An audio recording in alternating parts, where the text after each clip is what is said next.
The left's new golden boy Twitch streamer doesn't even try to hide it. 34-year-old Hasan Piker not only hates America, he's hinting at a civil war.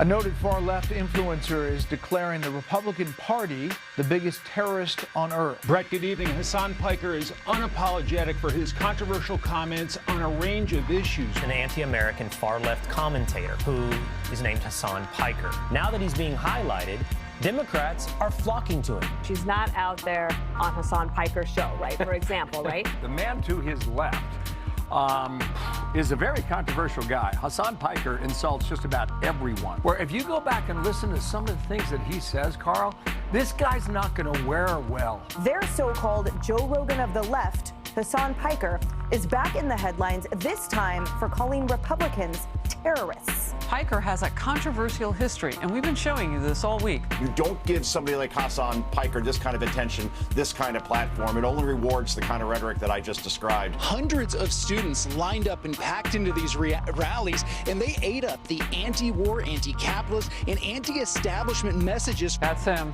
Hasan Piker. They should stay away from him. What's going on, everybody?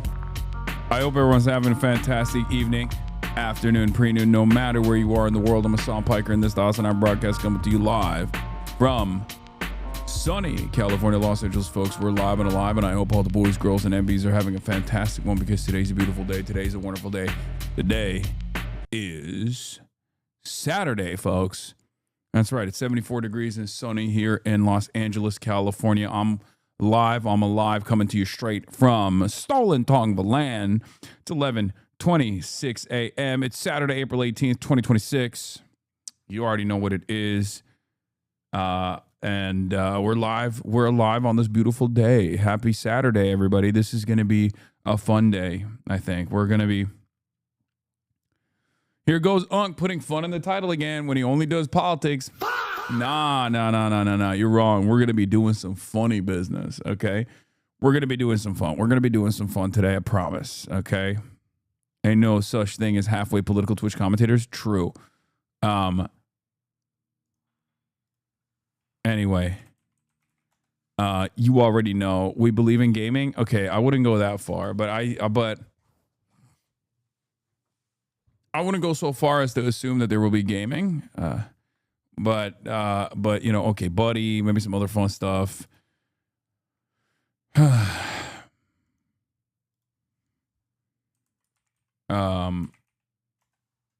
Yeah, it's there will be some. But hey, listen, this is part of the broadcast where I tell you about my personal news about what's going on in the world of HasanAbi Piker. And for once, I will say this. I was not a chud-ass loser last night. You know how I normally tell you, oh, I'm a chud-ass loser. I got nothing going on in my life. And I'm a fat chud, and all I do is just sit around at home, maybe monitor the situation further on Twitter, that kind of thing. No, last night I actually did something. Yesterday, ended the broadcast last night. At what is it, like 6 hours, 30 minutes, 7 hours, something like that. And the reason why I did that was because I had an event to go to. As you guys recall, on Thursday, I had Amy Goodman and Carl Deal here. Carl Deal had done a documentary on Amy Goodman's career and Democracy Now! And they had invited me to go to this fundraiser / screening / Q&A for Steal This Story, Please. And I did it. I did that. I ended the broadcast. I napped for like an hour because I was tired. And I went to the local news station for Pacifica here, and the fundraiser event that they did, and I watched the movie again, and it was amazing again. And I took some photos with Amy and Carl and some fans that were there, and you know, I was honored to be in their presence once again, right? But it was great. We had a lot of fun. And yes, I did nail the social interaction. The doc might just inspire me to get press credentials for VA General Assembly next session. Thanks for having them on. Yeah. This commentary got to stop. What is this? The Hormuz is not letting the tankers through. Mass turnaround. Nearly every ship attempting the crossing has turned back. Oh, no. Okay, we're not going to watch this right now. Listen. Did you talk about the Hormuz? No, I did not. I did not do that. What is the outfit, man? Listen, this is that fit looks silly, bro.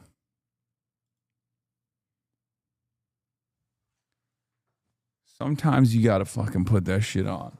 Okay? Sometimes you got to put on a fit and you got to be a little bit more professional looking when you got a professional guest coming on, okay?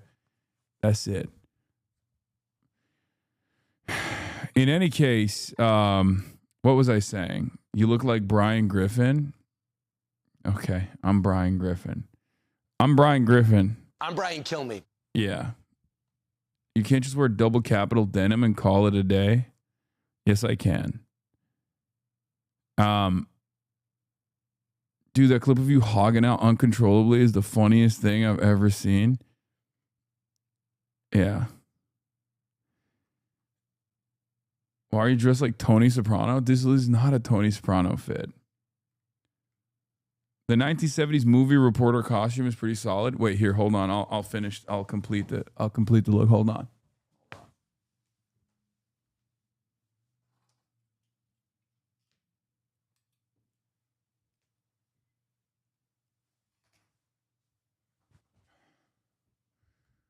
Now that's 70s. Okay? Gen Z dressed like dog shit except me. Don't listen to him. Now is Junior Soprano.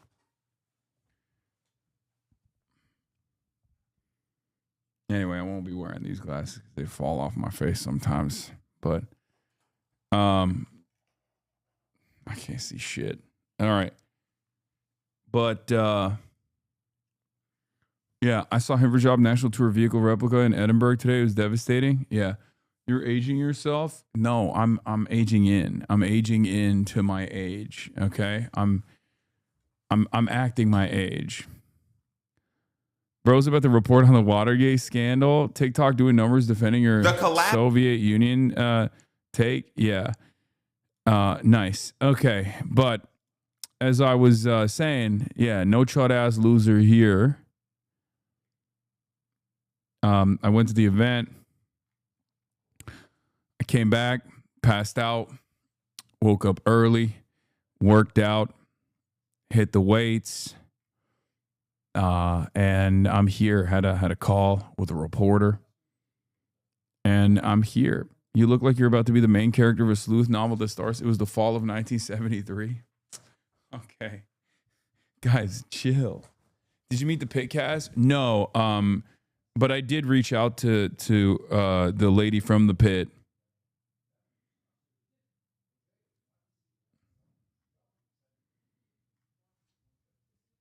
Yeah.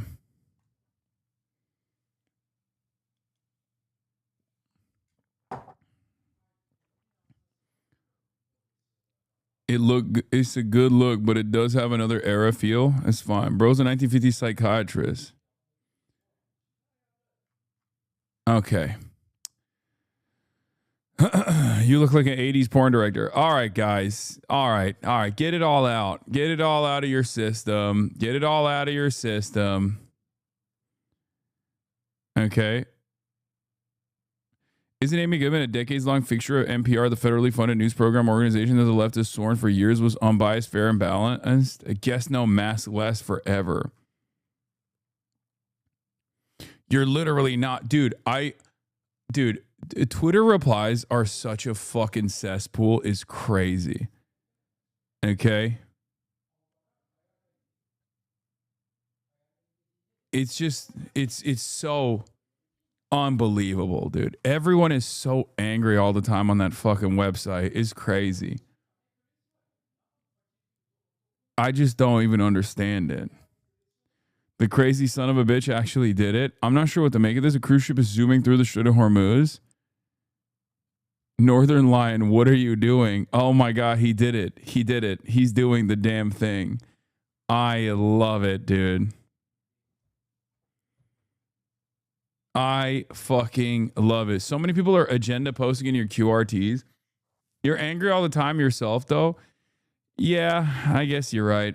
Your fit line about to sell me a giant sculpture of a pussy in 1991. What does that even mean? Instagram 2 big dog. Okay, I guess everything sucks. Dear HasanAbi, in the year of positive public PR, I must ask, why haven't you donated to Iron Mouse and Sea Dog Cyclothon for the good idea? If Maya donated 2.5K, she is already basketball and hype mogged. Will you suffer the ultimate embarrassment of being dono mogged? We all support Iron Mouse Defense Foundation except for the main actor in this community. Yeah, true. It's because I hate the IDF, dude. That's what it is. I didn't even know what was going on. When you do IRL streams, does March have a plate of food above the camera so you know how to look at it? Okay, what is happening today, man? Everyone's got fucking jokes. What is happening? We got a community full of comics, okay? A community full of comedians in here. What the hell is this? What the hell is this? Why is Saturday morning the Cook Unk Day? When did this happen? Why is that the case? What's going on? Back in the day, there was a wonderful back and forth relationship with chat and the streamer. Nowadays, it's all about trying to cook the streamer on a roast. Everyone thinks they're the roast master. What's going on? Legalize comedy. It's bullshit. It's bullshit. Do your RL guides have a map of where gaming happens so you know how to avoid it? What the fuck does that even mean? You've been in the news too much? We got to control the head size? Yeah, I've been in the news too much because I've been getting flamed, dude. Also, my head is not that big. Anyway, that's it. That's the personal news. We're going to talk about what happens next because the Hormuz is still closed.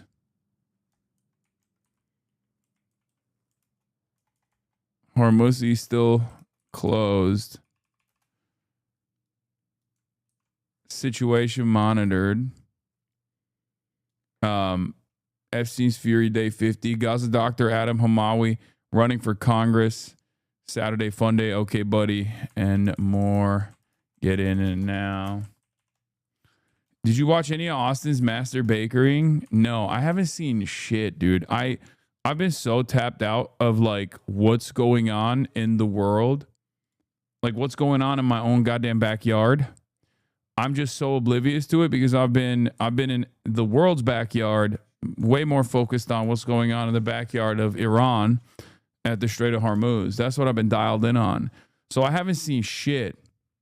We've been monitoring the situation, perhaps too much. And therefore haven't really monitored the situation in our own backyard. So I will be looking at that kind of stuff as well. So the Soviet Union was one of the greatest catastrophes of the 20th century. Hasan is right. It was catastrophic for former Soviet states. It was catastrophic for the world. It was catastrophic even for Americans. Y'all can get mad, but facts are facts. There were 8.4 million excess deaths immediately after the collapse of the Soviet Union. Hyperinflation reached upwards of 2,000%. In Russia alone, there were 4 million excess deaths. The life expectancy for Russian men declined by 6 years to the levels seen in the 1950s and the 1960s. Prostitution was everywhere. There was severe malnutrition. There was mass unemployment, and people were dying due to cardiovascular diseases. There was also the what is this? Maybe there's too much capitalism? Oh, Abkhazian wars between Abkhazia and Georgia. There was the Chechen wars. There was the Nagorno-Karabakh situation. The collapse of the Soviet Union led to the collapse of leftist movements. Person Nagorno-Karabakh. That's not. It's globally, and it led to the collapse of American standards of living and our rights. Look at this chart. You see that the number of Americans. Dude, one of the things that people don't realize is that, like, without the Soviet Union, we are not going to the fucking moon, right? Like, there is no technological innovation that was born and bred here under a fully capitalist mode of production, right? We just did that shit to flex on our ops. People don't realize that. And this is not even like contested, right? This is, I had this conversation with, you know, someone who I wouldn't consider to be a socialist by any means whatsoever, right? I had this conversation with, God damn it, what was his name? I'm forgetting now. Oh God, my brain is so fried. With what's the guy? I was on a flight with him. Yeah, Neil deGrasse Tyson. Neil deGrasse Tyson and I had this conversation when we were flying back to Los Angeles, where we talked exclusively about this, like about how like the USSR and the Soviets and their innovation is what caused Americans to engage in the space race in a meaningful manner. So there are so many different ways that the USSR's existence caused America to do the right thing. I assume he disagreed with you? No, he did not. He agreed with me 100%. Because it's not even agreeing with me. It's just recognizing the truth. Married and owned a home craters after 1991. That's not a coincidence. The collapse of the Soviet Union is the reason why we don't have social safety nets. It's harder to get a job. We're making less money because the American capitalist class no longer had to worry about the external pressures or the fear of a working class revolution. The Soviet Union is the reason why your parents were able to afford a home and get a high-paying job. It's also the reason why Black Americans had civil rights. Lyndon Baines Johnson specifically said that he feared the international repercussions from the USSR and African independent nations, which is why he passed the Civil Rights Act and the Voting Rights Act of 1965. Since the USSR doesn't exist anymore, the elite don't feel the need to give us any scraps. So yes, the collapse of the Soviet Union was one of the greatest catastrophes of the 20th century that is still impacting us today. The collapse of the Soviet... Yeah, it's not even... It's so crazy that, like, you can't even... This is not even, like, an ideological argument about, you know, loving the USSR or anything. This is arguably just a correct assessment of history, a correct interpretation of historical events that unfolded.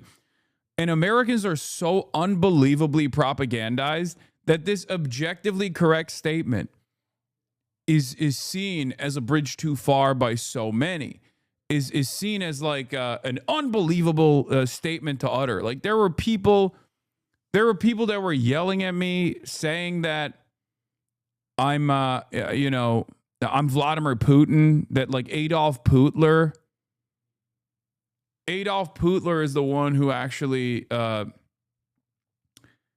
Adolf Putler is the one who wrote my speech, right? Like it's so crazy. It's so fucking crazy.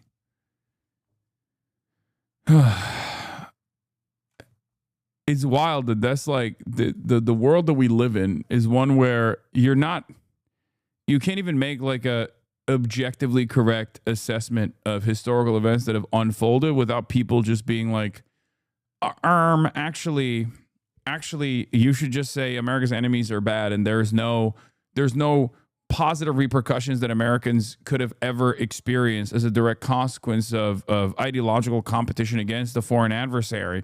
It's fucked up. The jokes keep writing themselves at this point. Yeah, I saw this. The guy behind Democratic wins and Biden wins not promoting a MAGA Republican Assembly member who was a Trump delegate entirely because he's attacking Hasan. Hasan Piker's remarks about Vietnamese refugees are deeply offensive and cannot go unanswered. Those who have chosen to campaign alongside him and anyone on the political left who's remained silent enable this kind of rhetoric. Ethan Wolf, Hasan Piker's insulted pretty much every minority group in America. Democrats who lost ground with every minority demographic in the country would be wise not to follow Piker's lead.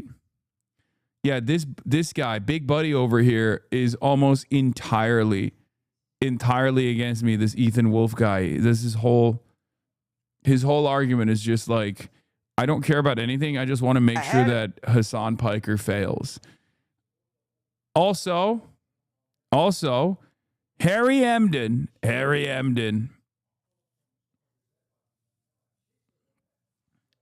talked about our boy, which is cool. That's cool. You know what I say to that? Holy Toledo. That's right. Let's start there. Okay. Our boy, Dr. Abdul El-Sayed, making it on the main stage, making it up to the Harry Emden broadcast. Holy Toledo, at least according to the cash prediction markets, but below 50%. And also, I had really closing over the last month as this Iran war has worn on. As we said, this is a Democratic primary. How might this be emblematic of Democratic positions on Israel writ large? Okay, so you see Al-Sayed going up, and there's all this discussion. Oh, there's this divide on Israel within the Democratic Party. I'd make the argument there was a divide 4 years ago. I'm not quite sure there's a divide anymore, because just take a look here. Okay, Democrats' net favorability of Israel. Not liberal, those who are moderate conservative versus those who are liberal. You go back to 2022, those who are not liberal, slightly more likely to hold a net favorable view of Israel than not. Liberals were against Israel by that point, minus 26 points. Come over to this side of the screen. That divide is simply put gone. There is no divide within the Democratic Party when it comes to views towards Israel. The net Toledo. Holy Toledo, folks. The Democrats across the board are no longer in favor of Israel. New terrible bookmark clip has hit the building. Listen. Oh, God. Oh, my Lord. He is so bad at this. New York Times twice last week said Democrats were divided over Israel, but as Enta notes, they are anything but. It's an 80-20 issue now. The only division is with pro-Israel donors / the 20%. And everyone else in the party. Note 2, 66% of Jewish Dems oppose AIPAC donations to the Democrats.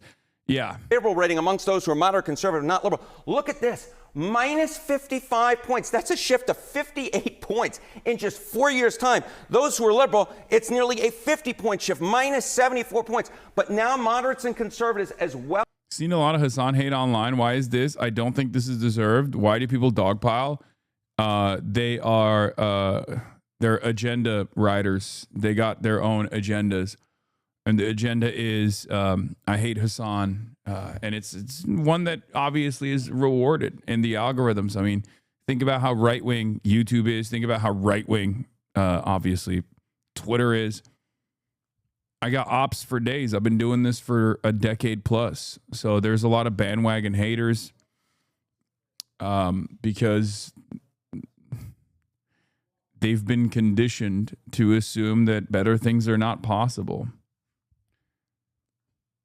As liberals, those within the Democratic electorate are united on their views towards Israel. It is unfavorable at this point. Does age factor into this? Does age factor into it? Okay, age was another divide that we saw, but that age divide is breaking down. Look at this. Democrats' net favorability towards Israel.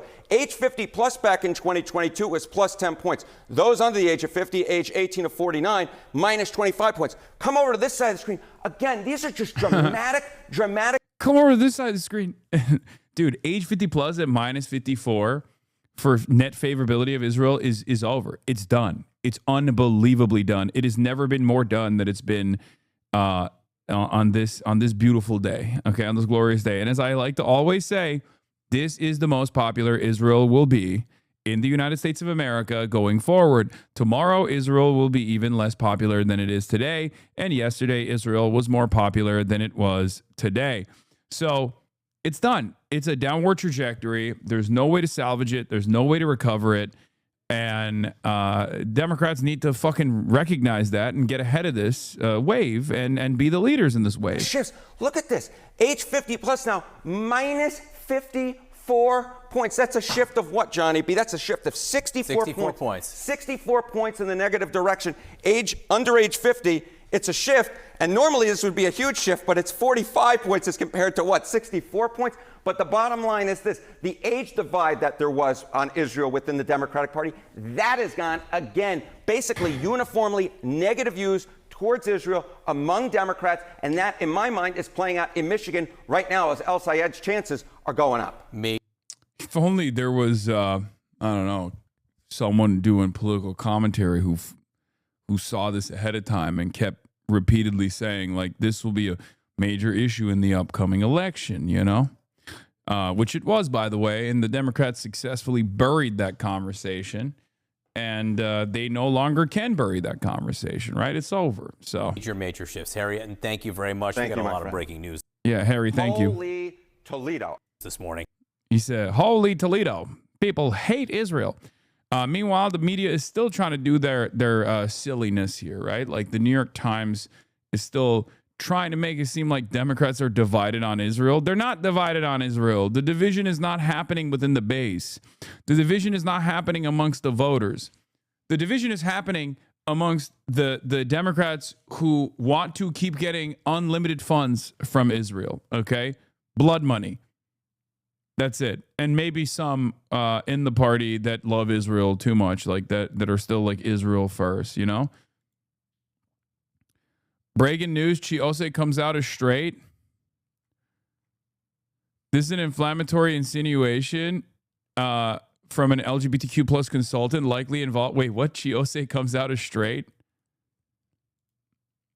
Another LGBTQ plus consultant, granted anonymity to avoid going to war with the mayor just yet, noted a trend in Mamdani hurting the political aspirations of gay candidates like Assembly candidate Brian Romero by quietly supporting his previous opponent, Aber Kawas, and city council members, Chiose, by butting him out of a House race, Tiffany Caban ditto, and Crystal Hudson by not backing her early enough in the speaker race. Breaking news, Chiose, after being bullied by Zohran Mamdani, has been bullied into being straight. Zohran Mamdani bullied our boy into being straight. That's fucked up.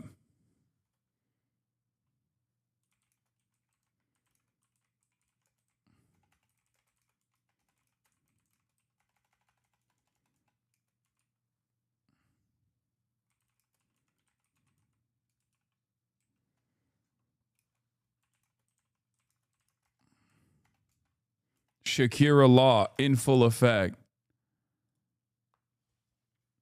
Do you think even with a negative public appeal, the possibility of Israel fully siding with Russia will maintain the relationship? No, that's not happening. There's no, oh my God. Without the United States of America, there is no like violent Israel. There is no apartheid state. I don't think you guys understand this. Zohran is making big business moves lately. Mayor Zohran Mamdani and former President Barack Obama are meeting in New York City today. A sit down that comes as Mamdani attempts to maintain a working relationship with the current commander-in-chief. This meeting is months in the making, but Mamdani's team made scheduling it sooner rather than later a key priority in the past few weeks, hoping to use it to extend momentum generated by his first 100 days in office, according to sources.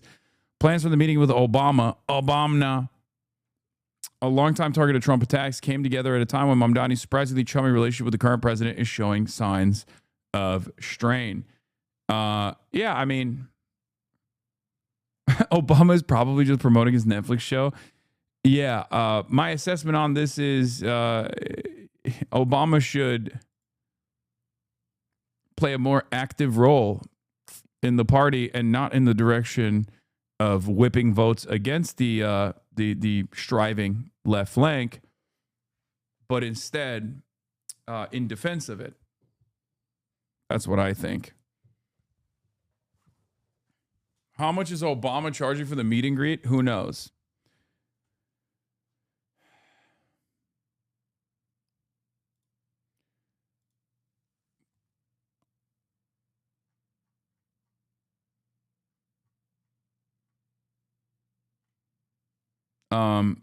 Matthew Hasan with good criticism about AOC. A California assemblyman put out a 3-minute video about you being racist towards Vietnamese. I don't care, man. Sure, whatever, dude. Okay, yeah, you got me. All right. The California assemblyman is a fucking MAGA guy, okay? He is the same guy that I'm yelling at. Buddy, if you're a right-wing shithead, I don't give a fuck about your feelings, okay? You can suck me from the back, too. It's so stupid. Motherfuckers be like, oh yeah, we this racism coming from this progressive woke libtard cannot go on, and that's why you should vote for Donald Trump, the least anti-Asian man in the country. Is that what the argument is? Like, shut the fuck up. You can disagree and even be vulgar with right-wing shitheads just because they come from an Asian background doesn't change. Like, you can't use that as a defensive mechanism when you're advancing the anti-DEI and the white supremacist agenda of the Republican Party. What are we doing here? It's so stupid. It's so funny because, like, we've seen this already. We know, like, it's the classic story of like minority groups tokenizing themselves under the altar of white supremacy over and over again to be like, wow, you're criticizing me. Well, I guess if you're criticizing me, well, I'm a black conservative. If you're criticizing me, that means you hate black people. It's like, no, I'm criticizing the conservatism. Like, it has nothing to do with your identity. You're the one who's trying to use your identity as a shield to be like, no, you have to be a white supremacist. You have to be aligned with white supremacists. You have to vote for Donald Trump. You have to be on board with this agenda. Here, after all, I'm a conservative, reactionary, far-right Vietnamese man saying that you have to do this. Okay, well, I don't think you have magical, mystical powers. Sorry. I'm going to treat you in the same way that I treat anyone. And if you are going to be a right-winger, if you're going to advance the white nativist agenda of Trump, then, you know, fuck you. Okay, sorry. What is this? I mean, I thought we were, like, woke 2 doesn't feature this stuff, right? This is woke 1 behavior, and liberals used to fall for this shit in woke 1. And I think a big part of the reason why this stuff doesn't work anymore is because we saw the unlimited faucet of standpoint epistemology and marginalized identities being used as a defense mechanism for heinous crimes that Israel was committing for the last 2.5 years. It's like, well, wait a minute, you're attacking my comfort, genocide, apartheid state? How dare you? I'll have you know, it's the Jewish ethno state. You must hate all Jews. Like, no, I don't actually. I don't. You want me to say that, but that's not the case. I'm actually attacking this far right country that's doing heinous acts of violence. And the same goes for this shit. You can't be like, wow, this is heinous racism. Like, this is heinous racism. It's like, no, man, it's not actually. It's me shitting on a racist person that's pushing a racist agenda while also saying, look, how could I be racist? After all, I'm Vietnamese. It doesn't work that way, okay? It doesn't fucking work that way. We know what this is. I know what this is. You also have every opportunity not to get duped by this shit. Okay? Yeah. It's empty. It's like totally hollowed out politics. I don't give a fuck.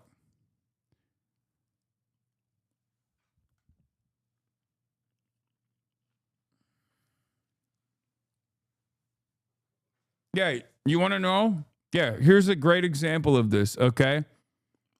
Here's a great example of leopards eating my face. Caitlyn Jenner. Caitlyn Jenner is a very prominent, very reactionary, anti-trans, anti-queer trans person, right? And guess what? She pushed for Donald Trump to win. She was a big booster of Donald Trump. And Donald Trump did what? Well, Donald Trump turned around and engaged in some of the most heinous anti-trans executive orders we've ever fucking encountered. Caitlyn Jenner, being a trans person, was not able to avoid some of that unnecessary cruelty. Now her passport gender identity has swapped back to male. Okay? Not the gender that she clearly is, okay? But instead, her assigned sex at birth. And she's trying to avoid it. She's literally trying to get a carve-out for herself. Caitlyn Jenner lobbies Trump over male passport designation. This is a safety factor. I can't travel internationally anymore. I was in Mar-a-Lago 2 months ago, wrote a letter explaining all this to him, how it's affecting me and a lot of other people. Oh, so the leopards are eating your face. I never thought that would happen. Now, the worst part about this is because these fucking freaks are so goddamn wealthy, okay, that they still will abide by their class interests. So, like, she is unironically trying to just get a carve out just for herself and maybe a couple other select few people, and she probably was still gonna support Donald Trump. That's what's so crazy about this shit. Tokens get spent. Okay? Tokens get fucking spent. We told you. We've been talking about this. I hate this shit, but it's a great parallel to this guy fucking being like, whoa, I can't believe it, Hasan. You're so anti-Vietnamese refugee. You told a old Vietnamese Trump supporter to suck your dick. It's like, yeah, I did, okay? And I'll tell you to suck my dick too, okay? Shut the fuck up. We're not doing this. We're not playing this game anymore. If you support Trump, then fuck you, okay? If you're a right-wing Republican politician, okay, you can suck my dick too. Fuck you, okay? What is this? The fuck do you mean? You're like, whoa, whoa, whoa. I was supporting Trump Vietnamese style. Like, it doesn't matter. You're still supporting Trump, okay? You're talking about a guy whose unaccountable thugs are literally kidnapping people that look like your relatives off of the fucking streets right now. That's happening right now. And you're fucking advancing that agenda. Suck my dick. The fuck do you mean this is racist? You clearly don't give a shit about racism. You're advancing it. I hate this. I hate this nonsense. It's so silly. It's such a silly thing that people do. It doesn't work, man. Who is this fucking for?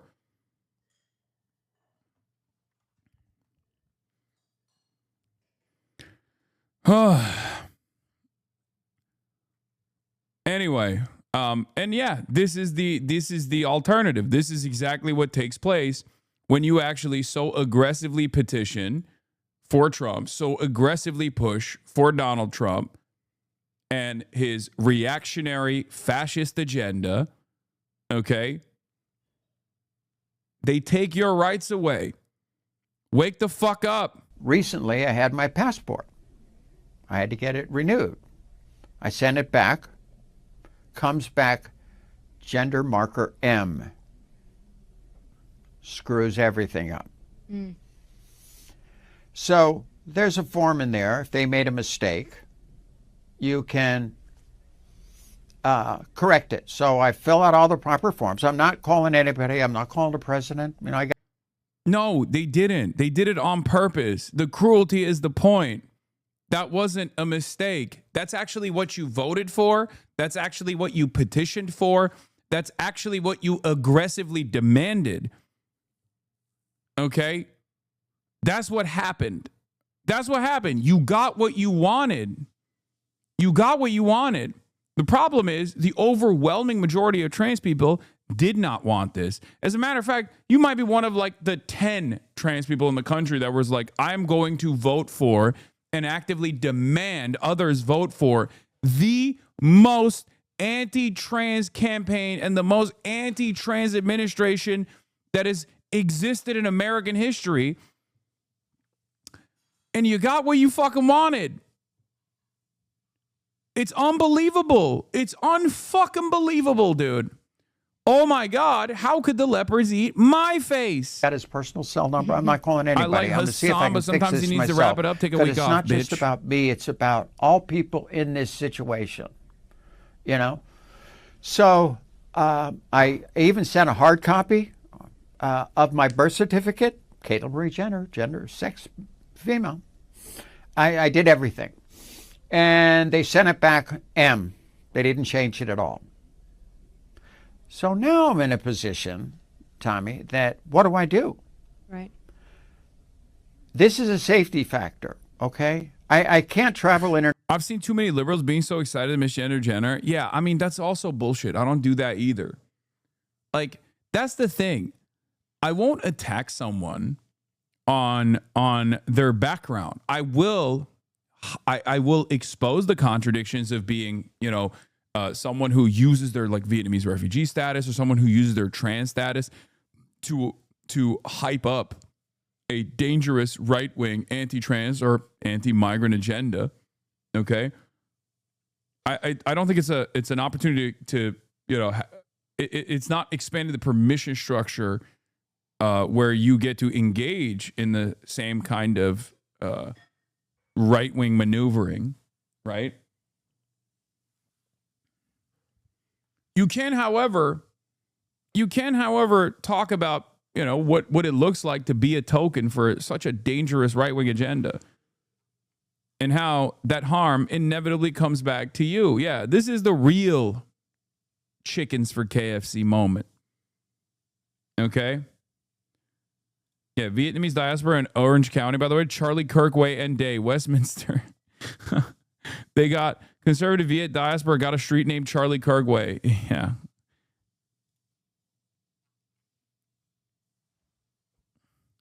It's the same energy as saying you'll call ICE on your Latino Trump supporter neighbors. Yeah, I don't fuck with that stuff, as you guys know. I don't do that shit. Okay? This isn't even like holding back. This is just, you know, there's certain things that I'll do. Like I'll fat shame Randy Fine. You know what I mean? That's like, that in my opinion doesn't reach that same standard, but like I'm not going to engage in like broad reactionary cruelty just because someone is my you know, ideological opponent. Nationally anymore, okay? I can't use my passport. I can use global entry, it says F, I can do this, I can travel in the United States, license, you know, driver's license, pilot's license, everything, gender marker F. So it really creates a big problem. And I'm trying to figure out at this point what to do. I don't blame President Trump, I love him, but for a lot of people, this is a huge issue, you know? And so that's kind of... It's crazy. Oh, it's not just for me. It's for all these other people. Oh, all these other trans people that you threw under the fucking bus. Actually, I can't even say you threw them under the bus. It's like you drove the bus over them. Okay, like you literally were driving. You were in the driver's seat. You were holding the steering wheel and you were steering the wheel in the direction of trans people and you ran them over. Okay, you were the bus driver. It's crazy. I didn't even realize that's a fucking pun because she did actually kill someone. She did run someone over. I didn't even realize that was... God damn, Caitlyn Jenner sucks so bad. She did literally kill someone with a vehicle. She engaged in vehicular manslaughter. Oh my God, I had forgotten about that. That's how much of a fucking psycho she is, that I forgot that she is also a murderer because of how much her like last decade of advocacy has been so geared in the direction of doing unlimited destruction to trans people. Where I'm at right now, I have not talked to the president. I was in Mar-a-Lago 2 months ago, wrote a letter explaining all of this to him, how it's affecting me and a lot of other people. And unfortunately, he wasn't there that weekend.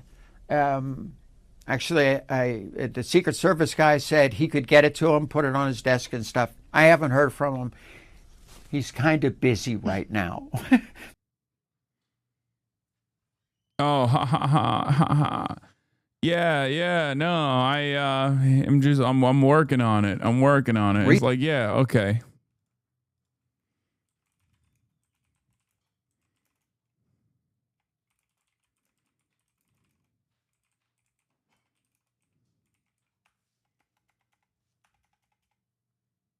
Yeah, I didn't think the leopards would eat my face.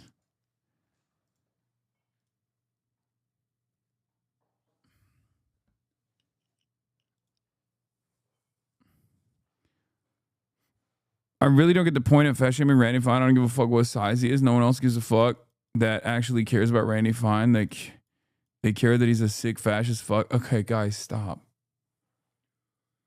Oh, every time I bring this stuff up, every time I talk about like, you know, certain pejoratives that are otherwise deemed inappropriate in most circumstances being utilized, there's always people who want to sanitize language even further. Okay, I understand your argument. You're morally righteous. I get it. You're correct. Okay. They're not a Randy Fine apologist. They're just doing the argument against fat phobia and fat shaming in general. You're right. You're right. I'm a bad person. Okay. I'm just a bad person. I'm a bad person. I promise you. That's what it is. I'm just a bad guy. That's it. And I can't I can't hold myself back from being a bad guy. All right. I know it's bad and I still do it. And yes, it's the same with using the term libtard. It's just saying the R word with extra steps. I know. Okay.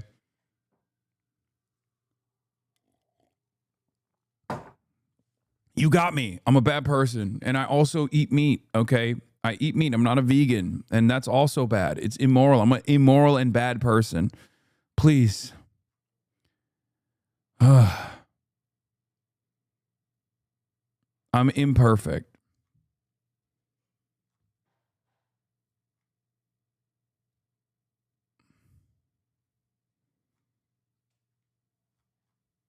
Anyway.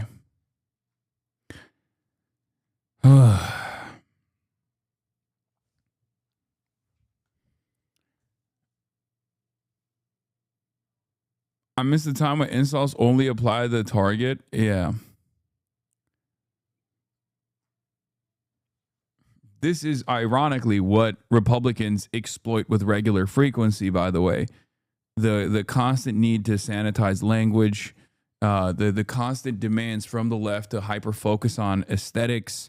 This is exactly what Republicans are exploiting, which is, you know, part of this puzzle, part of this process of what I was talking about with respect to, you know, how you get a right-wing reactionary guy who is like a Trump booster in Orange County turn around and act as though they are woker than thou. They don't have to be woke at all. They can be a giant piece of shit, a total right-wing Republican reactionary monster. But as long as they can get enough people on the woke left to tune into their message and to reconsider their support for certain people or whatever, then they won. Right? They won.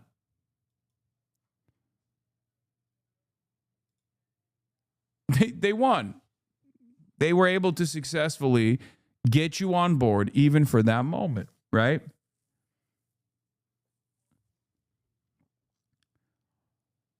This is the whole point of the cynical weaponization of identity politics that only works towards your left flank. It only works towards your left flank because the further left you are, the more sensitive you are, the more virtuous you want your language to be, the more sanitized you want your language to be, because you care about these things. You don't want to offend people. You don't want to hurt people, right? And right-wingers know this, and they consistently weaponize it. That's it.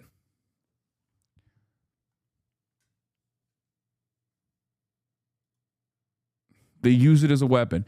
Meanwhile, by the way, here's an unfortunate development. We're still Pills Mafia, obviously, but Janet Mills suggests she would have voted with John Fetterman against a Democratic resolution to restrict weapons aid to Israel. Okay.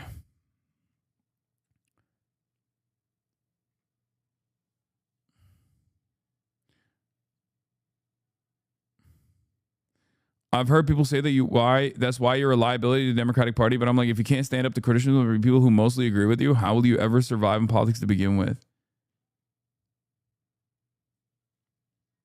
Yeah, Pills Mafia, Janet Series, we're standing with Janet Pills Mills till the bitter end.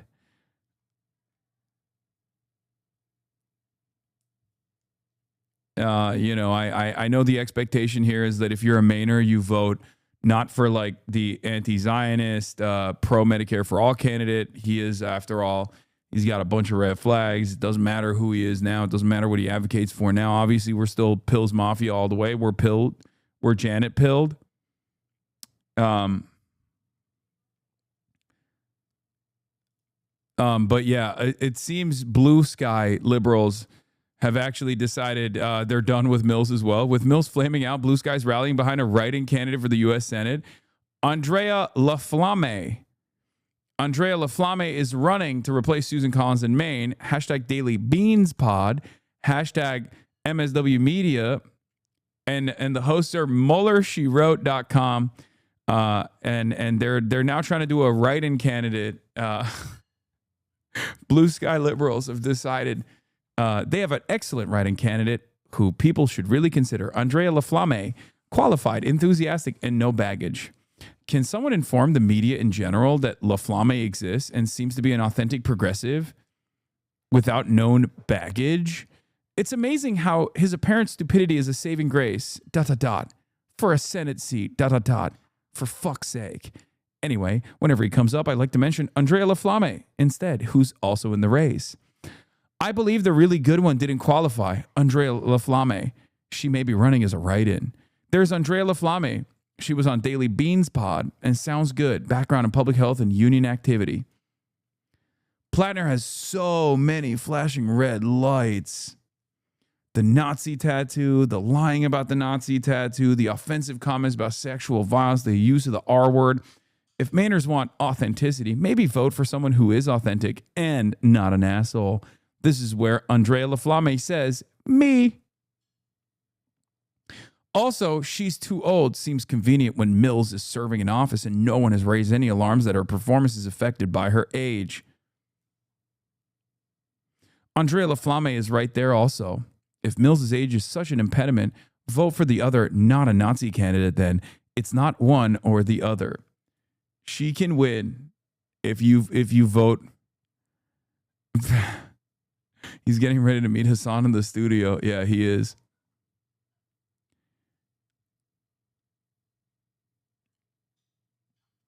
I love this shit, okay? I love this shit. Keep posting it. Blue Sky liberals, I am with you all the way. Please, I am with you all the way.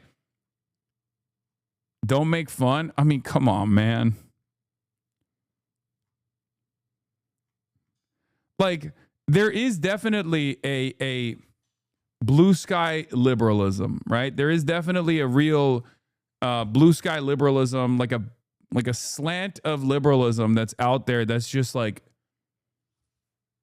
the aesthetics, none of the actual underlying principled stances that you're taking. Okay. And Blue Sky has been able to create this unique ecosystem where on the one hand you got the rad libs who are like, this guy has said the R word that's like, you know, disqualifying. We should vote for the centrist Democrat instead. And then you have the Maoist third worldists, the ultras who look to Grant Plattner's background, where there's a lot of red flags as far as like him being a machine gunner, you know, and Blackwater mercenary, and go like, no, that guy is a baby killer. We're the troop exploders. We will never vote for Grant Plattner. Now, what's really funny about it is most of these people don't live in Maine. You want to know why I know that? Because Grant Plattner is basically become an institution in Maine, okay? In the electoral cycle, since he announced his candidacy, he's just been putting the work and going and meeting people everywhere around the state. And it turns out everybody in the fucking state loves his ass.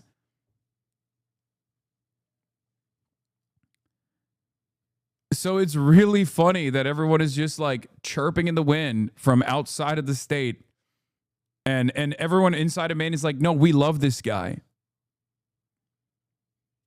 We absolutely love this guy. And I think it's important to identify why.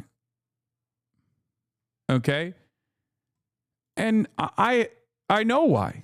I've told you why. It's because he says all of the right things. He is very good at communicating all of the angst, the anxiety, the anger that people feel. He's very good at tapping into that. And not only is he very good at tapping into that, he redirects that animosity towards the people who are actually responsible for it.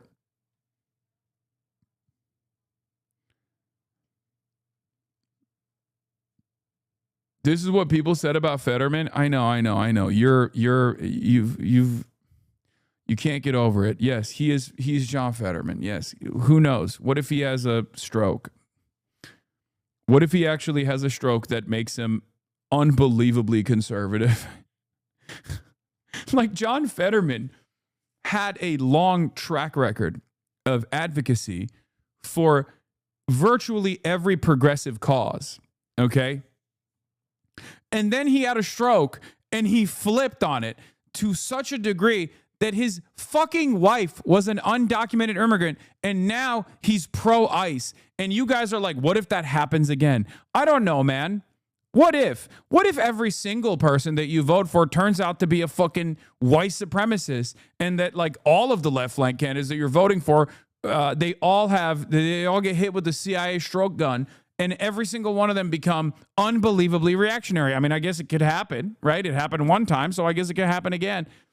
Like the only thing that was bad about John Fetterman's background or the way he was communicating on certain issues was Israel, right? And a lot of people, myself included, thought that it was just a way to just get the DMFI off his ass. It turns out that was a genuinely held belief that he had, and obviously he got far more insane on that issue as well. He became almost single-minded on that issue. But like, it's just funny to think that like this guy wasn't already in politics in the state and hadn't actually defended certain values over and over and over again. And now he has gone back on all of those values. John fucking died. I literally knew him, not well, but more than random chatters who were 6 when he was mayor of Braddock. Yeah. Like everybody always points to the neighborhood shotgun thing to be like, see, the red flags were there. It's like, I agree. That is a red flag. I mean, that's insane. He did that. Except the guy who he chased with a shotgun literally was like, yeah, I get it. Like, what do you want me to say? The guy who he chased, the constituent who he chased with a shotgun at the time came out and was like, I actually like him quite a bit. He's been a pretty good mayor overall. I endorse him.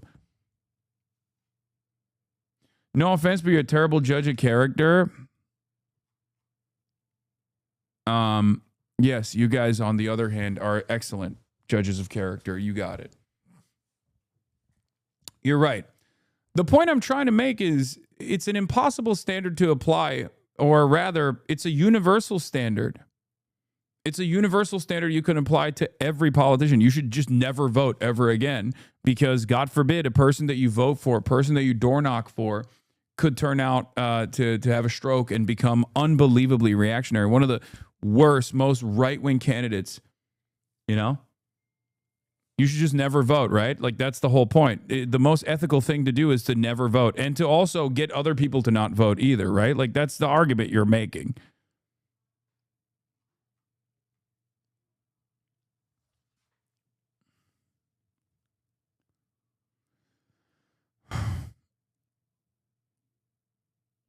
I'm sorry, Sam, but I'm an immigrant. I don't know too much about politics in the U.S. years ago, but was the fucking ogre someone actually worth and advocating and writing for, like, ever? Buddy, his wife was an undocumented immigrant. He was one of, in Pennsylvania politics, the 2 issues that he was bad on was fracking, but that was like, you know, a given for Pennsylvania politics, and also Israel, which wasn't like as bad in comparison to the rest of Congress. He was just the same as like every other Democratic politician at the time who was like, yeah, Israel's our reliable ally. Like, come on, don't criticize Israel too much. And this is in Pennsylvania, and this was many years ago. So it was like what made him interesting was the fact that he was unbelievably progressive on everything, very publicly, as a matter of fact.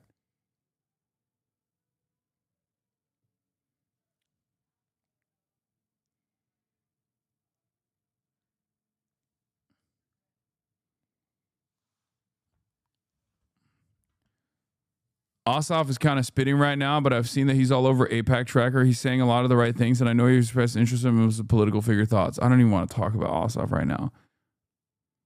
To be honest, he was like a top 5. What I want to be the future of the party, politician in the whole country. Yeah.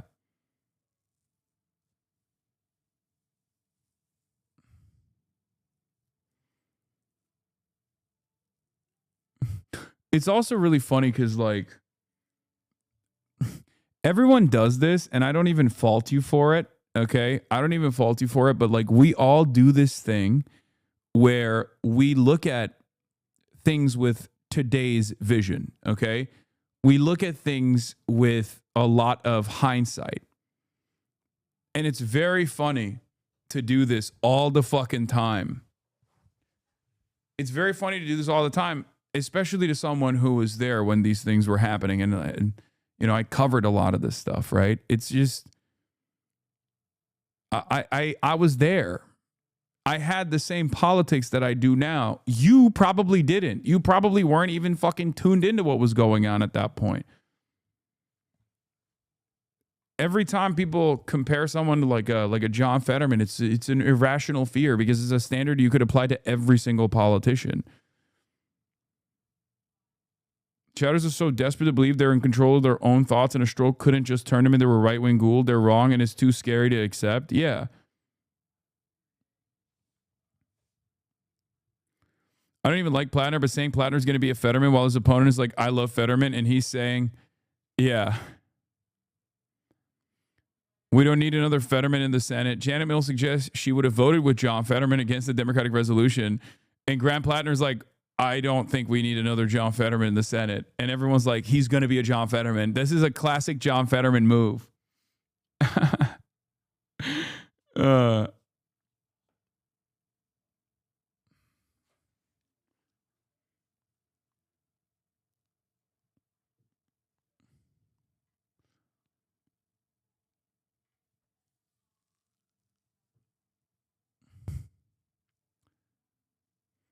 Unfollowing just in case you get a stroke and become Hasan Fetterman. True. I mean, that's real. That could happen. You know, I got 13 years of progressive, socialist, anti-imperialist advocacy, but who knows? What if I fucking stroke out of nowhere and become right wing? You can't never trust anybody. You know, don't even trust yourself. You never know. You're one stroke away from John Fettermaning out, you know? Never vote for anybody ever again.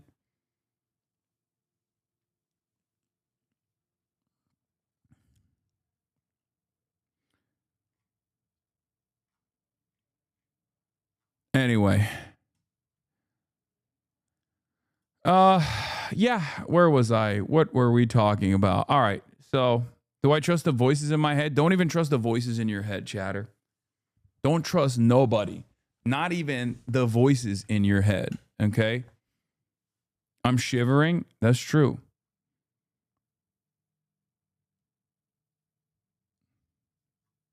How do I unfollow myself? You get ahead of it by stroking out, okay? You get ahead of it by trying to trigger a stroke for yourself, and then that's how you basically accelerate the process of becoming a Fetterman. The John Fetterman fear is a little bit like the mental illness that is transvestigations, because at the end of the day, like the maximalist position as a transvestigator is the assumption that you yourself are trans, right? Because you have no guarantees. What if your parents secretly transmogrified you, you know? And it's the same thing. Like, what if I'm John Fetterman? Oh my God. The only way to test that theory out is to trigger a stroke for yourself and become John Fetterman.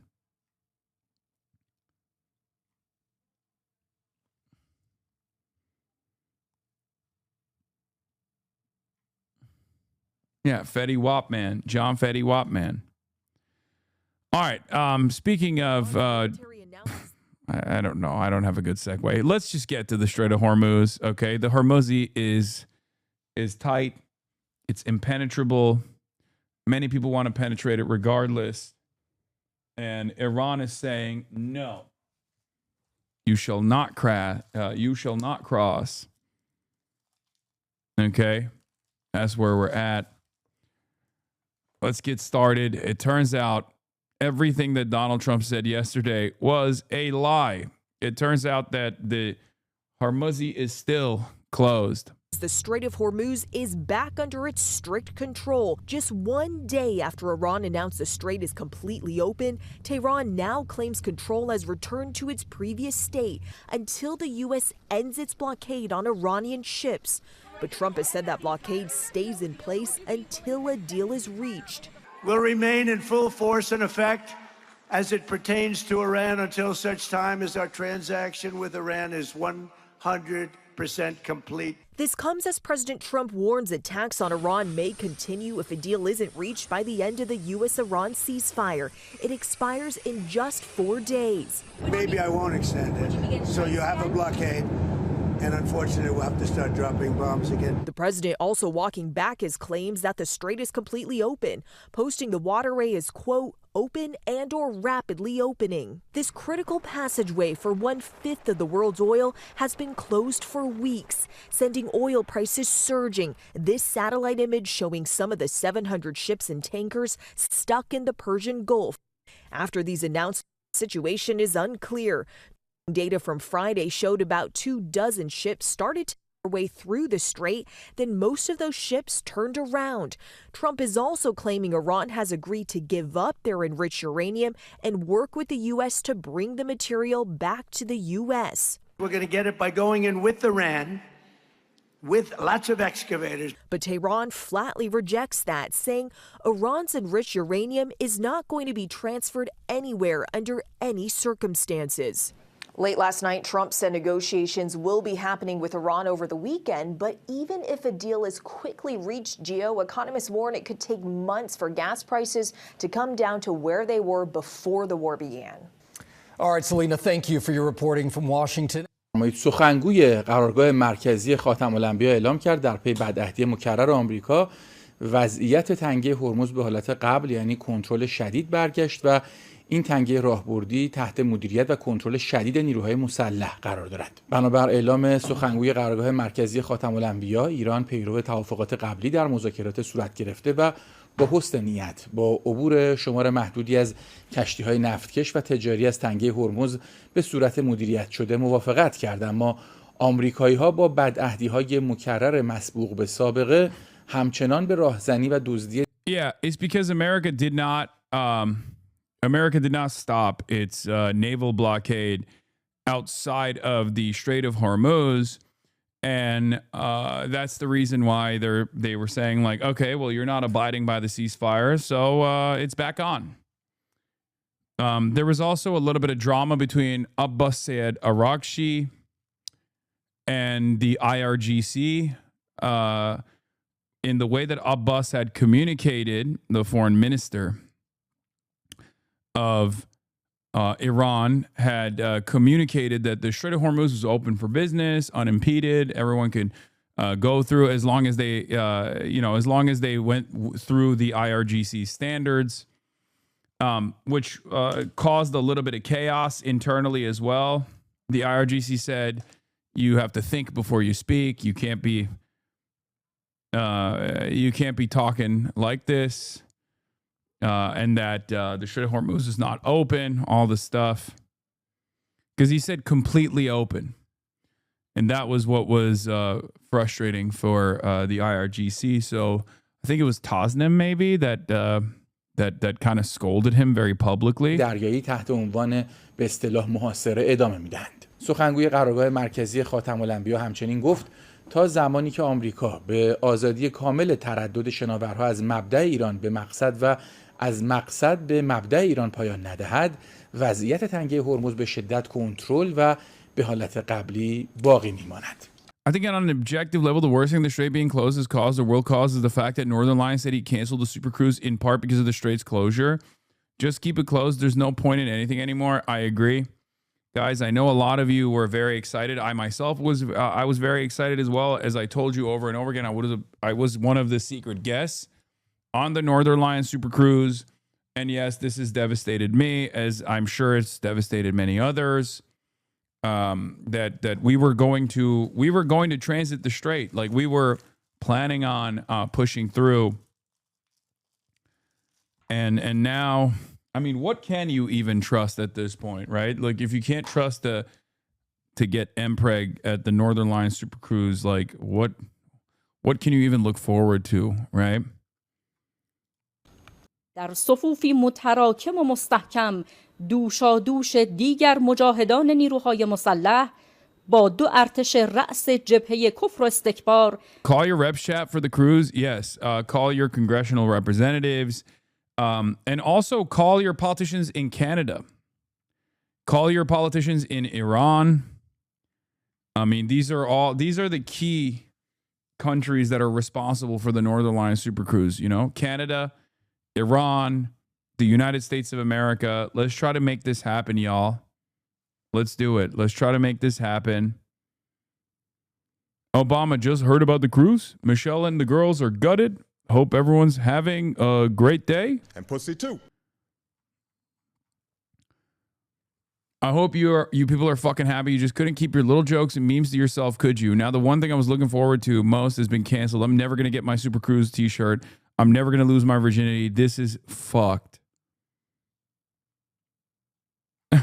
Cruise Captain Obama would be like, let me be steer. Let me steer. I already contacted my MP about the cruise. Hopefully he forwards it to King Charles. Good luck, chatter. I believe in you. I believe in democracy. I believe in the democratic process. I believe in the Northern Line Super Cruise. Yeah. I'm out of the loop. Why is Northern Line being brought up? Well, because he was, I mean, he is someone who has he's someone who has a firm commitment to making sure that all the waterways are navigable and unimpeded and open. He I don't know why. He's a guy who loves to play, you know, silly crossword puzzles and stuff on stream, but then that's the one thing that he really cares about is just making sure that you know, that waterways all around the planet are kept open unconditionally. He is the Singapore of streamers. Yes, exactly. It's the cornerstone of his commentary. I don't know why, but that is just something that he really cares about. And apparently he loves cruises. Every morning he does an update on international shipping. Chatters need to get in before the notification. Yeah. This is the thing that he cares about the most. I don't know why. I don't know why. He just really cares about this. And I think he's like the lemonade stand of free trade. I thought lemonade stand was the lemonade stand of free trade. They are the free trade boys, aren't they? But yeah, international waterways has been a long-standing passion in his life. A cornerstone. Is that him on screen? Yes. This is Northern Lion. Yeah. And yeah, he's also been a big booster of the Ansar Allah movement until they implemented the Red Sea blockade. And that's when he actually had a big political fissure. He was on board with the Ansar Allah movement in Yemen until they did the Red Sea blockade. And it's like, he's obviously anti-genocide, but he couldn't stand, like the higher priority for him was that the Ansar Allah was blocking shipping from taking place in the Red Sea in the Bab el Mandeb Strait, and that was devastating for him. He's gonna kill you for this. Yeah, this is the Eastern Lion Tola, the Lion of Tehran. پنجه در پنجه درافکنده و ضعف و مذلت آنان را در انظار جهانیان نمایان ساخته است. همانطور که پهپادهای آن صاعقه وار بر جانیان آمریکایی و صهیونی وارد می‌آید، نیروی دریایی دلاورش آماده است تا تلخی شکست‌های جدیدی را به کام دشمنان بچشاند. دشمن. What do we know as to what's happening right now in the strait? Yeah, interesting as well, listening to the president saying that his Northern Line had another accidental Nazi moment again. Wait, what? Really? Stop with this. Stop with the 1488 damage, okay? I've got enough problems in my life. Oh no! Stop with the 1488 damage, okay? That's 2 times in a row. You've made your point. Best airplane movie is Flight. I literally watched Dunkirk on a plane. I don't give a fuck, bro. Turbulence still kind of makes my hands sweaty though. Anybody else get turbulence on the airplane and then check their Galaxy Watch to see what their heart rate's like? No, but I will now.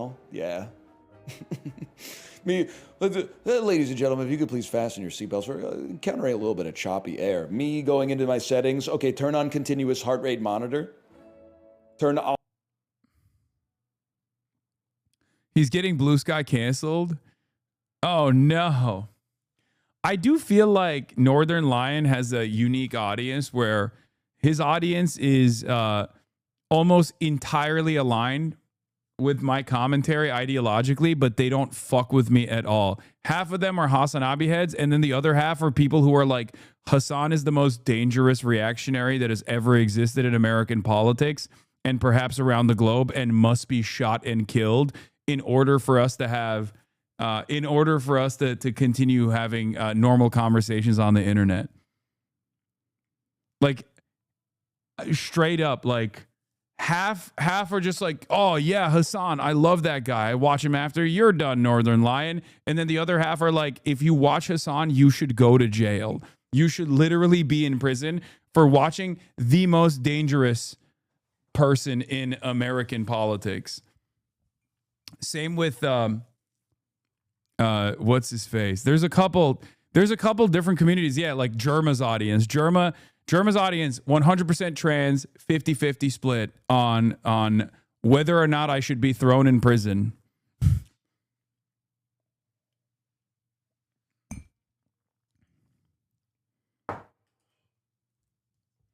Very weird. I don't know why I have this kind of impact on so many different communities.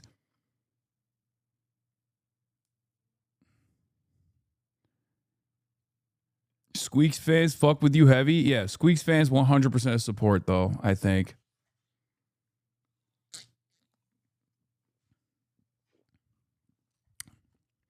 With the Wubby fans, that makes more sense. With the Wubby fans, that makes more sense because Wubby is like edgy. And so you have like the dirtbag leftists that watch Wubby, but then you also have like the actual right wingers. So like that makes a lot more sense that Wubby's fans would be like, I fucking hate Hasan.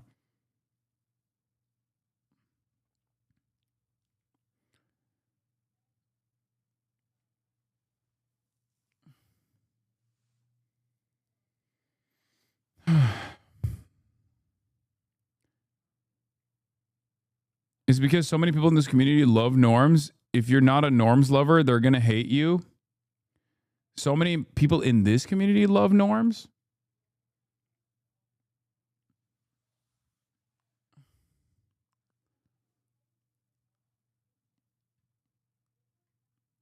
Yeah.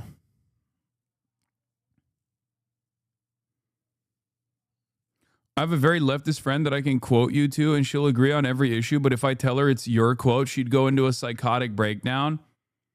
Yeah, a lot of people don't know. A lot of people don't know what I stand for and have just been duped by clips. There's a big clip economy out there. And it's just, it is what it is. What are you going to do? What are you going to fucking do? And now neolibs on Threads are saying you're showing your true colors by backing a billionaire and Steyer.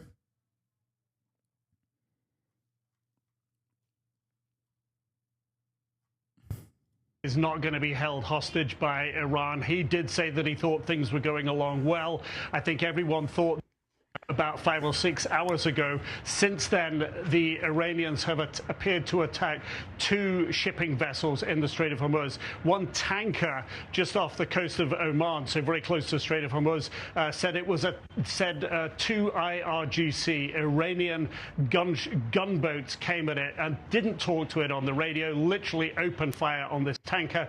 The crew and the vessel are reported safe. And then about 2 hours later, in the same area, an unidentified projectile hit a container ship. Some of the containers damaged. No fire, no environmental damage. But this comes just hours after the Iranians said they were reversing Langiam, thank you for the 5 gifted subs. their opening of the Strait of Hormuz. We've heard a lot of pushback from hardliners in Iran saying that that move essentially was too soft and that they are not responding well to the fact that President Trump said that the U.S. blockade would remain in place. Iran accuses the United States here of not following through on its obligations on the ceasefire. So we've gone from a point of early this morning where things looked like they were moving along well, talks getting close, people talking about potential of talks here in Islamabad in a couple of days, Iranians upping the ante. And I think perhaps that gets to what the president said. He's not going to be held hostage, and he said he's expecting an update on the situation. Damn, bro, Islamabad don't got that 5G. What the hell? See, if Turkey was the table, this guy would be able to broadcast uninterrupted. You know what I'm saying? This is, you know, hey, listen. All I'm saying is, why not Islamabad? Later today. Nick, how much of this has to do with the situation in Lebanon with Israel, or are these events concentrated based on concerns over the strait itself? Absolutely, the Iranians don't fucking say that. Pakistan's stronger than Turkey. This is true. That's why I'm jealous. Opening the Strait of Hormuz was based on the fact that they saw President Trump and the Pakistani negotiators, the Field Marshal here, Munir, get this ceasefire in Lebanon. That was a big part of moving things forward. But the Iranians, they then did a quid pro quo and opened the Strait of Hormuz because, of course, they wanted that ceasefire in Lebanon. They thought there'd be a positive response from the White House. That's what they're saying. What we've witnessed is a negative response in Iran to President Trump's response. We've even seen internal tensions in Iran between the hardliners and the moderates. The moderates are the ones who were in the negotiations. The hardliners have been saying that, had been threatening to reclose the Strait of Hormuz. They've gone ahead and done that. Their gunboats appear to be attacking maritime vessels, tankers, container ships close to the Strait of Hormuz. So the two things are interlinked, but we're now back to the bigger issue here of U.S.-Iran tensions. Do we the talks, or does this latest escalation at the Strait of Hormuz, does it scuttle all of that? The president said that we'll know more later today, and I imagine that will be the case. Nick Robertson in Islamabad, thank you for that report. This latest also, Israel's #1 dick rider after Senator John Fetterman is Lindsey Graham. Senator Graham posts a wall of text about the Iran war and the Strait of Hormuz. The Iranians have provided us with a lot of information to learn from over the past 24 hours if we choose. What have I learned? About 24 hours ago, the foreign minister, the guy in the suit, declared the straits open with full passage. Last night, the IRGC, the guys with the guns, attacked the container ship and said the straits were closed. Here's what I've learned. The guy in the suit is not in charge. It's the guys with the guns who are in charge. They are the IRGC, who are the Iranian equivalent of the SS/Gestapo. An important distinction. Okay, let's be real. If they were ideologically similar to the SS, you would be on board with them. You're fucking Lindsey Graham, okay? Let's be real. If they were ideologically similar to the SS and Gestapo, you would probably be on board with everything they're doing and everything they're saying. You have never met a Nazi that you don't glaze. Okay, we missed this distinction at our own peril. I have all the confidence in the world that President Trump will not let this provocation go unchallenged and will continue to push for a quick resolution through diplomacy or otherwise, ensuring that the United States and the world will control the Strait of Hormuz, not Iran. Over 900 pounds of highly enriched uranium that could be used to make a dirty bomb or quickly enriched to become weapons-grade material is completely removed from Iran. The Iranian missile and drone program will be limited. Their support for terrorist organizations will come to an end, and there will never, ever be a path in the future for Iran to develop a nuclear weapon by being allowed to enrich uranium. Like many other countries, Iran can have peaceful nuclear power, but no enrichment. How this conflict ends will determine the stability of the region and the world for decades to come. Due to President Trump's strong leadership through imposing the blockade and our brilliant military, over time, we have all the cards.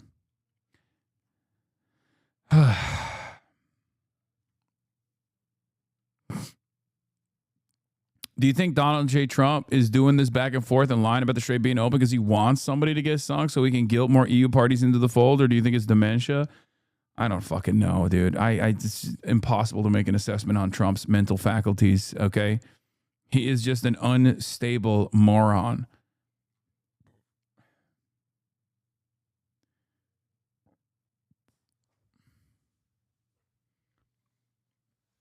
I think Donald Trump, regardless of how things unfold on the ground, is first and foremost trying to manipulate the markets and trying to present his position as the one that has all the cards. Like, he wants to act as though he's in control. He wants to act as though he's dominating. We've seen that over and over again with the buildup to this negotiations process, where like there have been so many articles that have come out from reputable institutions like the Financial Times to institutions that are less reputable, like the New York Times, that have openly stated that the side that was trying to come to the ceasefire table, the negotiations process, was the United States of America, and that Iran was not invested in the negotiations process, and that they were firm and committed to making America abide by their 10-point ceasefire negotiations. And that remains to be the case.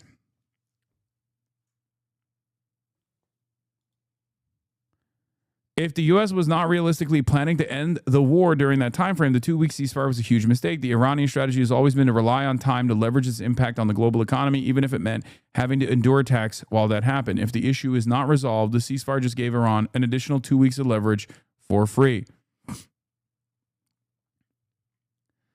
It allows Americans to tighten the blockade. It doesn't do anything. Tightening the blockade only means double block. Hello? The whole point of the ceasefire process is to open up the Strait of Hormuz. Okay? It's so strange. If the purpose of the ceasefire was to literally open the Strait of Hormuz, and America's brilliant technique here was to double block the Strait of Hormuz, then they're not accomplishing their goal of opening the Strait of Hormuz. It doesn't make any sense. It is the fighting equivalent of punching yourself in the face, or if you're doing Brazilian Jiu-Jitsu, actively choking yourself out before your opposition chokes you out, and then being like, haha, this was a brilliant technique. I am the one who choked myself out.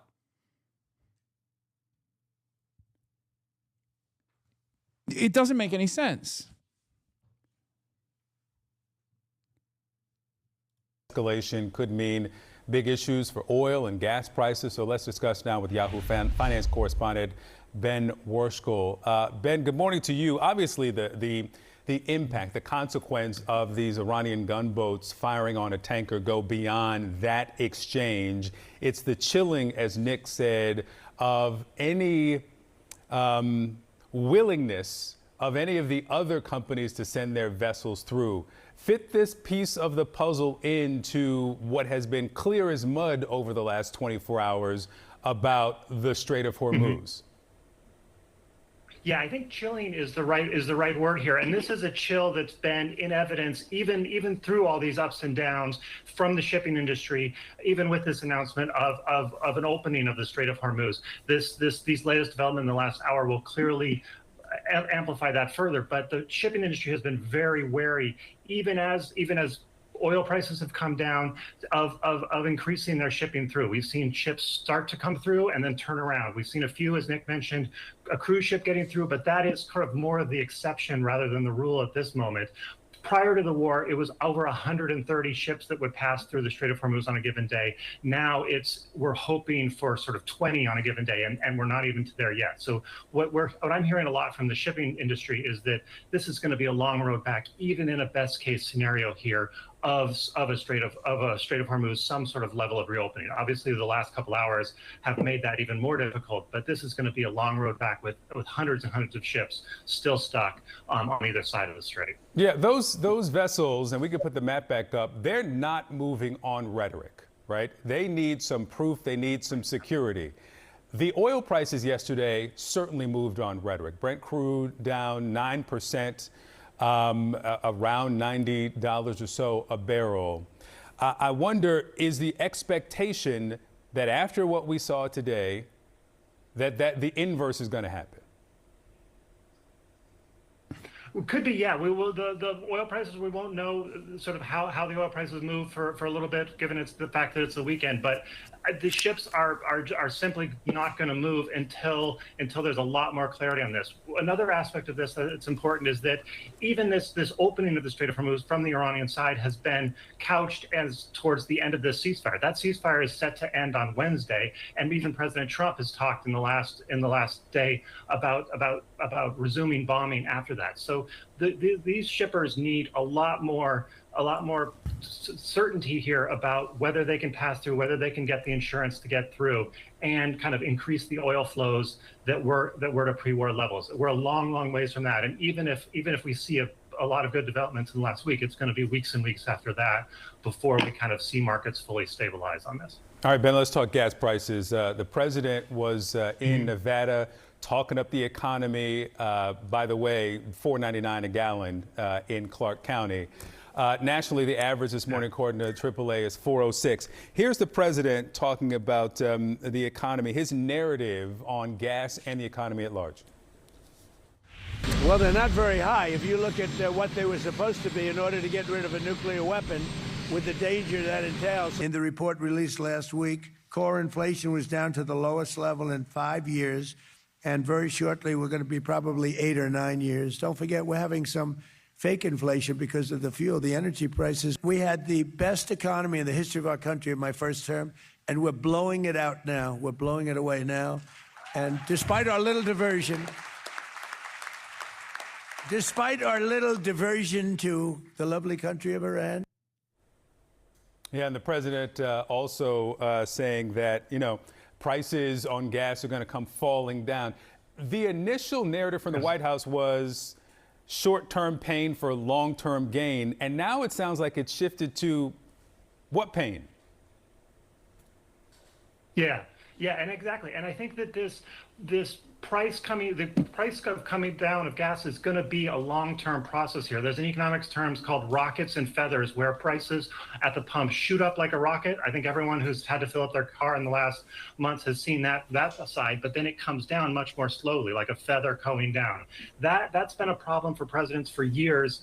And Biden felt it almost exactly 4 years ago with the invasion of Ukraine, with high prices there. And I think we're going to be talking about that a lot all the way through the summer. There's new projections from GasBuddy that talk about, the prices now are over $4 a gallon, but even early estimates there of a best case scenario. And I think the developments this morning cast further doubt on that. Only $350 a gallon gas by the end of the summer. That's months and months away. 380 as the summer begins. So this is going to be, the projections are a very slow process down for gas prices if we're looking at the history here, and one that I think will be frustrating for the White House, hoping for this rapid fall, and I think frustrating for folks who are planning their summer travel as well. All right, Ben Worshko, thanks so much.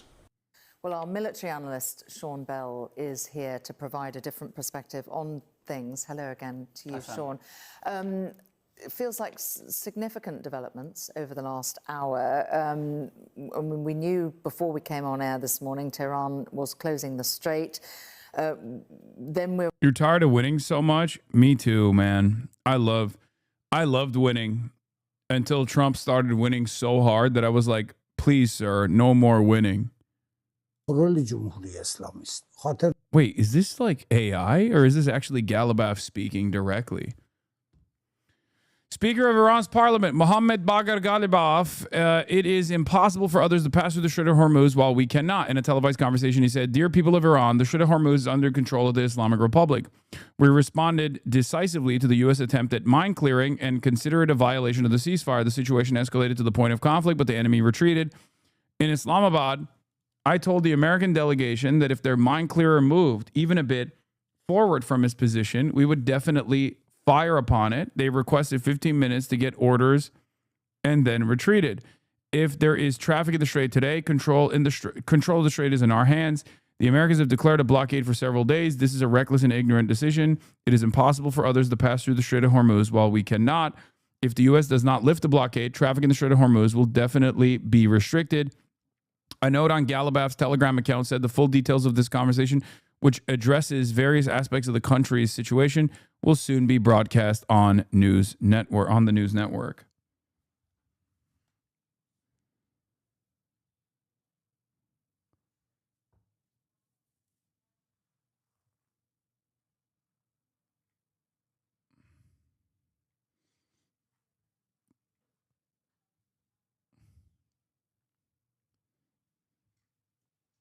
U.S. Navy plans to board Iranian-linked ships. China will get the express pass. What?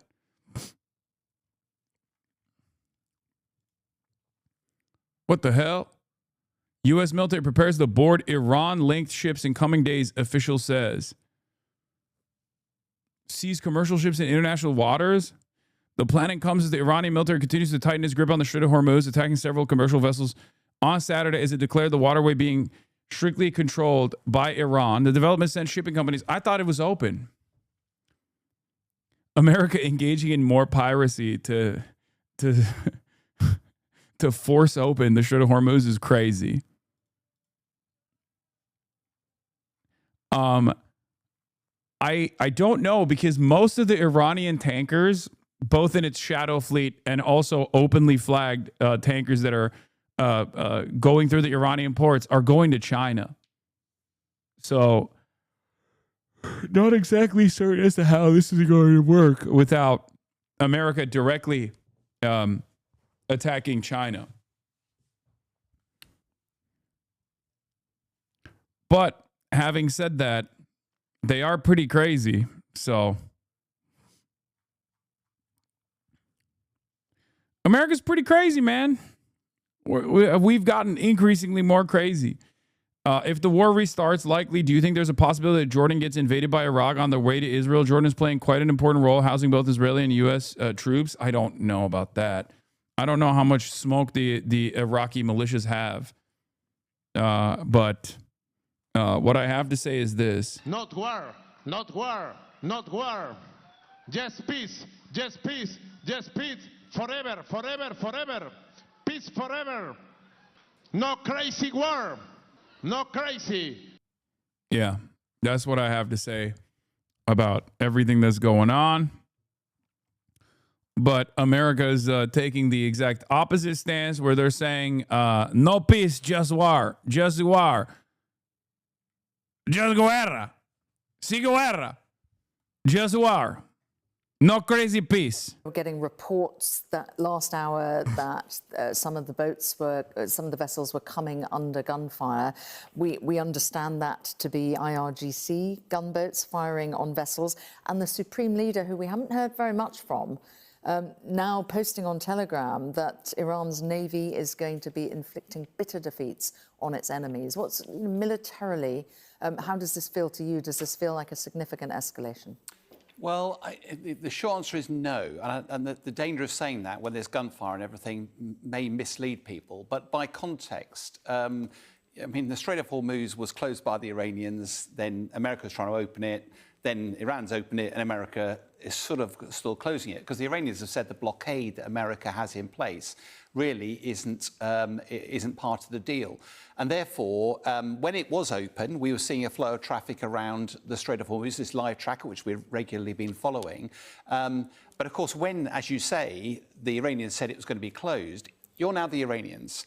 You've actually seen now quite a lot of this traffic moving around. The green is cargo, the red is oil tankers. And therefore, you want to stop that traffic.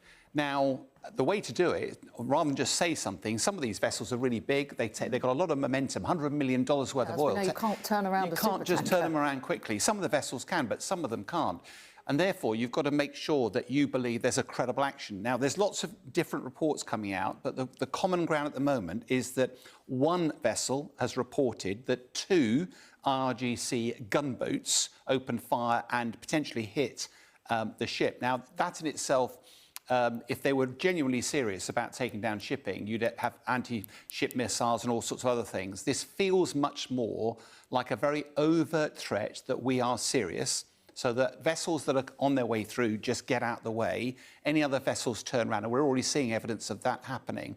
The fact that Mujtaba Khamenei has also turned around and said, our Navy, that was destroyed. In other words, it's not destroyed, will wreak havoc. I think all of that is still all about positioning for the potential for peace talks, because you remember President Trump has said, Iran doesn't control the Strait, we do, and that's why they've got down here their blockade. But actually, Iran's going around and saying, no, we do control the Strait. You claim that we promised that we weren't going to close it again, but actually you haven't got rid of the blockade. We can close it and we can demonstrate that power. This is all about power play in advance of that conversation. Well, let's talk about that, because if you follow the trajectory of what has happened, and we wind forward to Tuesday night, Wednesday, when these talks are going to be hopefully going ahead, what are the broad contours that you see of that negotiation? Well, for me, the big picture is that are both sides motivated to get some sort of deal? And I think the answer is yes. Iran doesn't want to see this continue, neither does America. The challenge, of course, is time. I think Iran's patience will last a lot longer than President Trump's, and therefore Trump desperately wants to see something. Now, we saw a flurry of 7 tweets or truths in a row within an hour overnight. And the parliamentary Speaker of the House turned around from Iran and said not one of them was true. Clearly, both sides are positioning that there'll be some sort of deal. By way of context, nuclear is the core of this. The last time this was all discussed, it took 18 months, 20 months to come to a deal. This is not going to be solved in a matter of hours. I think what's increasingly been talked about is a memorandum of understanding. That sounds typically vague, doesn't it? But it might be that that provides the platform for President Trump to walk away and declare victory, take his hands out of this particular mangle, Iran to turn around and claim victory, and then potentially the international community, we've been hearing about that the last couple of days, particularly with Trump, with Keir Starmer and Macron working together. Maybe they can therefore find a way of getting rid of the mines, getting normality back to the Strait. All right, Sean, thank you. So it's day 50 of the Iran war. Straits of Hormuz, long been a centre of this conflict, has been closed since the start, was opened up in response to the ceasefire being called in the Lebanon. Although the Iranians claimed it was fully open, which on the left-hand side they claim it was, if we look at the screen itself, the actual minefield that was positioned here meant they had to route traffic, and it clearly wasn't open to all the American forces either. But at 9:30 today, the Iranians announced that it was now closed, largely due to a US blockade that's out over the Persian Gulf. By early afternoon. I saw this on TikTok, but I didn't actually end up watching it. Clippers just be making fake captions for no reason at all. Yeah. Do we even believe the mine narrative? I mean, Golubov has made it seem like there's mines there. I don't know. It's strange because there are inconsistencies on whether or not there were mines there at all. So could be a bluff. I don't think there are mines there, but now Golubov is speaking like there are.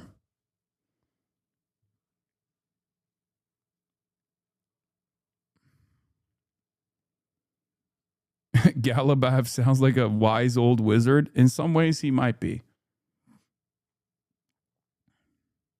There are. I put some there last night. Oh, we got a Hormuzer in the chat. Member of the IRGC Navy.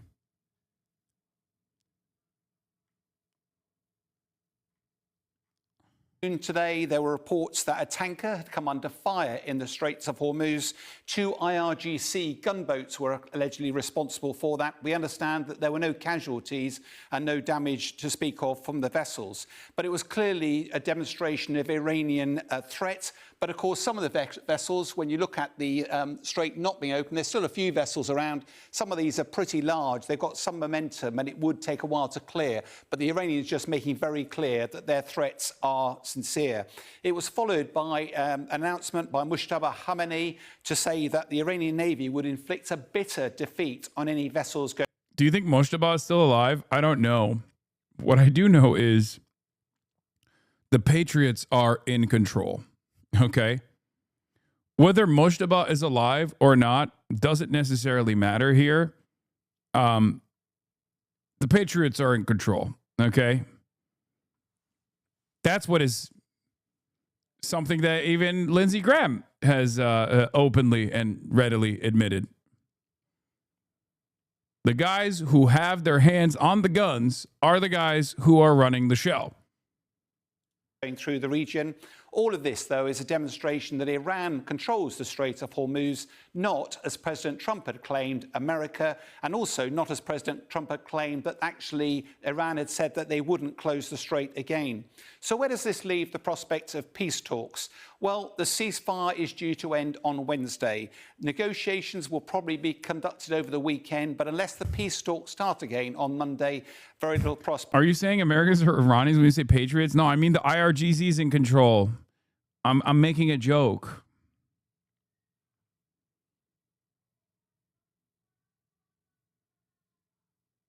Of peace. Now, Trump has always claimed that Iran has no cards to play in this negotiation. But the Strait of Hormuz, the Bab el-Mandeb Straits, all of which show that Iran has a significant amount of leverage. President Trump overnight issued a whole series, 7 tweets, 7 social media outbursts in an hour.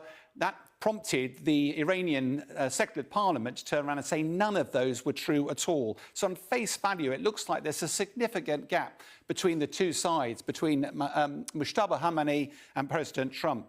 But it is clear that both sides are motivated to get to some sort of peace deal.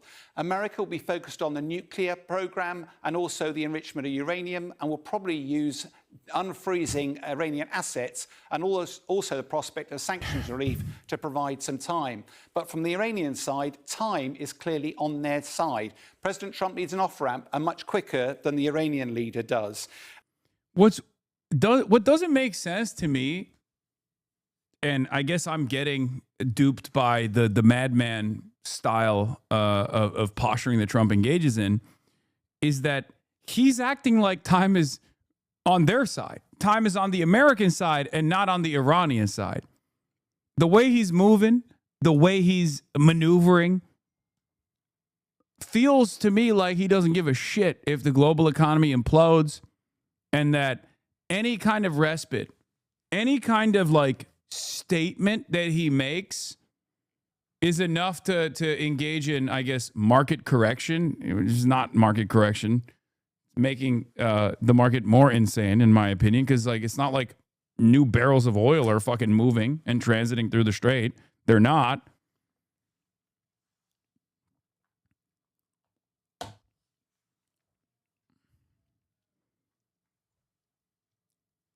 It just doesn't make sense. He wants to punish NATO and increase reliance on the U.S.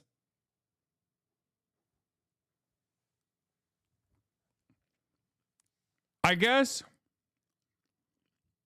his additional blockade on the Strait of Hormuz did work in that way to apply additional pressure to NATO. Because like NATO countries could do bilateral deals with Iran and then transit their you know, and Asian countries as well could commit to separate deals with Iran and transit unimpeded through the strait. But now America's like, if you touch an Iranian port, we won't let you go through the strait. So I guess that additional pressure is not on Iran necessarily, but it's on the rest of the world to not commit to any deals with Iran. And that doesn't make any sense at all. I guess he's banking on the idea that none of our European allies will ever turn on us, no matter how hard we make their economy scream. There won't be any NATO deal. EU will try to make a deal for themselves regardless of other NATO members. No, that's what I'm saying. They have. European continent nations have already gone to Iran to talk to Iran directly. Iran has put all the cards on the table. They said, look, if you come to us, if you treat us like a sovereign nation, we will allow you to push your tankers through the Strait of Hormuz unimpeded. All you need to do is pay a toll. You know, that's fine. And I think many European countries were on board with that. The problem, however, is America doesn't like that because it undermines America's power around the world. I mean, you have these countries now doing deals directly with an American foreign adversary. That's unacceptable, especially in this time of crisis. And I suspect that's the real reason why there's a second blockade. It's not necessarily to stop Iranian ships from transiting, but it's more so to say, no. Only we get to, do a real blockade. Iran doesn't get to do a blockade and then open it up for all of you guys. And almost certainly what we're heading towards is some sort of memorandum of understanding, because the nuclear debate will not be solved in a matter of hours or days. Last time this was done, it took 20 months to do. A memorandum of understanding will have a significant amount of ambiguity, will allow President Trump to walk away with declaring victory, but likewise for the Iranians. Meanwhile, across in the Lebanon, the fragile ceasefire seems to be holding at the moment. But Prime Minister Netanyahu has always claimed that that doesn't stop him responding to self-defense if he's attacked. The challenge, of course, is the whole of the operation that Israel's doing in southern Lebanon is allegedly under the grounds of self-defense. So, in reality, this is a real test of the relationship between President Trump and Prime Minister Netanyahu. Can President Trump maintain control of Netanyahu? If the 10-day ceasefire holds, that might provide a window of opportunity for President Trump to seek a peaceful end to the conflict with Iran. But it's pretty clear that Prime Minister Netanyahu has unfinished business against Hezbollah in southern Lebanon. About 10 still trying to sabotage the path of the diplomatic efforts through this diplomatic circus that they are adopting. They thought that the force and the pressure and the escalation is part of the solution. No, these cannot be for the benefit of anyone. Diplomacy must prevail. One by one, please, one by one. President Trump said that if there is no agreement on Wednesday, there will be a return to the military action. Then let's President Trump talk. He talks too much. He said contradictory things within the same statement. This cannot be prevailed. I don't know what exactly he meant. The American people must decide about him.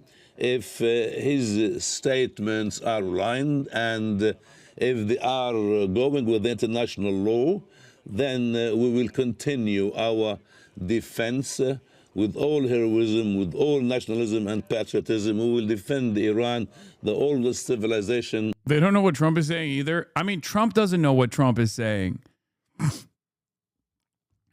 I feel like I don't know what the goal is here. I genuinely don't know. And I don't think Trump knows what the goal is either. Like, I don't know how long we can continue doing this. Okay. Where we just have a guy who is all over the place, who's just like such an unstable, such a beacon of instability around the globe, just molesting the money over and over again. Devaluing the dollar. Yanis has been saying it. I mean, buddy, I know that Japan has no autonomy whatsoever in this process, but they own a lot of American debt. Okay. So does China, ironically enough. There's only so much pressure and pain that they will abide by until there is genuine instability in these countries and they demand to chart a different path forward, one that does not revolve around America's interests.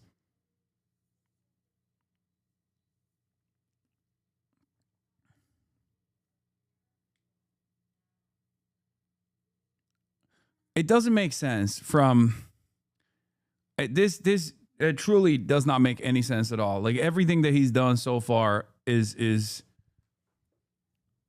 it's not helping America's strategic goals at all. Like, it doesn't even make sense from a pro-America perspective, right? on the planet. We will fight till the last Iranian soldier. War cannot lead to any positive solution. The Americans must understand and must learn the lesson. The era of colonialism must come to an end. They cannot dictate the orders on the other nations. And if everyone concentrates on peace and stability, this will be for the benefit. But the Trump family have made a lot of money on this war. Buddy, if the GCC nations start pulling out of all of the deals that they financed, that's going to have a horrible impact on all the deals that the Trump family has made. Like, a lot of the Gulf Coast cucks have decent leverage here. They haven't used it. I assume behind closed doors they're starting to mention it. Everyone, and this will be a chance. But if they chose to try to be the aggressors and to go back to the war, they will see the answers from Iran. We will never hesitate in responding with all force.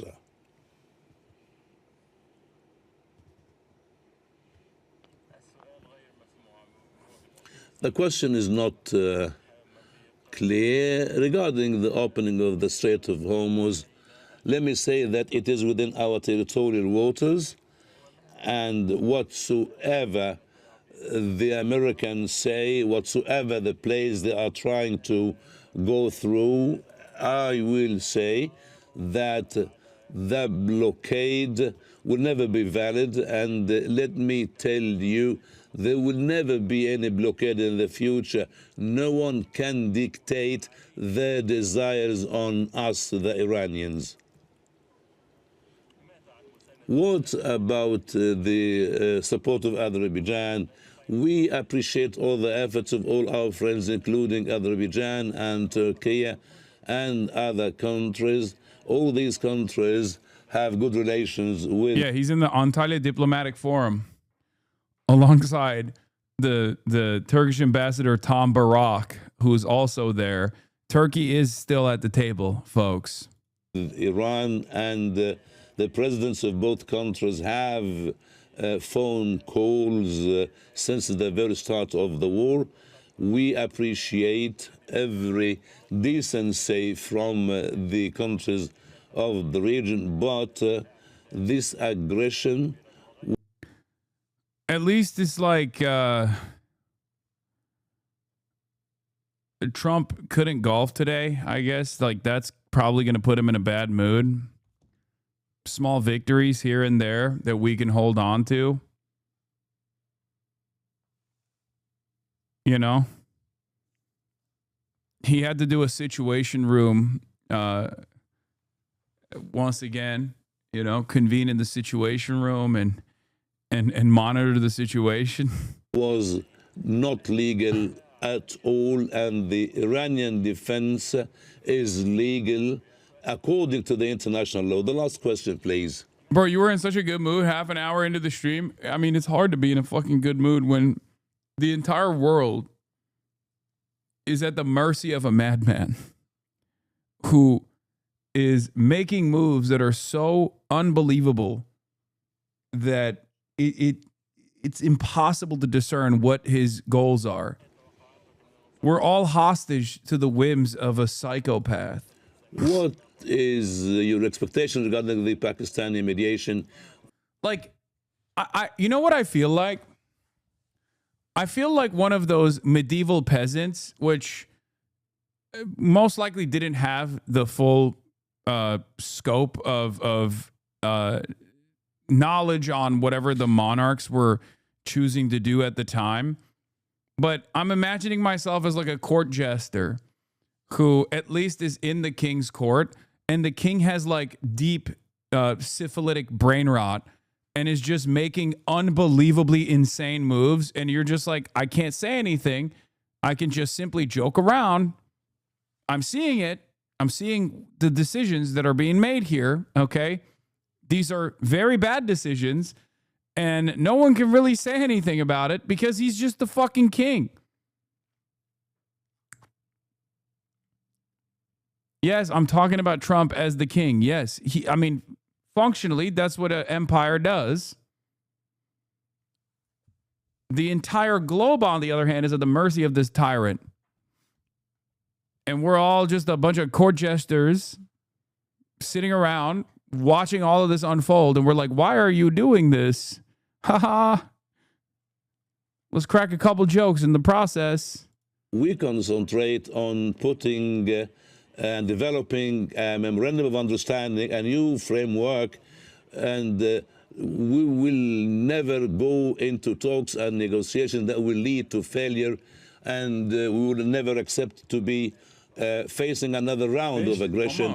We have entered talks and negotiations with all goodwill.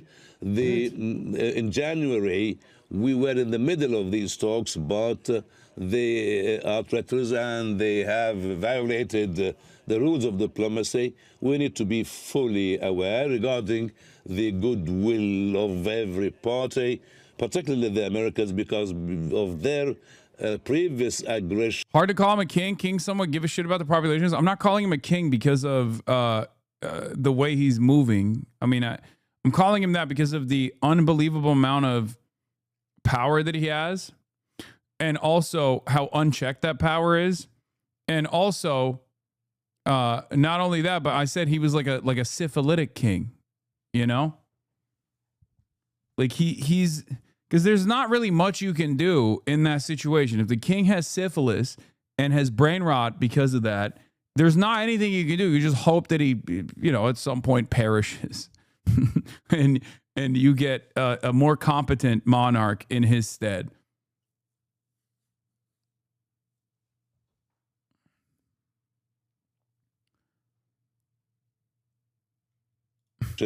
We reached that point now. This war is a defense from us and aggression from the other side. And we have seen them assassinating Ayatollah al-Khomeini, the leader of Iran, in his office. They have killed other commanders. It's not in the front line. Some of them with their neighbors. So this was a war crime, and during the war, in the first minutes of the aggression, they also attacked and bombed an elementary school and they slaughtered 168 small kids at the age of 7 to 11 years old. All the media, you have to reflect the ugly picture of this aggression, and you have to be careful not justifying the ill political agenda of those who started this aggression. Israeli regime wanted to have the greater Israel and to change the geopolitics of the region. So this defense that Iran is doing is on behalf of the whole region, is on behalf of all the free countries, and we don't have any option just to win this resistance, which we are very much determined to do that. Is there a date, Minister? Is there a precise date for the next round of talks with the Americans? Until we agree on the framework, we cannot, set the date. As soon as we agree, there was significant, actually progress made, but then this maximalist approach by the other side, trying to make Iran an exception in international law, prevented us to reach an agreement. I have to be very crystal clear that Iran would not accept to be an exception from the international law. Anything that we are going to be committed, we are going to commit within these international regulations. Thank you so much. خیلی خوب و تشکر میکنیم از روابط بسیار خوب دو کشور از مردم. It was good, and we want to thank the people of Azerbaijan, President of Azerbaijan, who showed that in difficult times we can rely on them. Thank you very much. Thank you. I was very clear that whatever we accept will be within the international regulation and international law. No government in Iran can commit the country beyond the international law. I told, and I will repeat it again, Iran would not accept to be an exception from the international law. We are member of Non-Proliferation Treaty. We are member of IAEA, and we are going to commit. We do have responsibilities and we do have rights. Iran is entitled to the rights, and we are not going to abandon our rights. Thank you very much. Thank you. That was Saeed Khatibzadeh, Iranian deputy foreign minister, saying that he cannot set a date for talks with the United States until we agree to the framework for those talks. He said war cannot lead to any positive solution, and that we will never hesitate to respond with force. To discuss all this further now, we're joined by Alan Iyer. He's a distinguished diplomatic fellow at the Middle East Institute and a former senior diplomat on the U.S. negotiating team for the 2015 JCPOA, the Iran nuclear deal. Thank you so much, Mr. Iyer, for being with us on Al Jazeera. So we have Iran saying that there won't be any talks until a framework is agreed. President Trump says a deal is within reach. So two completely different versions of reality from Washington and Tehran. How, first of all, do you interpret these contradictions? I don't interpret them, I ignore them, because the problem is that policy is not what people put on social media. What President Trump puts on social media, what Arakchi puts on social media should not... Damn, he hit the Arakchi. ...be the focus of too much attention, okay?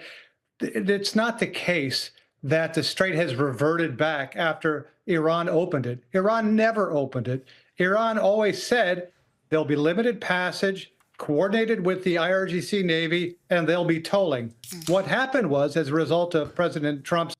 Obama is hanging out with Zoran? Yeah, I know. They did Wheels on the Bus go round and round. Mayor Zohran Kwame Mamdani and former President Barack Obama are at a child care center in the Bronx reading a book to the preschoolers. Here they are singing Wheels on the Bus.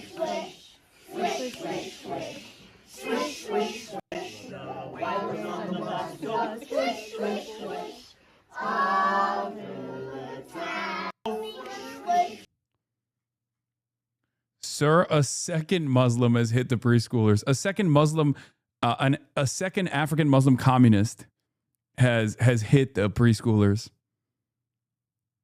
Mamdani went from hanging out with you to Obama. Well, I mean, he hung out with Donald Trump too, so.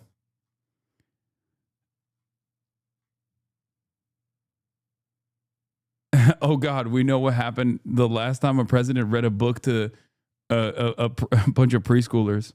Why don't you read books like this to us, HasanAbi? Because I'm fake. Obama trying to clout farm off Mamdani is kind of insane. Okay, let's get real for a minute. Let me just start off by saying... And pussy too. Okay? Here's the thing. Okay? For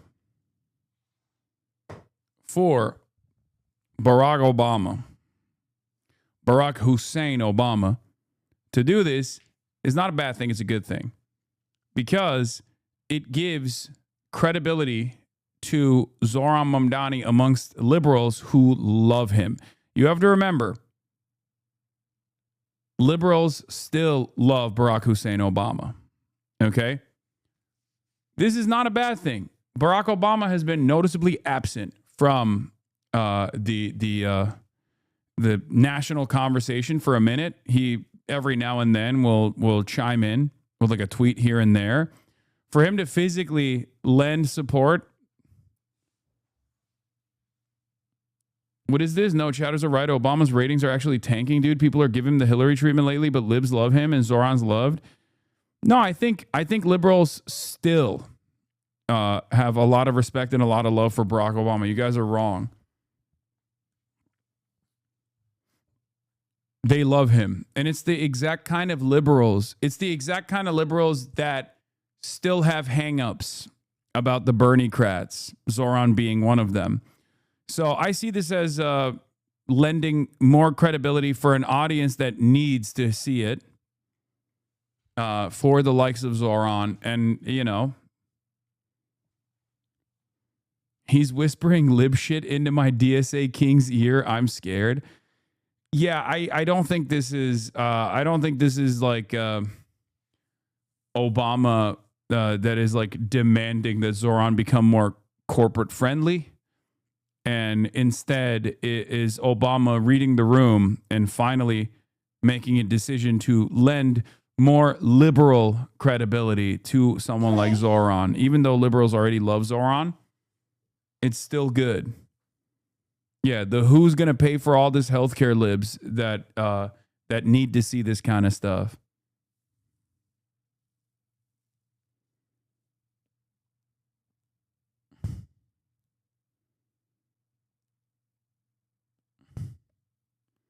This is absolutely vital for the neoliberal Gen Xers getting on board nationwide. As long as Obama isn't actually influencing Zoran as a pure good, yeah, I don't think that's going to happen.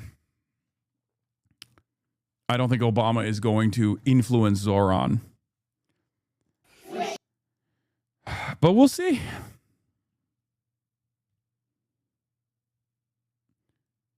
I see this as a very positive sign, though. Perhaps I'm too optimistic, but I see this as a very positive sign. You have the king of liberals, okay? The real king. The actual undisputed king of liberalism, Barack Obama, saying, that's my guy. This guy Zoran, that's my guy. This has, in my opinion, tremendous positive impact for all of the Gen Xers, the lead poison generation. They will look to the left flank Bernie-crats with a lot less skepticism than they previously might have.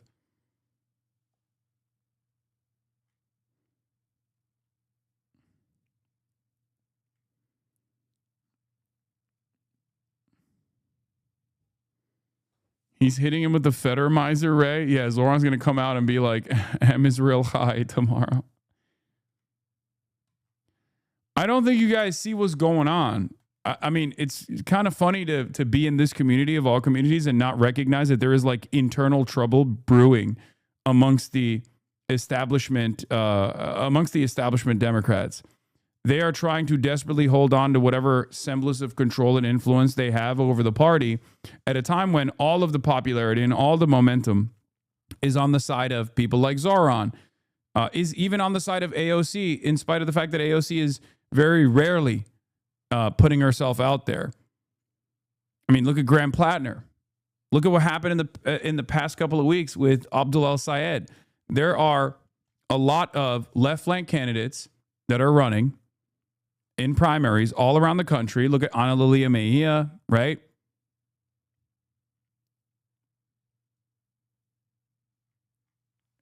For a lot of those people, like Obama is basically saying, no, this is the direction that the tent must grow in. I see this as, yes, establishment liberalism in some ways offering much needed recognition that they refused to offer for many years to democratic socialism and the actual left flank Democrats, the true left flank Democrats.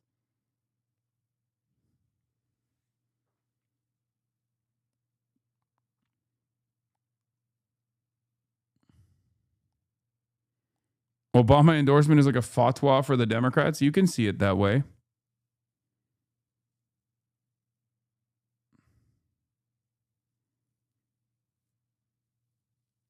You think Hillary or Kamala will do the same or not? No, they should stay away. It's fine.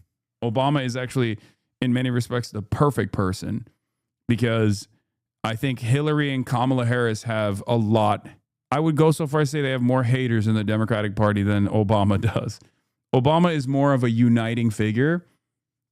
It reminds a lot of older boomer Democrats, like a moment where America was on the right trajectory. There was a handsome, charismatic person leading the party. Obviously, we have tremendous criticism for Barack Obama here, but we're not talking about our audience. Everyone here most likely loves Zoran anyway, or, they have their criticisms, but it's like most people understand that Zoran is the closest to this community's worldview than most other politicians in office right now. So for the people who still have hang-ups about Bernie-crats, about left-flank candidates, Barack Obama's presence next to Zoran Mamdani is a good thing because it forces them to see Zoran in a positive way because they love Barack Obama. I don't think they're going to turn on Obama. All those people who fucking complain about like the Podjons, right? Because there are a lot of them that complain about the Podjons all the time.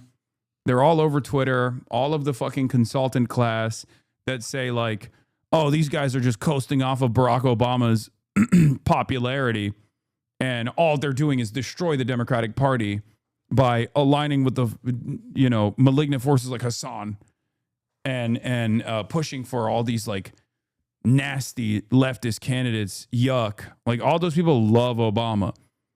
When those people see Obama next to Zoran, they're going to be like, okay, I hated Zoran, but I have to reluctantly agree with him.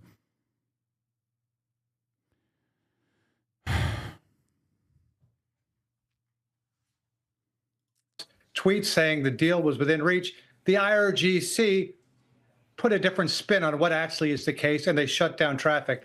But the reality is there has been no appreciable change in the ability of ships to transit the Strait. Iran is still going to maintain a chokehold on that until they get what they want. Yeah. And in terms of how close we are to a deal, not close at all. There is no low-hanging fruit. Still substantial differences between the two sides. On the differences, and I want to get your expertise on the nuclear issue more specifically, because you were, of course, part of the negotiating team in the JCPOA deal. The U.S. today is demanding zero enrichment. Iran refuses that and offers time-bound suspension. Trump has also said that they've agreed to hand over their enriched uranium. The Iranians have denied that as well. What concessions, if any, could Tehran make here? And can they realistically come up with a different mechanism established under the JCPOA regarding, uranium stockpile limits and monitoring? Can they come up with a better deal? Well, unfortunately, as a result of this war, whatever deal the U.S. will get will be worse than the one they would have gotten had they not. Cool chatter. 42069 with the 50 bones. God damn. Peppering, showering the chat. Showering the chat with gifties. Thank you for subscribing to the Piker Broadcasting Service. Thank you for your contributions to independent media. Your contributions to the PBS, Piker Broadcasting Service, allow me to maintain my editorial independence. Piker Broadcasting Service, for tomorrow's news today. Piker Broadcasting Service, for the people, by the people. Thank you. Attacked. Whatever deal the U.S. could get will be essentially the JCPOA, which is Iran is willing to temporarily suspend uranium and put limits on the uranium it keeps within country in exchange for a source of money. Sanctions relief, unfreezing of blockaded Iranian funds. That's a crazy take. Obama's never done anything but undermining leftist/progressive since he left office and doesn't make appearances without an agenda. Yeah, I understand the skepticism. I just don't think it'll work in this circumstance. This is an awesome photo. That's so funny. I'm not so skeptical. You understand?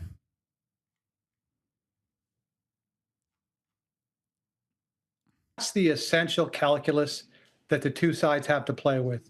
Restrictions on Iran's nuclear program in exchange for money.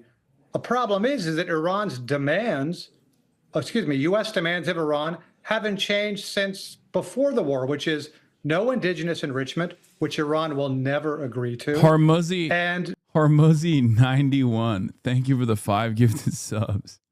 No uranium on Iranian soil, which Iran might well agree to. They've indicated they would be willing to keep minimal reserves of enriched uranium on Iranian soil.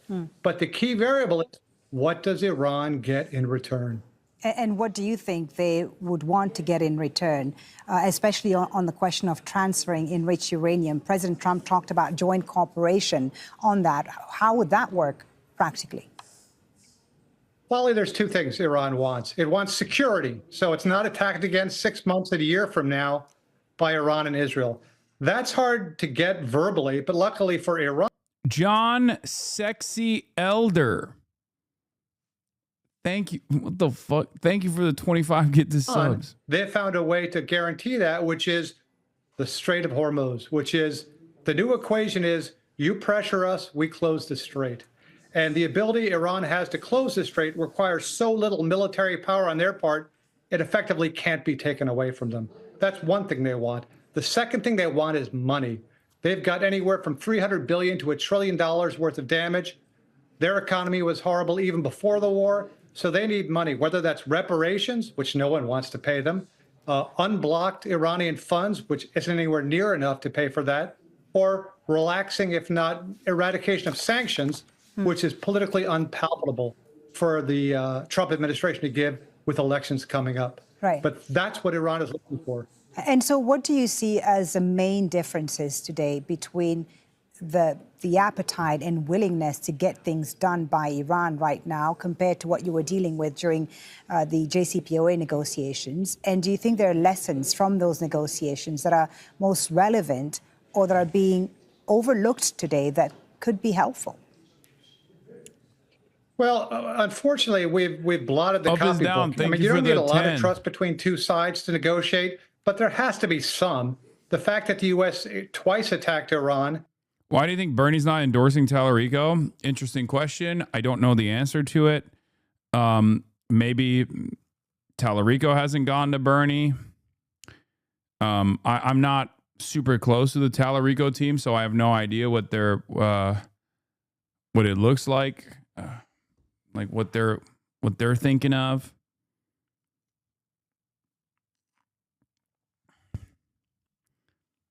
Not progressive enough? I don't, maybe it's because, is Tallarico pro Medicare for all? I don't think he is, right? That might be part of it. It could be a timing decision. Miriam Adelson donation? No, I don't think Bernie gives a shit about that. It's Texas, bro. Could be because Texas. Guys, Bernie is popular everywhere, okay? Including in Texas. Anti-establishment politics is very popular in Texas. Bernie is an anti-establishment figure. Tallarico campaign may have viewed his endorsement as a risk in Texas. Wouldn't be surprising if people thought that. If they think that, they're wrong to think that. Bernie is beloved by the Latino voting bloc, and that's Tallarico's beating heart, right? That's what allowed him to cross the finish line in the primaries. That's the place that he will need to make the most significant gains if he has a shot at winning that race.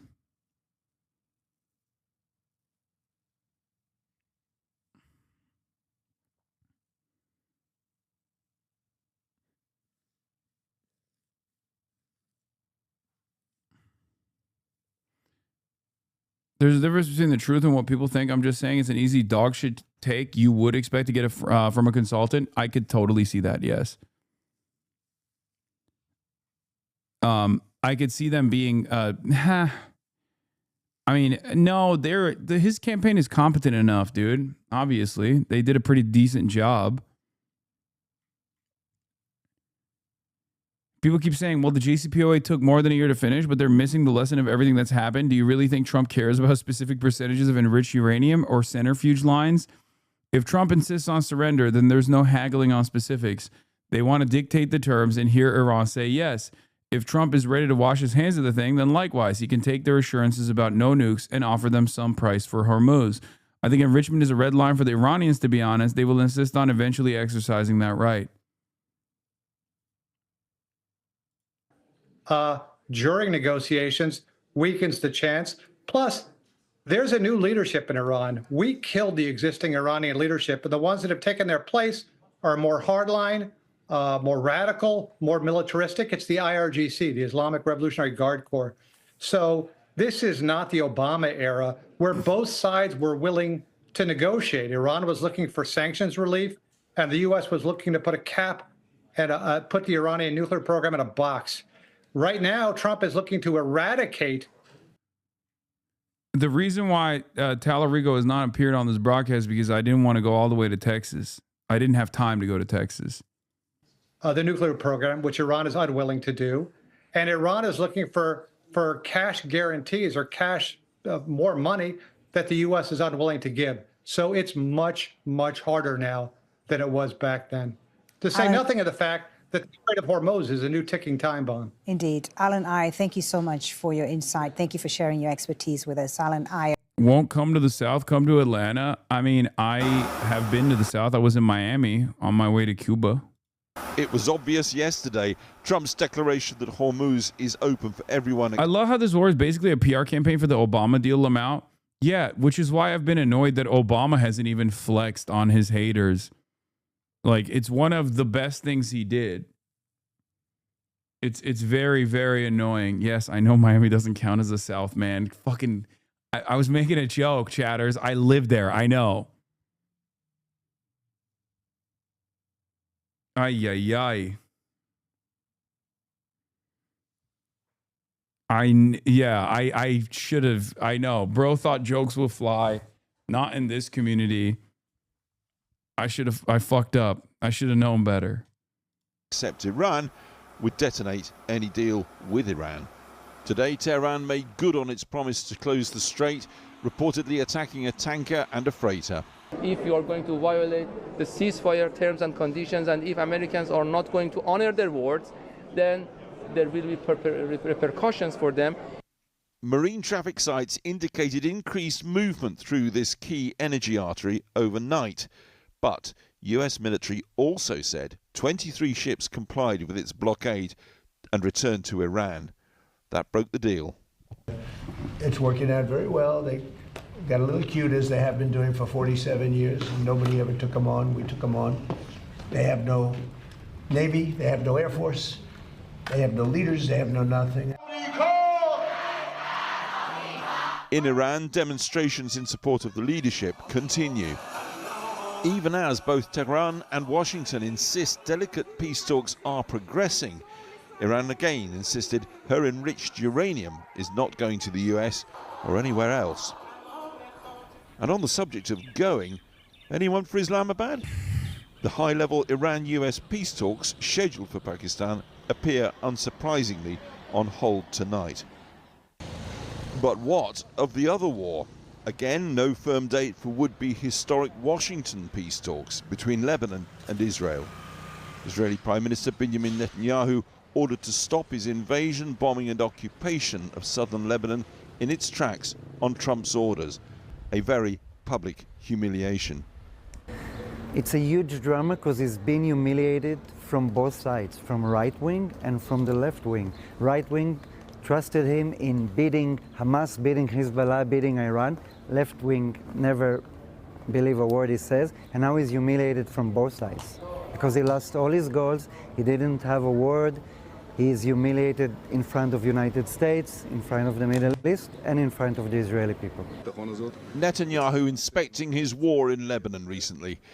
That Trump order came soon after a White House diktat imposing a 10-day ceasefire on his Lebanese invasion. Many of his own cabinet only heard about it from media reports. Netanyahu has to hold an election by October at the latest, and if the polls are right, he's facing the end of his political career. Civilians returning to their homes, or what remain of them, in some parts of southern Lebanon today. I hope everyone's getting their press releases in the Democratic Party to swap over from Netanyahu is a bad guy, Netanyahu's war, Israel has a right to resist, Netanyahu doesn't have a right to resist, to Naftali Bennett. Swap it over. Naftali Bennett's war. Yair Lapid's war.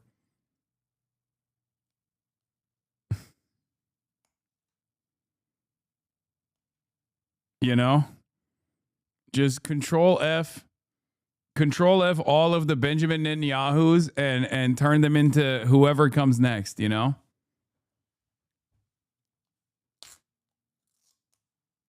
It won't be Ben Gvir, I don't think. That's crazy. Maybe in a decade. Where the country's profound security crisis again exposed. A French soldier, Staff Sergeant Florian Montorio, shot dead by gunmen there today, 3 more injured. The French president blamed Hezbollah without offering evidence. Hezbollah denied it. The soldiers, part of the United Nations. Yeah, I wonder who's more likely to shoot at the United Nations soldiers, Hezbollah or Israel? God, cuck-ass loser. Mission to bring peace to the Lebanese-Israeli border. It has been failing to do that now for 48 years. So ceasefires then hanging by a thread in two wars, but there is, of course, a third. We must never lose sight of that in Gaza, where the ceasefire is similarly precarious. In the past 24 hours, the United Nations has asked Israeli officials to conduct an urgent inquiry into just how their soldiers came to shoot dead 2 drivers working for the United Nations and injure 2 more. So consider this tonight. Should Benjamin Netanyahu be out of a job come the autumn and losing the election, he faces not just a corruption trial and potential jail here in Israel, but more widely, he is indicted for war crimes at the International Criminal Court. And should he be brought to face those charges and thereby the Israeli state, those calls will only grow more louder if he is politically isolated. Back to you. Alex Thompson in Tel Aviv, thank you. Well, after the original announcement that the Strait of Hormuz would be opened, the price of oil fell dramatically. However, its closure again means global trade will continue to be disrupted. This week, officials from the International Monetary Fund and World Bank met in Washington with the crisis top of the agenda and the situation in Asia of particular concern. Our economics editor, Helia Ebrahimi, reports. The Songkran New Year's festival in Bangkok is the largest water ceremony in the world. Its theme, cleansing and purification. But this year, shopkeepers worried higher energy prices would stop people joining in. In Asia, what's been happening in the Middle East is already a crisis, and the Strait of Hormuz reopening is an economic necessity. Even if shipping resumes this weekend, it's estimated 900 million barrels of oil have been lost. It's put a strain on the most high-tech economies of the East, as well as its most vulnerable citizens. The shock has an asymmetric impact, right? The poor and vulnerable are most affected. Countries which don't have buffers are affected because they can't help the people who are affected. Surat in India is a key textile hub, but gas shortages have meant turning to fire. Look what Big Yahoo took away from us.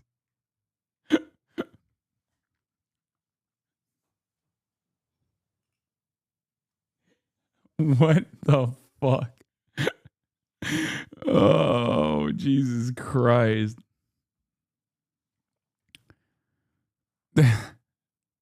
What is that hair, bro?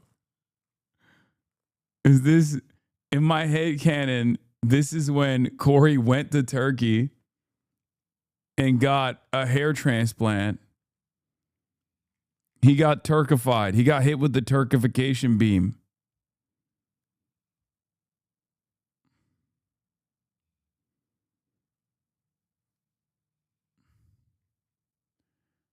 Classic Hasan Democrat sheepdog. Yeah.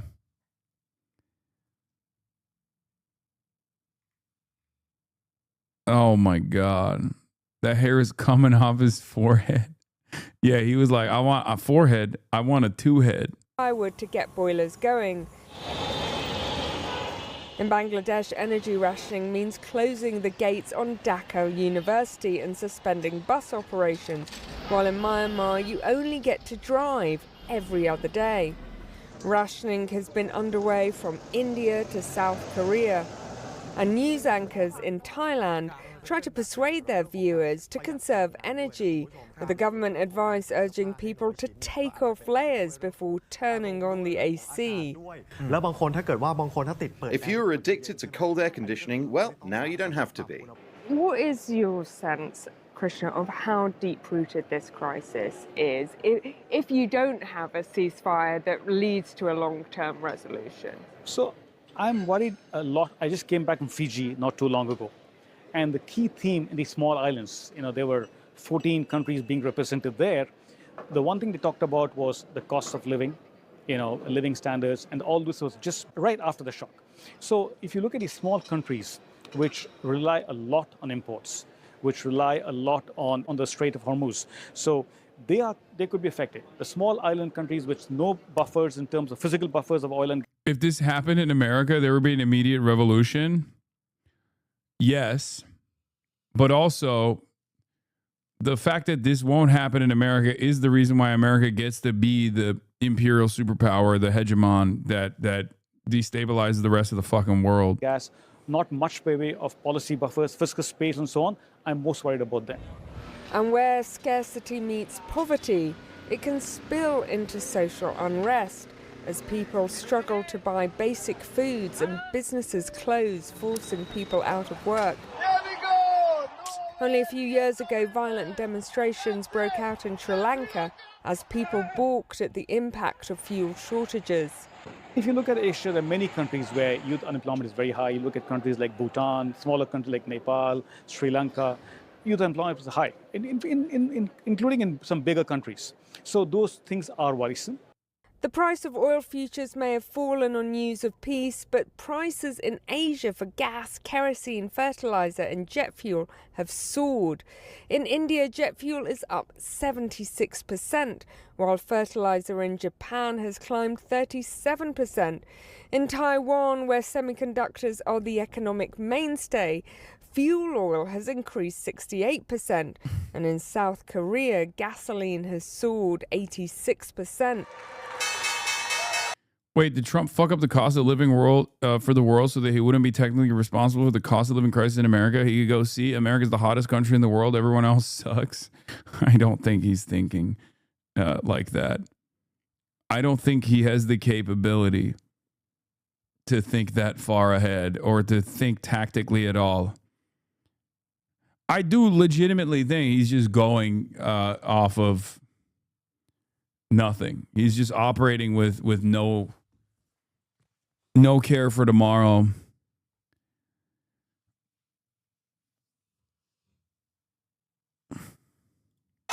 On Wall Street, the promise of reopening the strait created a buying frenzy that pushed stocks to near record highs. But it's not financial bets that will help farmers here.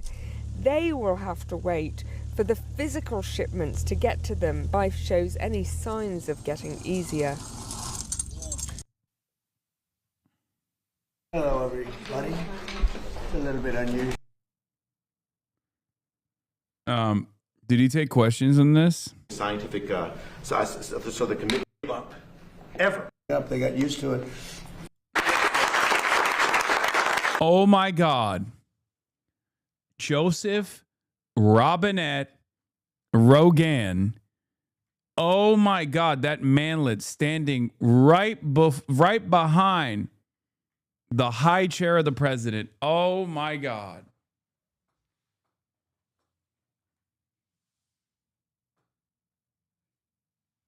Oh my God. Someone in the chat said, I was wondering if he had noticed. No, I didn't initially notice him because he was hiding.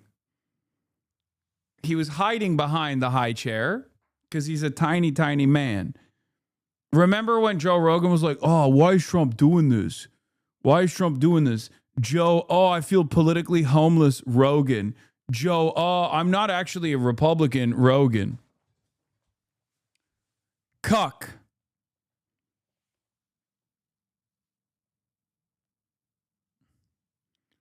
Yeah, no, he's not 5'8". Let's be real. He's like 5'4", maybe.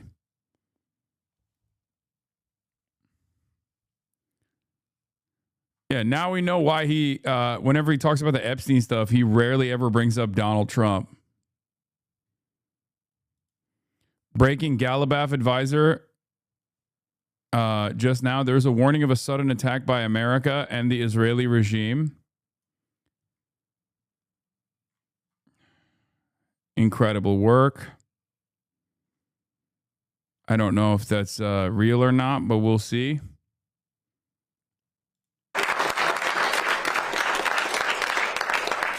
We don't know yet. We don't know. On WrestleMania weekend, yeah, it's really fucked up that they're doing this on WrestleMania weekend. Folks, and I think we'll keep it on the subject pretty much. You'll have some questions on Iran, I know that, but this is such an important subject that I'd rather let this just speak for itself. And we'll be talking about Iran later. We have very good conversations going on. It's working out very well. They got a little cute, as they have been doing for 47 years. Nobody ever took them on. We took them on. They have no Navy. They have no Air Force. They have no leaders. They have no nothing. Actually, their leaders are, it is regime change. Bro has Danny DeVito vibes. How dare you? Danny DeVito is the GOAT and a lifetime big donor to Democracy Now! Fun fact. Danny DeVito has always had incredible politics.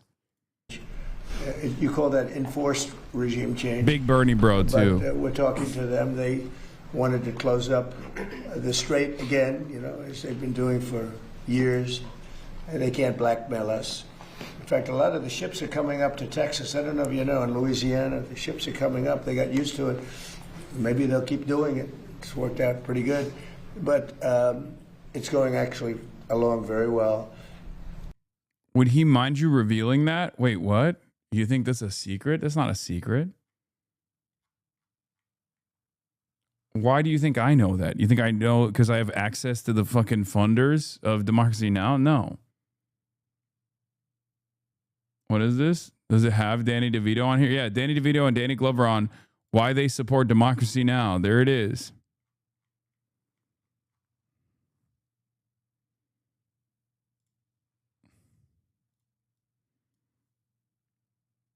I thought you knew. Oh, you thought Danny DeVito and I know each other personally, and he told me.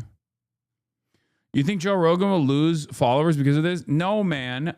At some point, y'all got to realize something that is fundamental, okay? Right-wingers are stupid, okay? Sure, liberals are stupid. We're all stupid.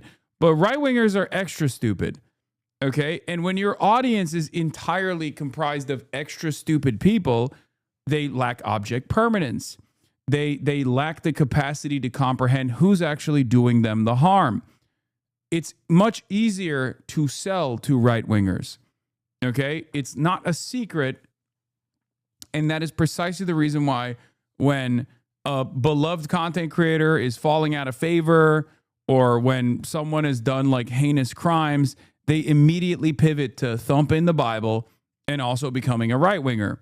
Because they know that that audience is unbelievably forgiving, I guess, if that's the right term to use here. And they're very stupid. It's just, you sell to stupid people, okay? Selling to smart people is much more difficult. Selling to stupid people, on the other hand, is much easier. So no, Joe Rogan, who's, overwhelming majority of his audience is now like, obviously very right-wing, are not going to turn around and be like, wow, I can't believe Joe Rogan. I can't believe Joe Rogan went and hung out with the president. No, they love that shit. And we'll see, but we'll have some information by the end of the day. We're talking to them. And, we're taking a tough... Let's see what Joe Rogan had to say. Opiate problem in this country, obviously. In 2024, more than 80,000 people died of overdoses. It's a horrible number. And there's more than 5 million people that are addicted to opiates right now in this country. With one dose of Ibogaine, more than 80% of people are free of that addiction. With 2 doses, it's more than 90%. I sent him that information. The text message came back, sounds great. Do you want FDA approval? Let's do it. Are you fucking serious? That's how this stuff works? That's how this stuff works? Joe Rogan showing up to the White House after spending a month claiming to be politically homeless?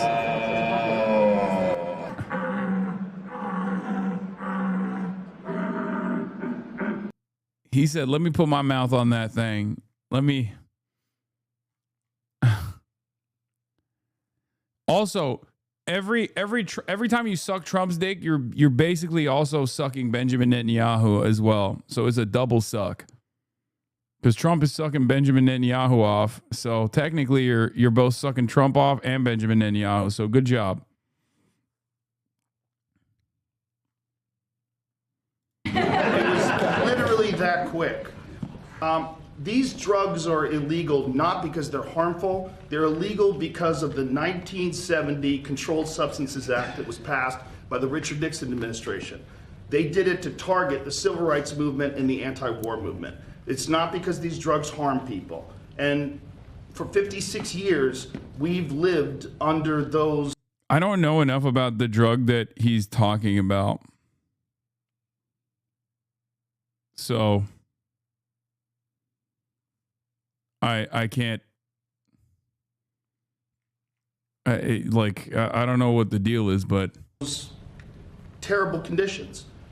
Wait, Ibogaine DMT? Wait, he's saying DMT is helpful for overcoming heroin addiction? Free of that now. We're free of that now. Thanks to all these people that we see next to me, and thanks to President Trump. We have a gigantic opiate. Ibogaine can cause heart attacks and other problems leading to death, even under medical supervision. It's a potent hallucinogen. It has been used to treat heroin addiction successfully.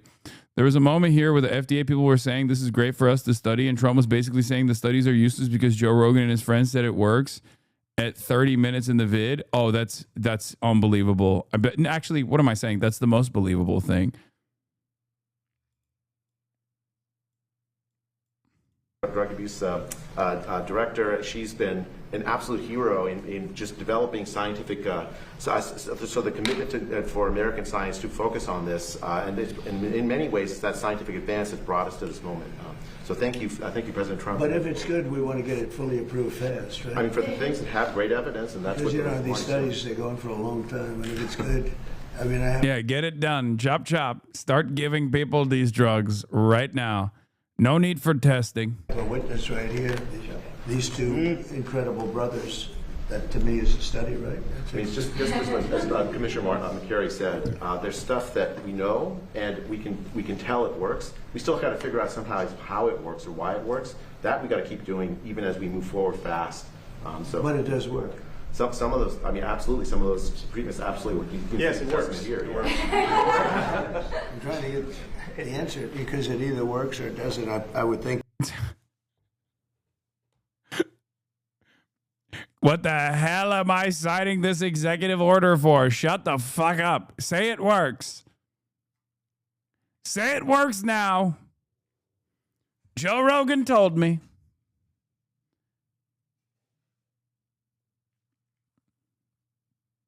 It's awesome.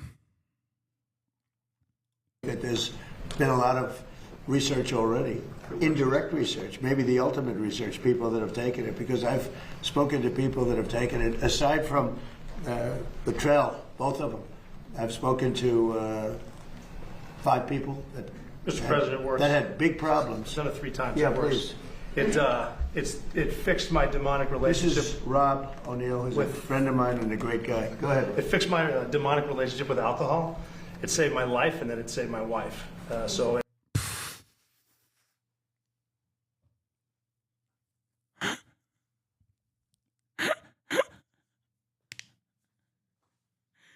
Wait, Rob O'Neill, that's Mick Booyah, right? That's Mick Booyah. That's the guy who was like, I'm going to do a rape on all of the I'm going to turn all of the young Democrat DNC influencers into my child rape slaves. Look it up. That's what he said. That was him. Yeah, Mick Booyah. He fucking follows me on Twitter. Freaks me out a lot. I don't know why.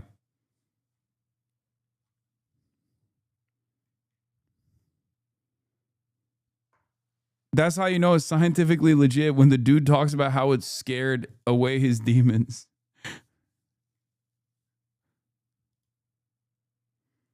Yeah, look, see?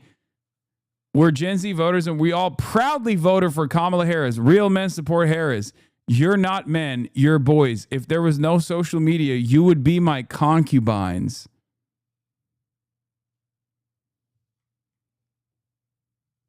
That's him. That's the guy. Robert J. O'Neill. Hasan, bro, you're so disgusting for this. He was clearly struggling when he said he would turn that kid into his concubine. He's cured now. The psychedelics cured him. The demons are gone. You don't get it, man.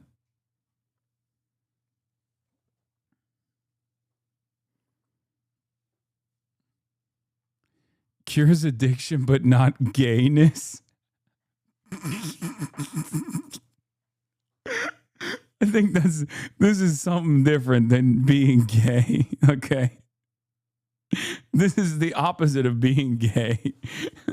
This is. Why do they all sexualize Harry Hasan? I don't know. It's very strange because we know Harry Hasan fucks. Okay. Like, but all of the like boomer right-wing psychopaths all want to have sex with him. It's very odd. Yeah, Roman Empire style, not like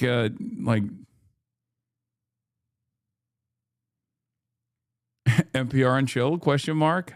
Damn, that ass is fat.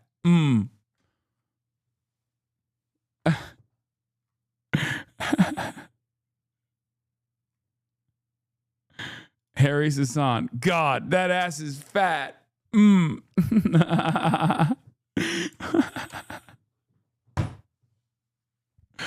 Oh God, that was funny when liberals were like, Harry Hasan fucks. That's unacceptable.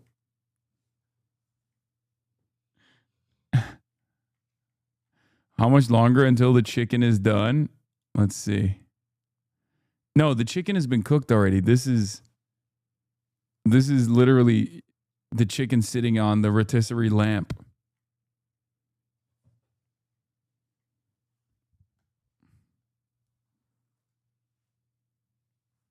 Look at that. Look. Doesn't even work anymore. You see that? Doesn't even work anymore. I've zapped her so much, it doesn't even work.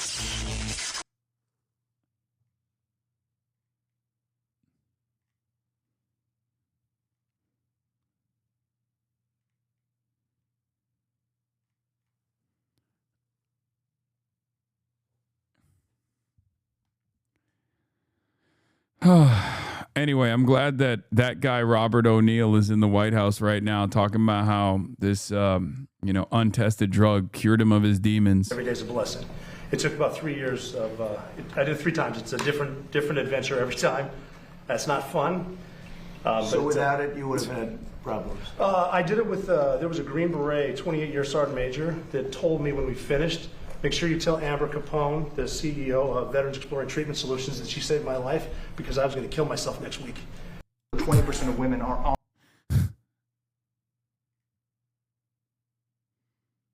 Not news related, but did you see Cinna pop off on XQC cringe? XQ cringe?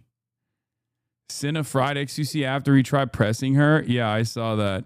XQC really don't know what to say if it ain't behind a computer screen. I saw a clip of this. I did. She popped off, but the clip's not working. Yeah, she was like, you talk all this shit. Hi guys. Don't play it? Wait, why? Are you guys eating? I can eat too. Yo, Finna, what is your worst takeout? What the hell is, why is this so bad? XC gave up 10 goals at the charity match today. I saw him saving one that was good. The Jason the Ween one. Why are you not in the Wembley game, Unc? Buddy.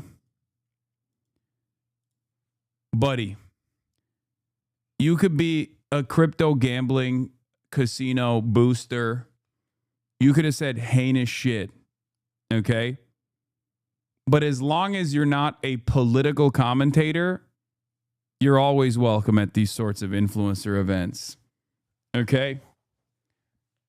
Because he never does fun shit? Nah. You could be a monster in general. As long as you don't talk politics. Okay? You talk politics, you are maximum controversial. You talk politics, you especially have you're a very loud voice as a critic of Israel. I deadass hate streaming culture. These people are swine. I mean, it's fine. You'd also probably be arrested if you went to the UK. No, I'm going to the UK. X talks politics. I mean, XQC is he can talk whatever he wants. Like he's considered legendary status in these communities because for many years he was the top dog, and now when he talks politics, no one takes him seriously. And also remember, taking a right-wing position is not inherently political. As a matter of fact, it is utterly devoid of being political.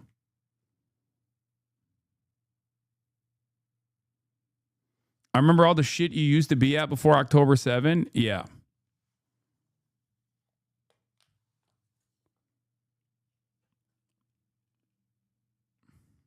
You want in on this?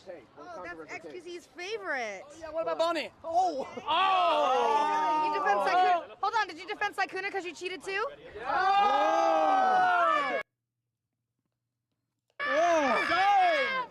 Like that motherfucker boosted the president, dude. The current president of the United States of America.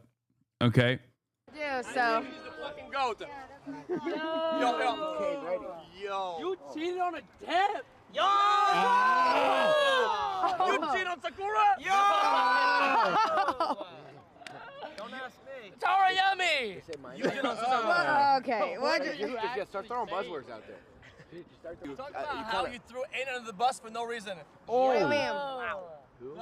I said I have no beef with Aiden, though. Yeah, but. So what do you mean? You're trying to defend him. We don't even have beef. Are you dick sucking him that hard? You said I cannot be You his got friend. a little bit of cum right here on your mouth, X. You got a little bit of cum right here on your mouth because I said I didn't have beef with him. Get his dick out your throat. If I said that, then I would be a sexist. You can say it. Say it.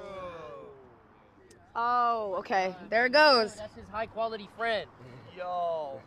You're burning our bridge right now, by the way. Not cool, man. You're burning our bridge. You're good at that, though. Yo, true. You're good at that. So you said what? It's a radioactive wasteland over there. Really? That's like your bedroom, though, isn't it? You're used to that. Oh. You're used to that, bro. Pulling out.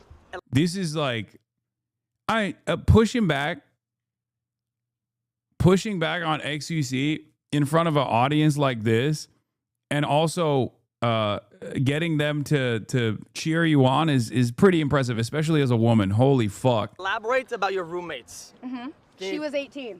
Did you see that, or Yo. did you not react to it? What? The what? Did you see it, or did you not react to it? Yeah. Wait, So you chose to not react to it. I don't think it's about her. I don't think it's about her. I did react to it. I did react to it. I watched the whole thing. Let me ask you something. Why don't you come to me about stuff with me rather than other people? I can come to you about the shit. Wait, what do you mean by that? What do you mean by that? I can come to you about the shit that you do. That's not true. Really? You never done that before. I can't do that. No, you can, but you never done that before. Also, let me ask you something. If you genuinely thought that something was wrong, using my beef with your friend in order to prop that up doesn't make sense. You could just come to me like an adult. No? Yeah. No. If you're vocal in public about one thing, right, but you cannot hide it when it's about your friend, though. So let me ask you something. So she reacted to or she said something the next day. Did you watch it? No, I didn't watch it. Convenient. So what did she say? Why don't you go watch it and ask her? No. Yeah, it's just like XUC invited it in when he brought up Bonnie's name. Fuck everyone involved in that current drama cycle. I don't even know what the fuck happened in the drama cycle. All I know is this. Okay? Back in the day, content creators would not personally egg on some of the most like parasocial nonsense And content creators who did egg that shit on and would purposely wedge themselves into a story in an effort to like get some of the most schizophrenic parasocial stalkers involved would usually be like blacklisted. The environment changed entirely. Okay? The content creator environment changed entirely. There are a lot of content creators like Asmongold who literally personally lean into this shit and will actively turn stories into massive ordeals. Okay, even if it's just like something that a bunch of like insane people made up, they'll always lean into it. XQC does it too. Obviously, back in the day, it was like Sex Pestiny that did it. He still does it. And it sucks because all of these people will then turn around and fucking complain about streamer culture and how people are no longer as friendly with one another as there used to be some kind of a sense of community, right? Hasan acting like he doesn't do that. See, this is what I mean. Buddy, this is the first time I have talked about anything that has been going on in the streaming space in like the last 5 months.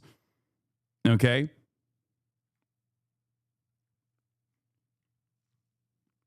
And you're in here eating that dick. Yum, yum, yum, yum, yum. And it's always know you. You can tell when someone is a brain broken fucking loser because they don't have any genuine retort. Okay? They don't have any genuine retort whatsoever. And immediately go, know you.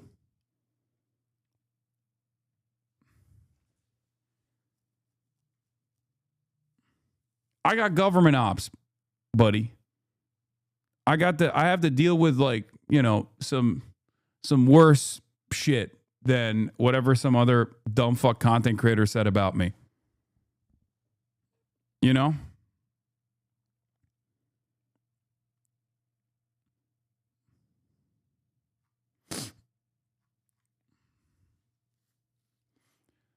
I personally keep away from that stuff because I feel like it's,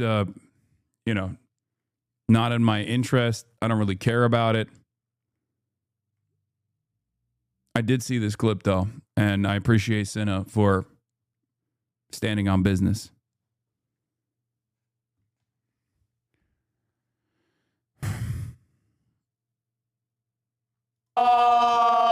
And it's cool that like all these other guys were actually on Cinna's side.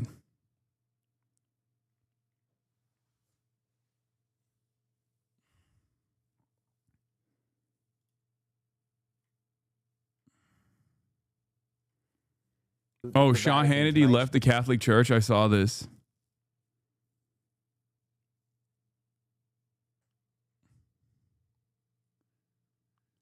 But yeah, if you're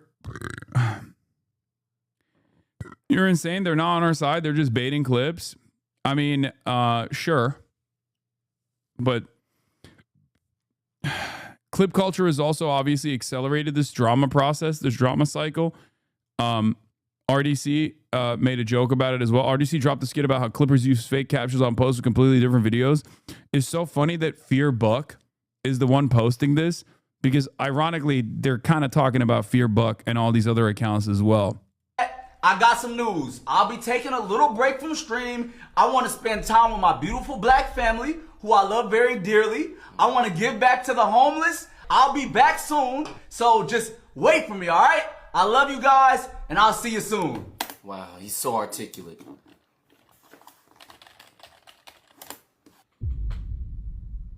Mark says he will slap anyone with a black family. Hey, bro. What's up? Hey, big fan.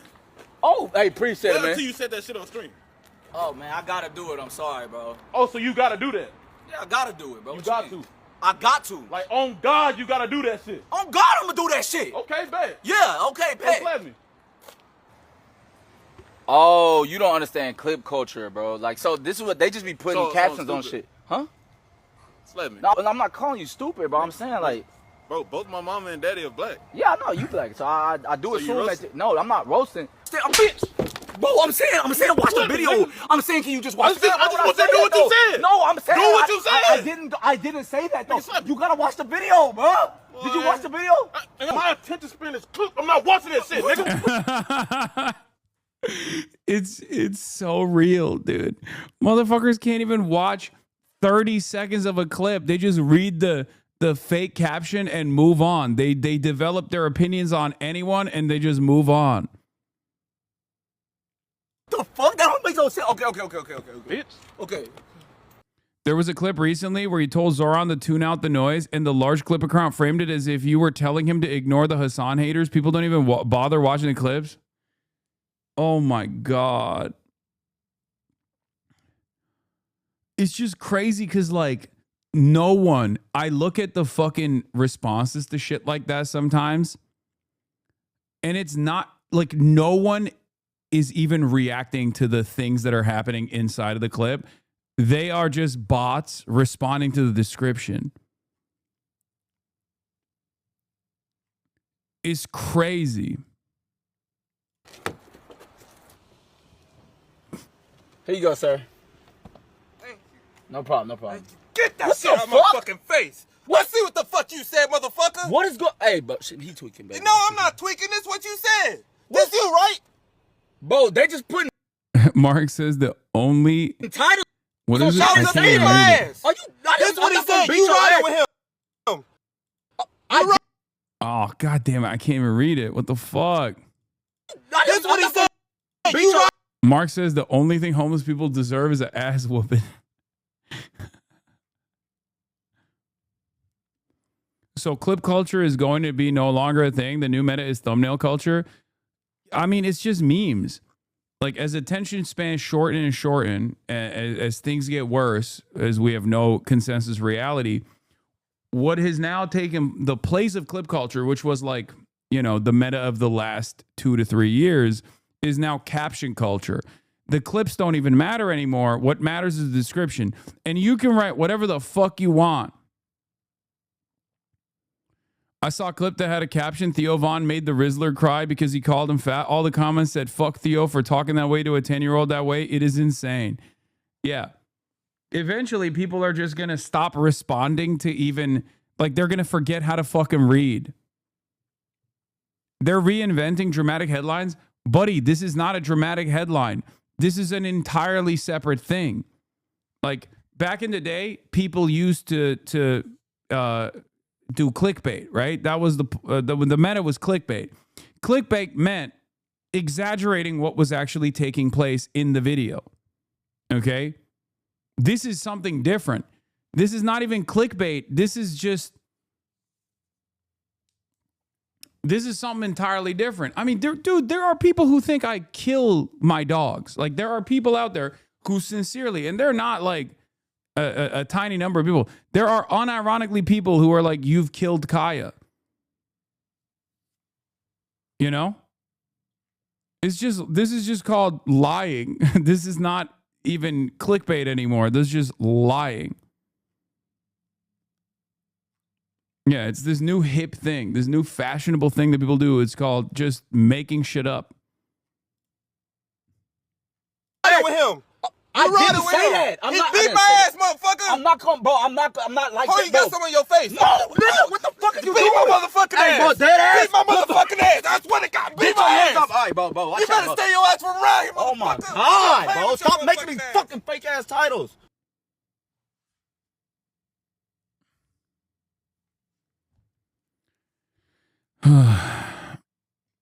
This reminds me of that one Gabor Mate headline that's like everybody has a Hitler in them, and obviously the article is about reactionary ideas and how we all have to reckon with those ideals.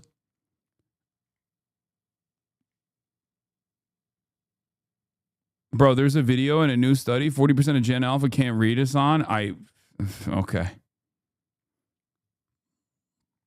That's just Trotsky plagiarism. Yeah, it's called Hitler particles. Hitler particles. That was a banger from Trotsky.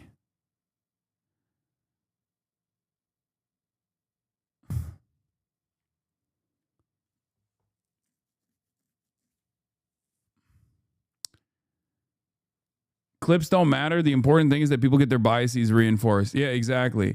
And once you like, and it paired that up with the fact that like there is a lot of resentment towards those who have you know, hit the fucking lottery for understandable reasons. There's a lot of resentment because people are frustrated with their own circumstances, their own economic struggles.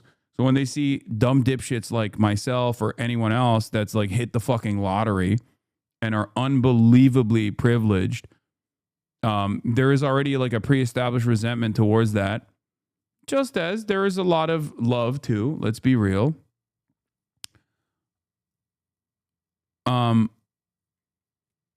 The people that, you know, lean into that negative framing will constantly get rewarded for it. There's always a hater for someone out there. You know, you can be the most decent person. You can try to do your very best. It doesn't even fucking matter. People will always, you will always have haters. I mean, even fucking Markiplier has haters, dude. Think about it like that. The man has been solid for multiple decades at this point, top of the game. And even he has fucking haters. Obviously, Miss Rachel has haters because like she has taken a position on issues, right? She's criticized unlimited child murder that Israel has partaken in. So obviously she has government ops, not dissimilar to myself in many respects. So, you know, it is what it is. This is just the environment that we live in. I mean, Jacksepticeye has fucking haters and he's like empathy maxing. Yeah. Elmo has haters.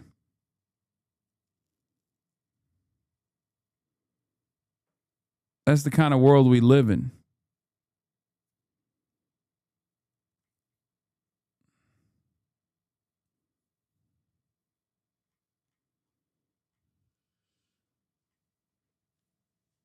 Yeah, El Muhammad, El Muhammad. The Pope has haters. Nah, you're just up against regular cognitive biases. We've had these since we evolved. Blame Jesus or something. I don't know. I mean, it's not a secret that I think it's been accelerated through the way that the internet works, constantly rewarding the most insane statements. You just gotta, I don't know, you just gotta live with it. There's not really anything else you can do about it, right? On an antidepressant. And is that good in terms of do they work? There's highly problematic research on the fact that over 20% of U.S. women, Thank you, Mr. President. What's the timeline for those? She just wanted to say something. I think what's really important about your order is you include, we really want to understand why these rapid-acting treatments work. We need that for every treatment in mental health illnesses. Standard antidepressants in research, they do work for some people, but certainly not everyone. And if we think of cancer, all other conditions, we have a test to know which treatment is needed, and we don't have that for mental illness. It's guesswork. This is tough. So with that, it either works or it doesn't work, and you have the result. so with this, you don't as know. part of this order, I think it's really important that we're able to have the investment to understand who does this work for, and the test to accompany that. So thank you for making that. Do you think this can be a big step above antidepressants, what we're doing? I think it can be identifying who doesn't respond to an antidepressant straight away, rather than waiting for years. And What being percentage able of people respond positively to antidepressants? How much? They don't have, is it just about this particular cure? Because if that's the case, I'm going to skip Tell it. everybody how this happened. I sent President Trump some information. We have a gigantic opiate problem in this country, obviously. In 2024, more than 80,000 people died of overdoses. It's a horrible number. And there's more than 5 million people that are addicted to opiates right now in this country. With one dose of Ibogaine, more than 80% of people are free of that addiction. With 2 doses, it's more than 90%. I sent him that information. The text message came back, sounds great. Do you want FDA approval? Let's do it. It was literally that quick. These drugs are illegal not because they're harmful. They're illegal because of the 1970 Controlled Substances Act that was passed by the Richard Nixon administration. They did it to target the civil rights movement and the anti-war movement. It's not because these drugs harm people. And for 56 years, we've lived under those terrible conditions. We're free of that now. We're free of that now. Thanks to all these people that we see next to me, and thanks to President Trump. Hi, my name is Dr. Rubin, and President Trump signed an executive order today ordering the FDA to have a priority review on certain psychedelic medications used to treat PTSD and other related disorders, which it is important to have more focus on this because it is a significant problem. My concern is how this executive order came about and some of the framing behind it and how they are messaging it to the public. So Joe Rogan, who's a podcaster, not a medical professional, was able to send a small amount of data saying that the medication Ibogaine was safe and effective, and the president saying, hey, let's get this FDA approved, is not how the FDA actually works. It doesn't work on vibes. It works on evidence, looking at the body of clinical trial data to see if something is safe and efficacious. And right now, Ibogaine has very limited data in treating withdrawal and substance use disorder. In fact, it also has a lot of safety concerns because it's known to be potentially cardiotoxic. It can cause something called QTc prolongation, causing potentially fatal arrhythmias, and there's even been one death associated with this medication. It would not surprise me if the FDA doesn't approve this medication because recently leucovorin was being oversold by President Trump as a treatment for autism, when in fact it didn't actually get FDA approval for autism spectrum disorder. Because it's really more about political vibes rather than actual data and being fully transparent. I've spent my entire life working with. Oh yeah, I'll play this when we get there. I'm gonna skip it for now.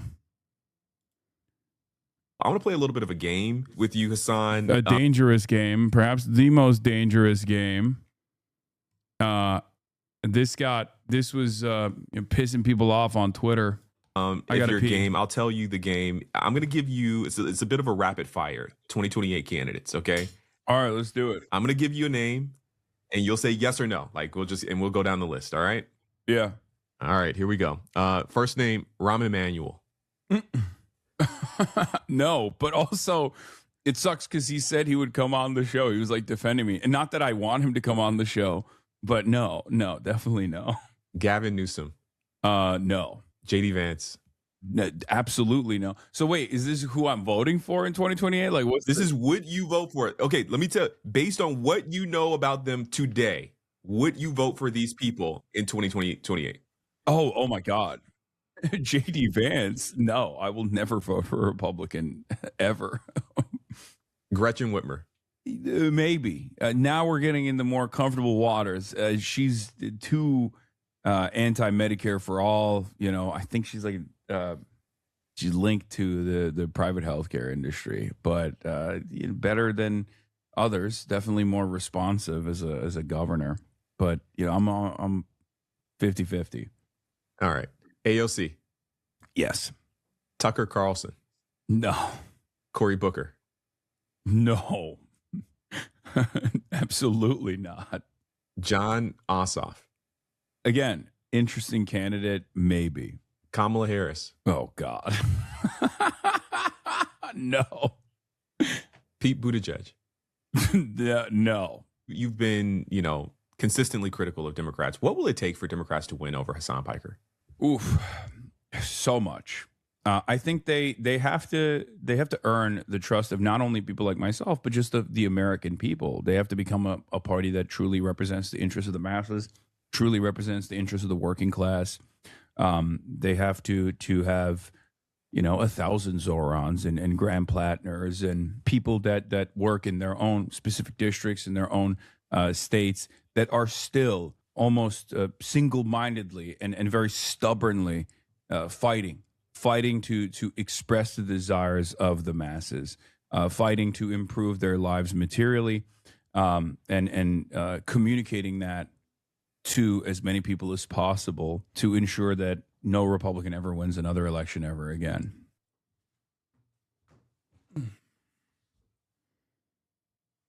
Thoughts on Peggy Flanagan? She's all right. I mean, she's good.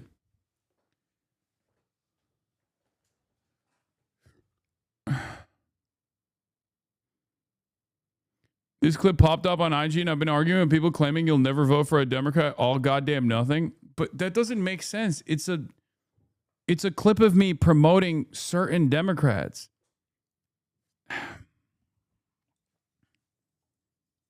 I mean, yeah, Peggy's a lot better than the opposition there. So.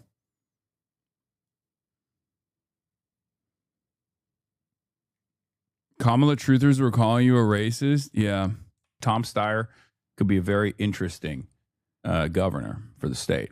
You know, you live in California. Who are you thinking about for the governor there? I mean, we have the only way for me to not be racist by the K-Hivers is if I push for Abigail Spanberger. Okay. You folks, it's been a bit of an upheaval lately. I mean, we could play the same game. I could give you a couple of names. You can tell me yes, no, and maybe give a little bit of an explanation. So let's start. Katie Porter. No. Katie Porter was a very interesting candidate. Obviously, like she was able to take over a purple district and was making a name for herself.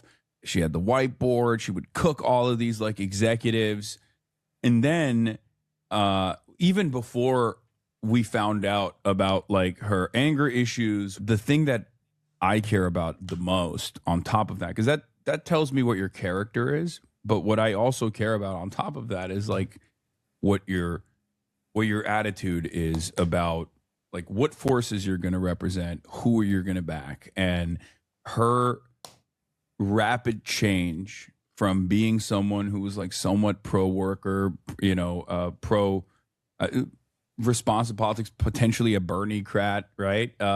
Has shifted. She became anti-worker, and I find that to be a very dangerous type of politics. So definitely no on Katie Porter. What about the people's billionaire Tom Steyer? So I talked to Tom Steyer. I interviewed him, and I can't believe I'm saying this, but I think he's the most interesting candidate with viability right now in this race. Even before Swalwell's sexual assault allegations came up, and he had to quit the race and also resign from office, those were like the top three candidates, right? You had Swalwell, you had Porter, and you had Steyer on like the Democrat camp, and then you have Bianco and Hilton, right? The two Republicans. The further to the left you motherfuckers are going crazy with this part, yeah, I don't really care, man. When have I ever cared about that? When? The irony is like I'm in this weird predicament all the time where people just like assume that I haven't been reliably making pragmatic choices for electoral viability when it comes to pushing the needle to the leftmost position possible. That's always been the case. And it's so funny that like centrist Democrats would be like, Hasan has never voted for a Democrat. He hates the Democratic Party. He wants to destroy the Democratic Party piece by piece. And then people to my left will always say Hasan is a sheepdog for the Democratic Party and he doesn't care about anything. None of his values matter. And he's a horrible Zionist or whatever.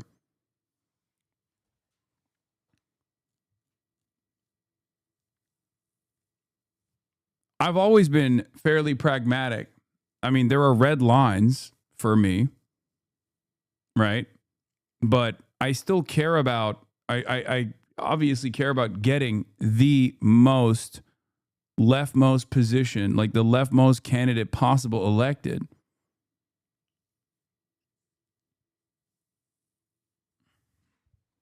Yes. HasanAbi. I'm both simultaneously a radical and a revolutionary and don't care for electoralism, and also the guy who is always going to be a reliable Democratic vote. elections, and I was genuinely terrified. I was talking to some other folks that also live in California. We were trying to figure out, like, what are we going to do here? And then also the Swalwell stuff came out. But yeah, I think Steyer, I can't believe I'm saying this, is probably a little bit more responsive than the rest of the candidates are. And all of those guys that we're voting for on the Democratic Party side, the establishment Democrats, they represent the interests of billionaires and millionaires regardless, even if they themselves are not billionaires or millionaires. So in the case of Tom Steyer, if he's advocating for, single payer health care in the state of California, that's a very appealing policy for someone like myself. I care about the policies and not the background of the person. So yeah, I think Tom Steyer could be a very interesting governor for the state. There are just so many attack ads on Steyer that that he's probably the better choice. Are there? I haven't seen any pro or anti ads at all. I don't watch TV, so I don't see it. You Poe. Now to early 2028 presidential positioning with some Democrat candidates visiting swing states. Today, 4 of those Democratic hopefuls speaking at Michigan's Democratic Party convention. What about Becerra? He has a lot of momentum right now. The Attorney General, right? Yeah. Chevron maxed out to his campaign. He refused to prosecute Chevron at the time. He is not great either. Or Becerra. Yeah. Directed someone calling you reformist to Stalin's foundation of Leninism, Chapter 7 strategies and tactics. Way too many people who haven't read theory come after you. It's just, I don't care. MS Now reporter Nnamdi Egwuonwu is in Detroit, where Kamala Harris just spoke. So welcome, Nnamdi. What is her message today to the Democrats there? Are voters thinking about 2028 yet? Yeah, for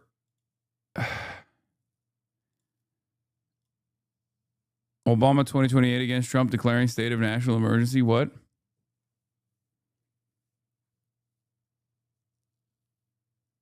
Leftist criticism is honestly meaningless and not worth paying attention to. I mean, I don't think it's always meaningless. I'm a leftist who criticizes many candidates.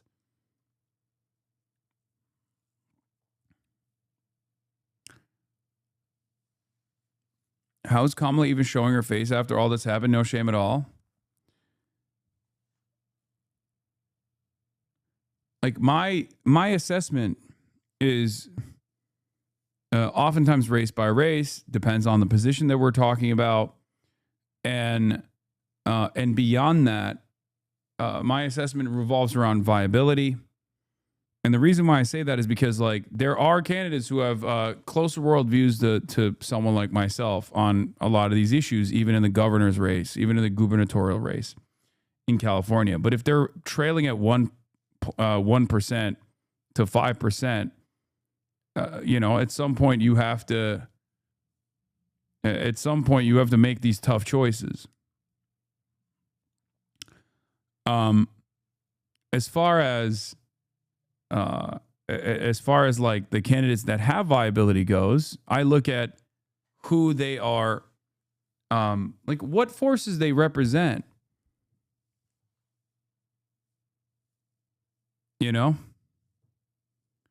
And everybody always goes, Zoran was at 3%. Oh my fucking God. Ranked choice voting in a mayoral race in a crowded primary where there was ranked choice voting.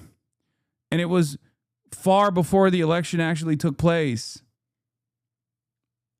Like, please, guys, you have to be a little bit more serious. Like, just, I beg of you. Also, I'm not a kingmaker. I don't know why people have believed this falsehood that I've never claimed to be. Okay? I don't have the capacity to make or break a race. I can, lean into certain candidates, but yeah, this is, Xavier Becerra, why is he a non-starter for some voters? Solicited maximum contribution from Chevron. Blocked lawsuit against Exxon while Attorney General, his successor, filed suit. I said it was Chevron, it was Exxon. Fought to keep police officer records sealed while Attorney General hiding serious police misconduct and unlawful use of force. Blocked State of California from releasing gun violence data to university researchers in violation of state law while Attorney General. Refused to endorse CalCare. Does not support abolishing ICE.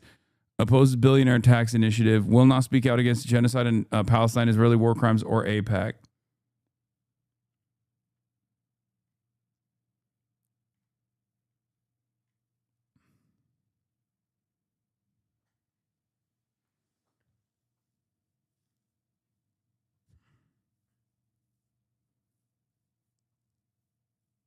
Can you explain what this private policy paper that Mallory McMorrow gave to AIPAC is? Yes.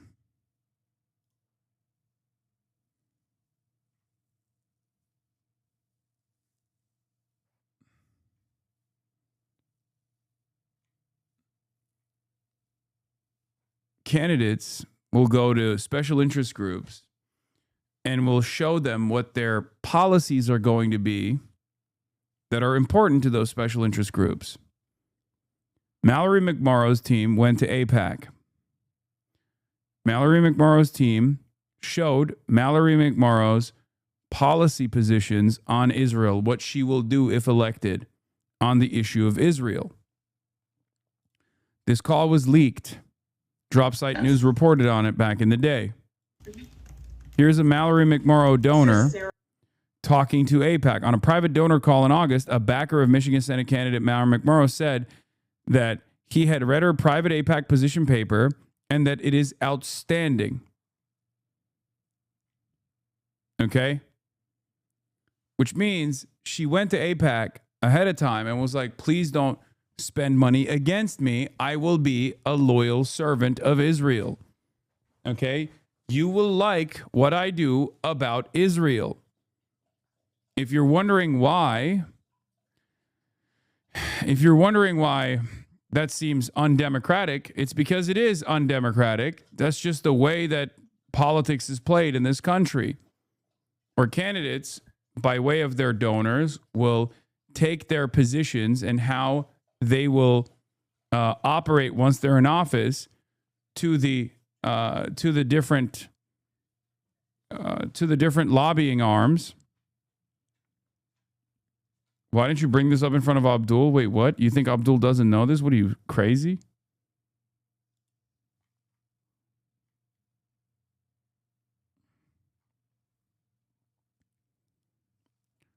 Which is why the other day, when Mallory McMorrow came out and said that she hadn't received a dime from AIPAC, I tweeted, I'd love to see the Israel policy papers your campaign privately gave to AIPAC. And where did you hear that, Hasan? From your own butt. I don't understand what these people are doing. Are these people just like why don't they have any shame whatsoever? Why do you think I'm saying something without any evidence whatsoever? And why are you not more embarrassed to just, retort like this? And not only that, but also, why do you even care about this race? Like, does this person talk about individual races, or is it just because I'm on one side, so they have to oppose the side that I'm on? It was, I didn't even realize that this person had a stake in the Michigan Senate race at all.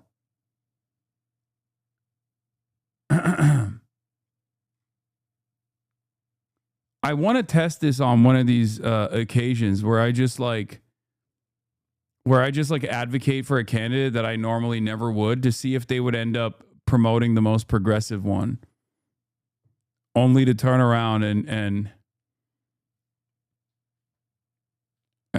test out this theory. She's a grifter. She legit doesn't believe in anything. She called Ethan a genocide supporter before she worked for him. Gross. I just don't understand how you could betray any of your values like that. It doesn't make any sense. Very strange behavior. It's additionally strange that my former podcast co-host has people on his payroll that are specifically tasked with taking the oppositional position to whatever I say.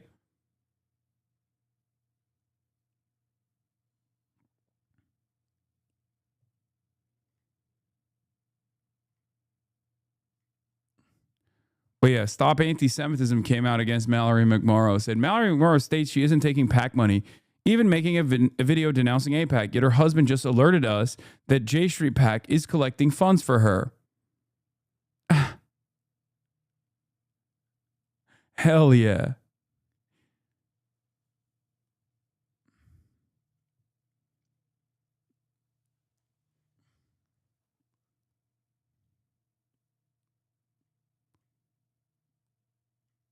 I'm not going to touch this because I don't want Stop Anti-Semitism to stop posting this shit. You know what I mean? Good on her.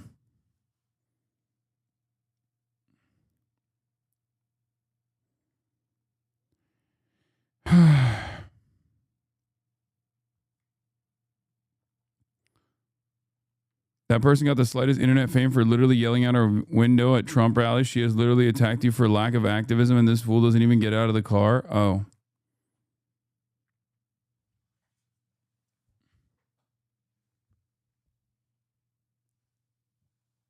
She said some insane shit. Mallory needs to grow a spine and stand up to the anti-Semites who would throw her Jewish husband and their half-Jewish children in the ovens without blinking an eye. She miserably failed. Oh my God. Oh my God. That is an insane thing to say.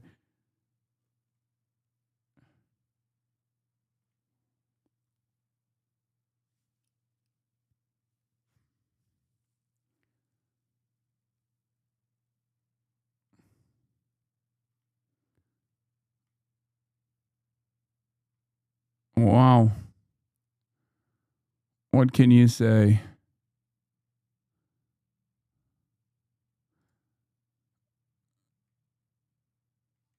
I just... Very strange. Very strange. I'd love to see you get accountability for your violent rhetoric.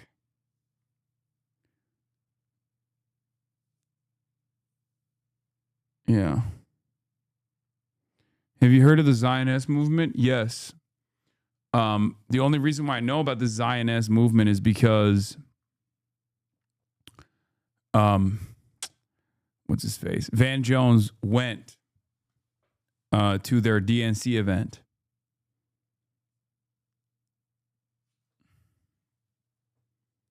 She brags on Ethan Klein's subreddit that she's always been a Hasan hater, but on her now deleted old account, she used to retweet you all the time. So odd. Huh.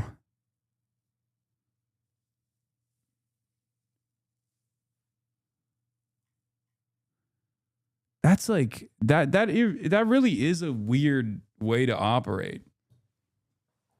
'Cause like, is it worth it at the end of the day? I mean, I guess if she's making money, I guess if she's actually getting paid, then it's kind of worth it, you know? She also withheld her primary vote for Biden due to his stance on Israel-Palestine law. Oh my God. Alex, you'd be surprised. Many are. You know, many of the voters we spoke to, as well as elected officials, delegates, they resent the fact that Kamala Harris did not win this state during the 2024 election, and they want to change that moving forward. Kamala Harris herself, I got to tell you, seeing her take the stage, seeing her, the excitement she still generates among people in this state, it makes clear that she still is, as polling suggests, one of the Democratic frontrunners, one of the probably most high-profile contenders we see with regard to 2028. As far as what we heard from her, she was not in any way hesitant to attack Donald Trump from everything from what she called his penchant for using military action to distract from controversial things like the Epstein files, also criticizing him for his handling of the economy and suggesting that he is now embarrassing America on the global stage. I want to play for you a portion of her remarks so you can see that she wasn't afraid to throw some punches today. Take a listen. He entered a war, got pulled into it by Bibi Netanyahu, let's be clear about that, entered a war that the American people do not want, putting at risk American service members, and among the many consequences of it, it includes jacking up the cost of gas so that on average Americans are paying at least $15 more to fill up their tank. Diesel costs 50% more. So, Alex, so far today, in addition to the former vice president, we heard from Kentucky Governor Andy Beshear, who made brief remarks. We heard from New Jersey Senator Cory Booker, who actually chided voters here a bit for not, he described voters that agreed with Kamala Harris about 90% of things, but disagreed with her about 10%, and chided them for not ultimately supporting her, saying essentially you disagree with her about that little bit and now have someone at the White House that you don't like at all. So that was interesting to hear from him. I want to point out what we didn't hear from Kamala Harris today. Like it is. Here's Booker pushing a vote blue no matter who argument while hoping we all forget that he hypocritically refused to endorse his own party's New York mayoral candidate, Zohran Mamdani. After our primaries and Hillary Clinton was our nominee, there was some people, not all people, not even most people, some people said, well, I don't like her. I don't agree with everything she says. I saw it with Kamala Harris. There were too many people that say, I don't agree with her on everything. I mean, 90 out of 100, I agree with her, but those 10, I can't do it. Well, it's funny because, like, there are now voters running around saying we need to do our own uncommitted movement, but this time in the opposite direction, the immoral direction, in direction of maintaining support for our favorite apartheid state doing a genocide. So now they understand taking a principled stance, except their principles are completely busted. Their principles are being pro-genocide. you may disagree with her on 10% of her views, but you let someone get in office who you disagree with on everything.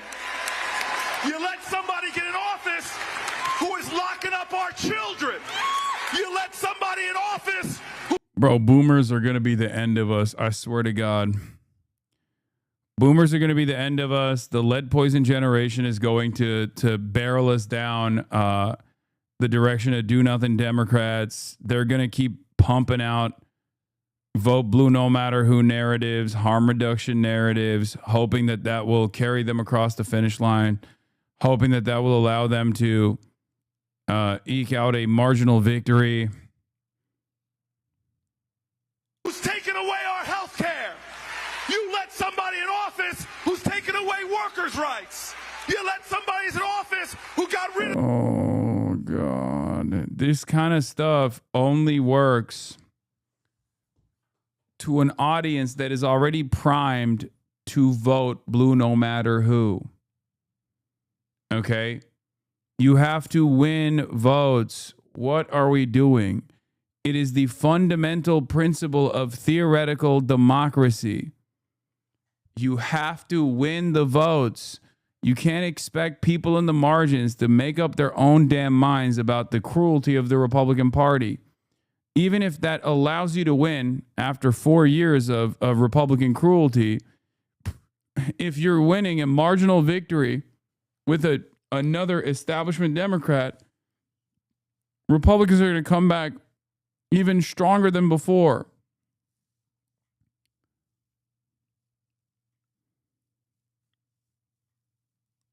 I don't know why. Like, all I am asking for is for politicians to run, not against the Republicans, but to run for something, to stand for something. Now, of course, these politicians are standing for something.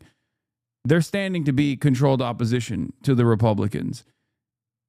When I see this kind of rhetoric, I think of Jared Golden, okay? The standalone vote that allowed the legislative body to pull up the War Powers Act against Donald Trump to continue to fail. A lot of these guys make it seem as though the National Democratic Party is not judged by their weakest candidates, is not judged by its rotating villains.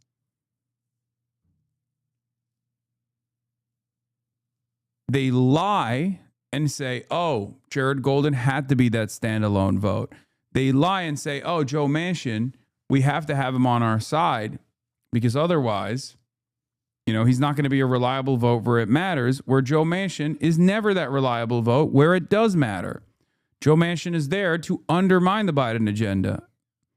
Same with Kyrsten Sinema.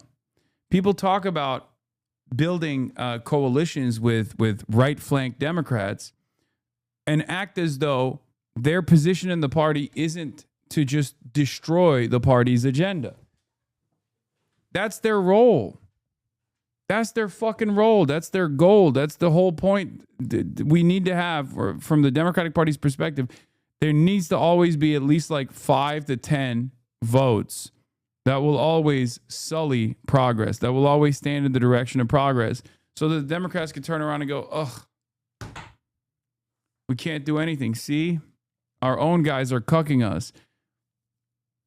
You're the leader of the party. Whip the votes. The fuck do you mean? Threaten them. Threaten them to play ball with the rest of the party. Look at the way Trump operates. No matter how devastating the agenda is, Trump will just call up individual spoilers in the Republican caucuses and will threaten the fuck out of them. That's him whipping the votes for his agenda. It's so stupid.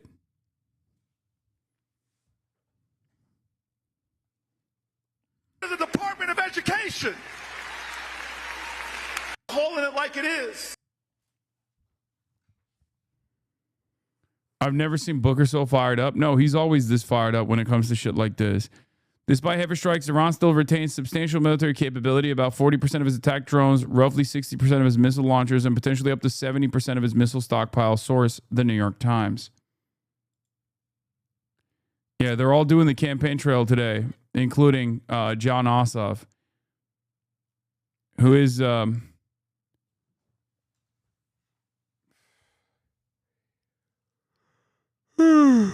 who is it? God damn, why am I so fucking tired? I have an interview coming up. I gotta lock in.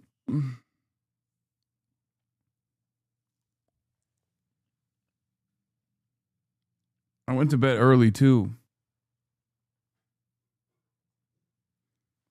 Look, my position on Ossoff is if he wants to be the next president, he has to come out and call what Israel is doing a genocide. He has to make every dollar of the $5.2 million that he's gotten from the Israel lobby scream. Okay?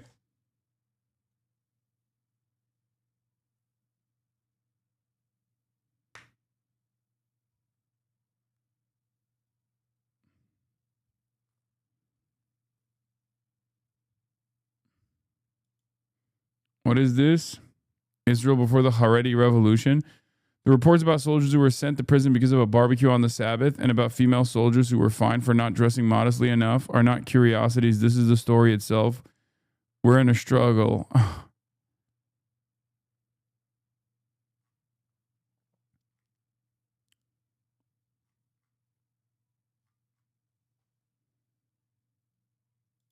Rahm Emanuel tells Bill Maher no more aid to Israel. Yeah, I mean, Rahm Emanuel is like aggressively vying for the presidency. My view on this whole thing is the Senate shouldn't be in the business of picking which weapons. No more U.S. military as a financial assistance by the taxpayers for Israel. You're a country like all other allies of ours, Japan, South Korea, the Brits, the Germans. You're going to pay full price You can buy what you want, but you have to abide by the laws. That should be it. I don't think the Senate should be in the place of playing Solomon, that weapon, not that weapon. No more U.S. taxpayer support. It's not where Israel was 20 years ago, not where, and I was in the room when President Obama, largest assistance was under President Obama. We did the funding for the Iron Dome. But here, the days of taxpayers subsidizing Israel militarily, that's over. No more financial aid. My view on this whole thing is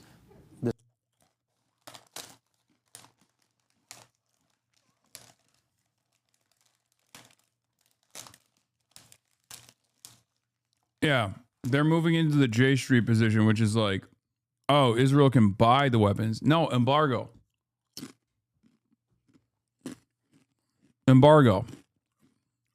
Embargo. That's what we need to get. Here's Patrick Bet-David on his podcast a day or two ago. Watch this. I don't know why Catholics, have this issue with Jews. I don't know what it is. They have this.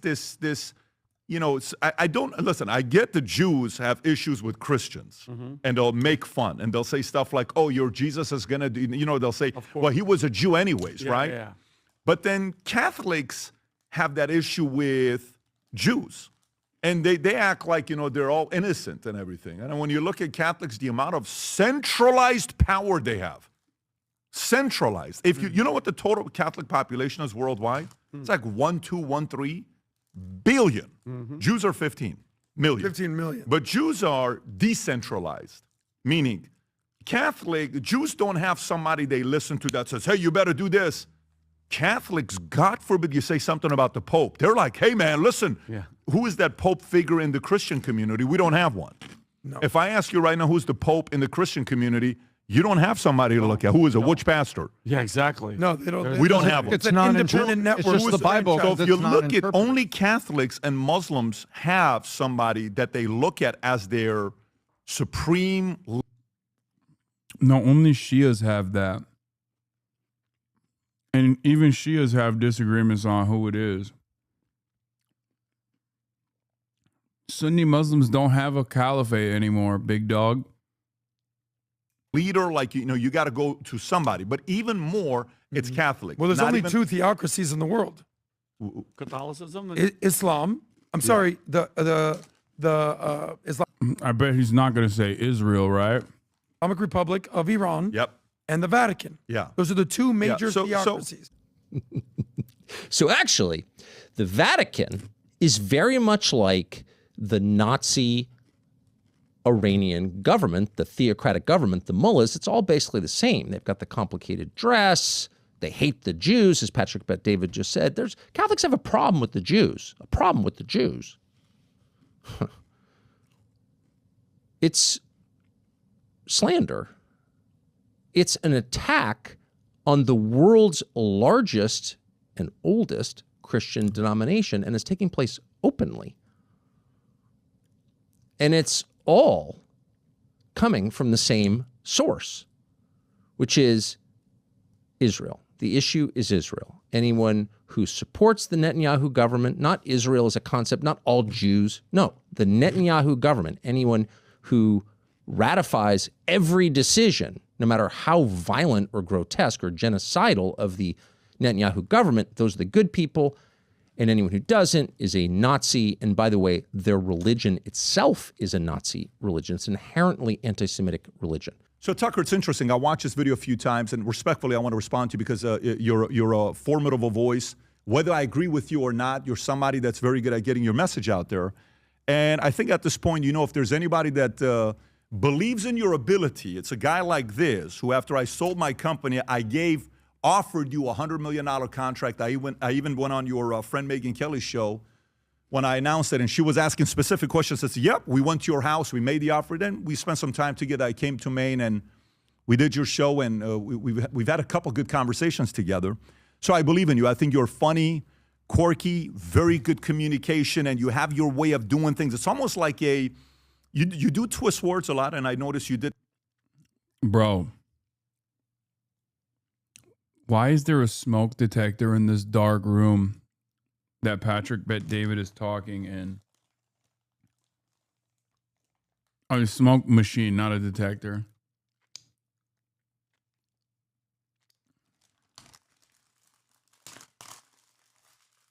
What the hell is going on here? These guys have like upgraded their beefs, I guess.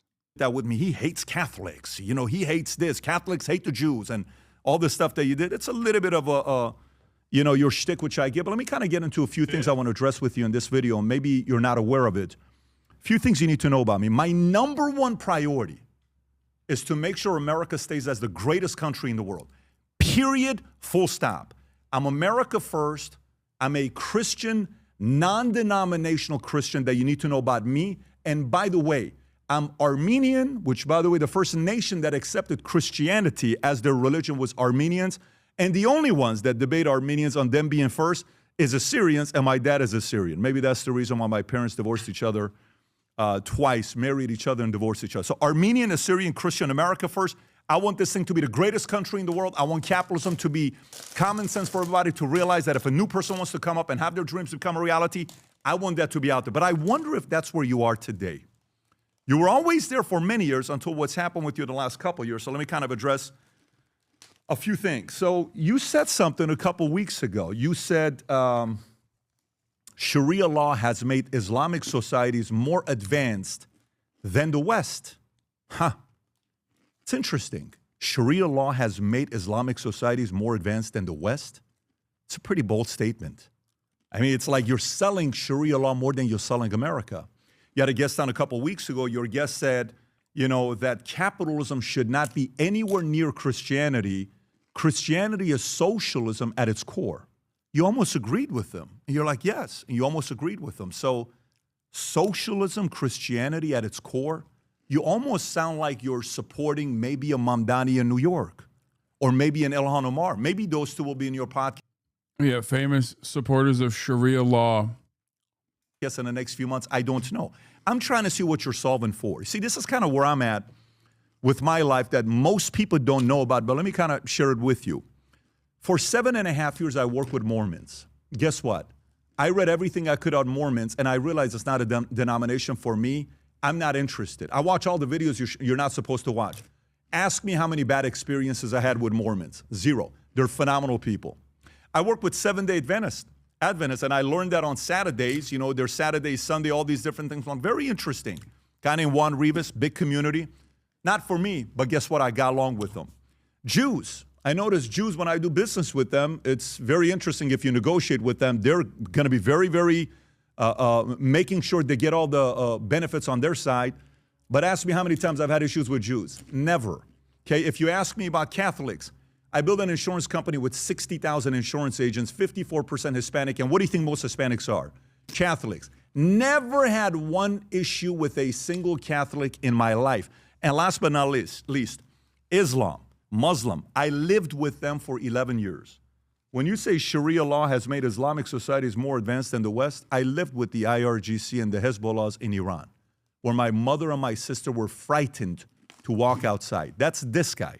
I lived with them, okay? Not hypotheticals. And, you know, we are now both very wealthy. You come from a very wealthy family. I think you also may have married into a wealthy family. And you made a lot of money. You made a lot of money in your life, and your business is doing very well today. When you go to dinner, you're having dinner with people that are going to make sure you see the best side of everything you go to. When I went to Mumbai, they showed me the best part of Mumbai. I went to the slums because I wanted to see what it looked like. Whatever part of the world I go to, I get treated royally today. Why? Because they want to show me the best. But I lived in the worst when our family had... He's the GOAT, dude. Everyone's always trying to show me the best stuff. I'm the fucking man, dude. I mean, if that's the case, don't you think that like maybe Mormons did that too?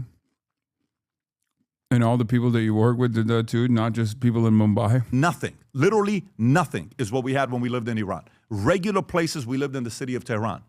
But you know, as crazy as that is, do you know my chef that lives with us? When we go on the road, he's with us all the time. Do you know he's Muslim and he's Turkish and he's still a Muslim? And do you know what Turks did to Armenians and Assyrians? You ever heard of the Armenian genocide or the Assyrian genocide? Damn! You ever heard of that? 1.5. He's like, I have a slave now. I have a Turkish slave in revenge for my ancestors.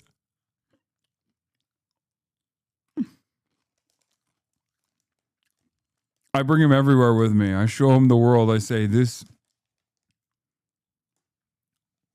could all be yours, but you can't have it. He went and got himself a janissary. 500,000, 300,000, 200,000. I love this guy. He's a great guy to us. He's very good to us because I isolate the relationship with that individual. And I still tell him how concerned I am with what Islam could do to America. I am still concerned of that, of what's happened in many different societies. Look, he's monitoring the situation with Islam.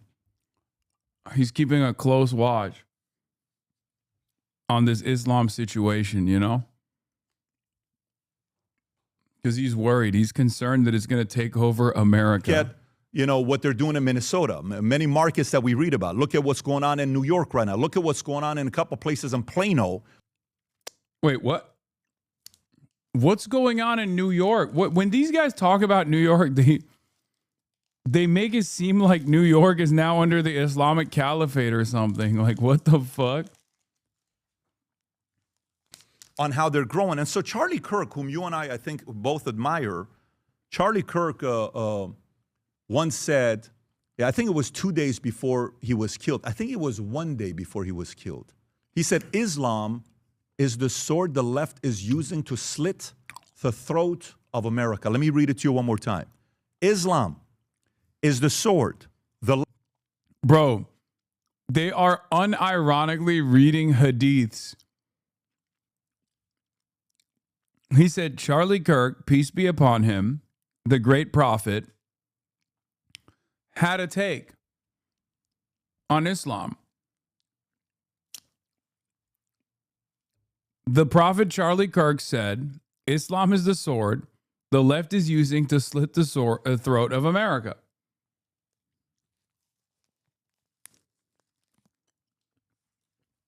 Liberals also agree with these guys. Oh, yeah, Noah Smith. I've sat here for years and watched Republicans embrace their worst extremists. I don't want to see the Democrats do the same. Obviously, Noah Smith is a disgusting monster.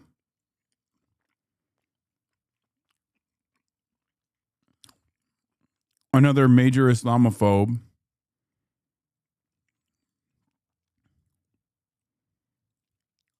I'm not happy about the growth of Islamo-leftism in America. We're following the UK down this path, and it's not good.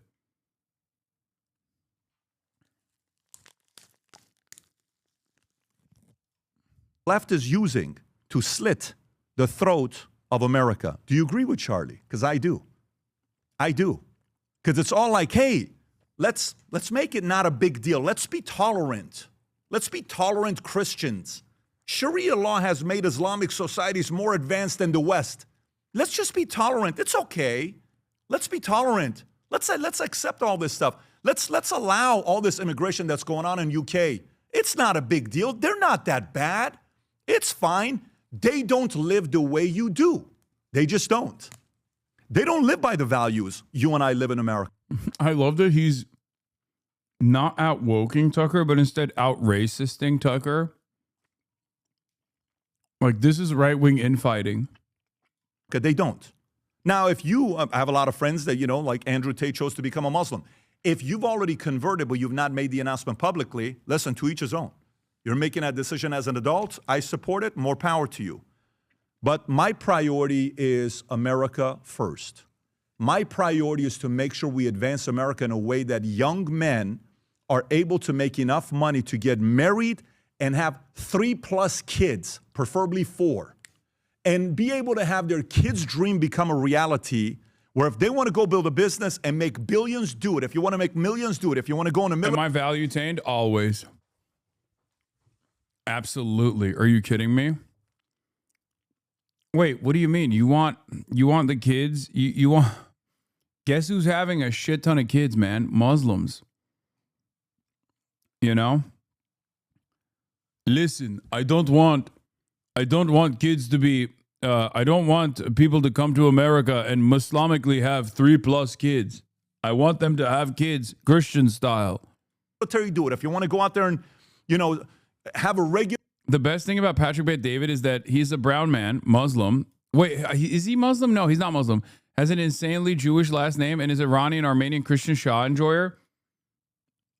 Oh, you're saying he's a brown man as in he's Muslim coded for that reason. Yeah. Yeah, it is. He is everything all at once.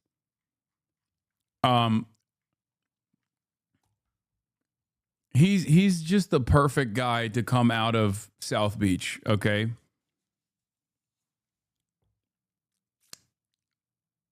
He's insanely popular in the Muslim community. Oh, God.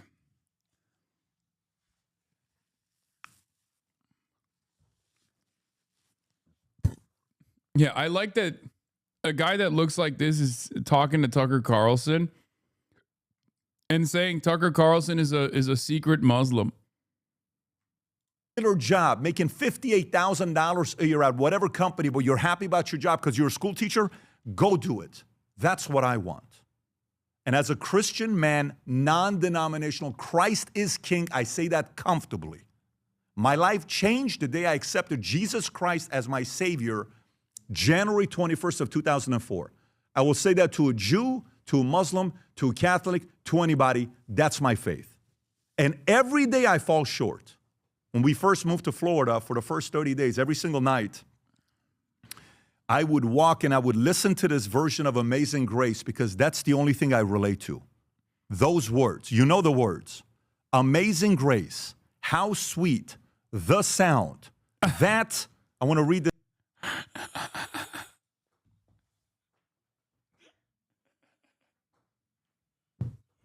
He's the man, dude. That is what I listen to. Come on, how are you not value-tained? He's so funny. He's so unintentionally funny. Oh my God, this banged. 600,000 views in 19 hours. I like that he has to read it, by the way. He's like, oh, I internalized the message, except I want to read it now.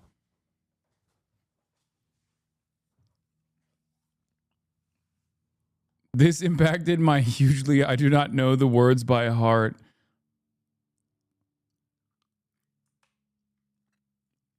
$51,000 likes. This thing to you, that saved a wretch like me, like this guy, regular guy, a wretch like me. I once was lost, but now I'm found, was blind, but now I see. Jesus Christ changed my life. And I'm a Christian man saying this, a business owner. Most people don't know what I do. Most people don't know what I do. I'm a business owner. I didn't know that either.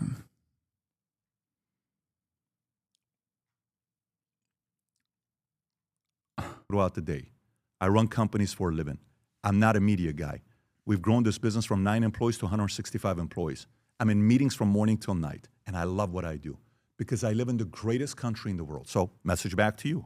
I don't want to be enemies with you. Although if you want to be enemies, I'm okay with that as well. It doesn't bother me, but I don't want to be enemies with you because I actually want to believe deep down inside you love America. You love America. I want to believe deep down inside you're there. And whether you know this or not, you have a lot of influence right now. I do think one of the topics that's going to be an issue on the back. Yeah, he's like a MLM schemer, by the way, which is probably unsurprising to zero people. MLM schemer, born-again Christian, loves capitalism. That's his only real religion. I mean, think about how he talks about Christianity versus how he talks about the real Christianity, which is capitalism. Ballot for 2028 will be. Patrick Bet David founded PHP Agency in 2009, a financial services company specializing in life insurance that operates using multi-level marketing model. Critics, including a 2019 The Daily Beast investigation and YouTuber CoffeeZilla, have likened it to a pyramid scheme, alleging heavy reliance on recruitment fees, $150 training fee, monthly fees, rather than just product sales. Yeah. Do you think he has to do reshoots if there's not enough smoke behind him? No, he's one take Jake, dude. Come on. Israel, control AIPAC, all of that stuff. And I'd like to see how that, pans out and how it goes, because I like debates. I watch these debates. I watch what takes place. I watch to see where the market is going to. So I don't know. I don't know what you're doing. I don't know if you're trying to get behind a Massey, because I think he's a pretty capable, talented guy. I don't know if you want to run. I don't know what you're solving for. I don't know if you're like, well, I don't care if we win the midterms. I don't care. Let a Democrat win. Maybe sometimes America needs to go through the pruning process because I want to see destroy the GOP and start all over again. I don't know. Maybe that's the vision. If it is, more power to you. That's not my vision. My vision isn't that. And I have a sprinkle of libertarian in me because I want to be left alone and just kind of allow me to do that kind of stuff. So whenever I have the conversation and I listen to it, Dave, I agree with a lot of the stuff libertarian. Yeah, he's like, I have a sprinkle of libertarianism in me, which is why I think we need to purge every Muslim from the boundaries of the state.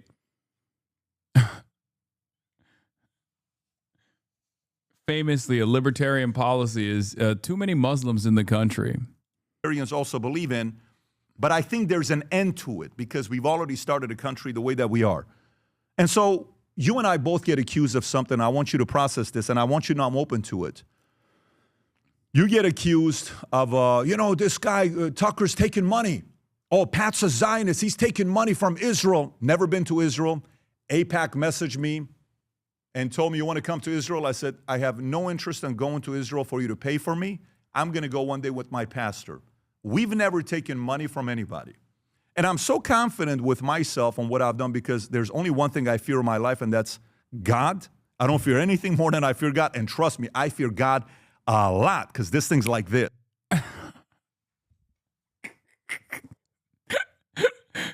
Yeah, trust me, I fear God a lot. If you ever wanted to have fun, and let's just say, put it out there on the line, and again, I'll put the onus on you if you're open to this or not.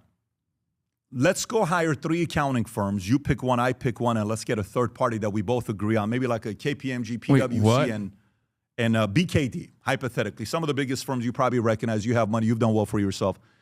Let's have them do audited financials on me, my wife, and you and your wife, and report back to see if I've ever gotten paid from Israel, and report back to see if you've ever gotten paid from Qatar or Pakistan or any of these guys. All the businesses, all the LLCs, all the accounts. You know how this kind of works. They can kind of figure that out. And let's be honest with the audience. Let's be honest with the audience. If you're open to it, I'm available. We'll have to spend $500,000, something like that, because it's going to take a few weeks for them to do it. I am fully open to that idea if you are. And by the way, I know this may make you feel uncomfortable. You don't have to accept this offer. But I'm telling you, I'm comfortable if you want to do it. You don't have to do it because it's a little bit private. So I'm sure you're going to come out and say, how dare he want to look at my wife's bank accounts and all this other stuff? Because some people may say, well, they can. Patrick Bet David is crazy. He pre-banned you years ago. Yeah, Patrick Bet David refused to have me on the show. Not exactly sure why, but are we team Patrick Bet David or Tucker? Which of these heroes are we fighting for? I say let him fight. I'm just in it to see 2 legends of the game duking it out, doing what they do best, okay? I love both of these guys. As you know, I have great love for both of them. They're at the peak. They're at the peak of their game. Okay. I obviously, I'm a fan of Charlie Kirk. Peace be upon him. We are Charlie Kirk. So, I think to myself, like, what would Charlie Kirk do in this circumstance, in this situation? What would Charlie Kirk do? He would carry the fucking flame, and that's what I'm here to do. To carry the goddamn flame.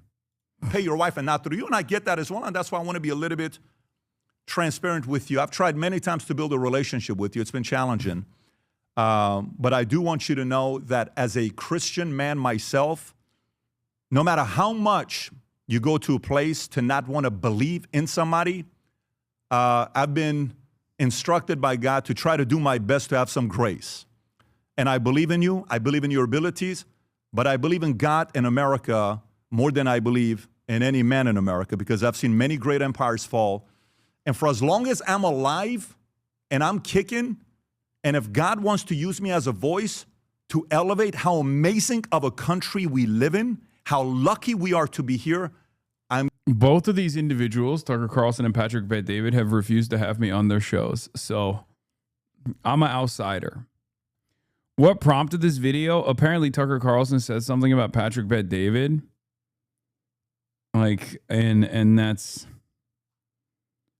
what took place. That's how this happened. I'm going to use my voice to elevate that message. I've been doing that since the time I went to dinner with a few different people in LA, and I was inspired, and I was finally taught about how amazing this great country is, that we escaped Iran after 11 years and went to Germany at a refugee camp. And I finally came here. I served the U.S. Army 101st Airborne Division, one of the most proudest days of my life when I went into the U.S. Army. So that offers back to you. Now, you have my cell phone number. If you want to call me, have a conversation, I'd love to. I'd love to. Your talent. I respect your ability on what you've done. But if you send your followers, and you got a lot of people that will do whatever you do, because you're the head guy at the top, and you know all the other people that follow whatever you say.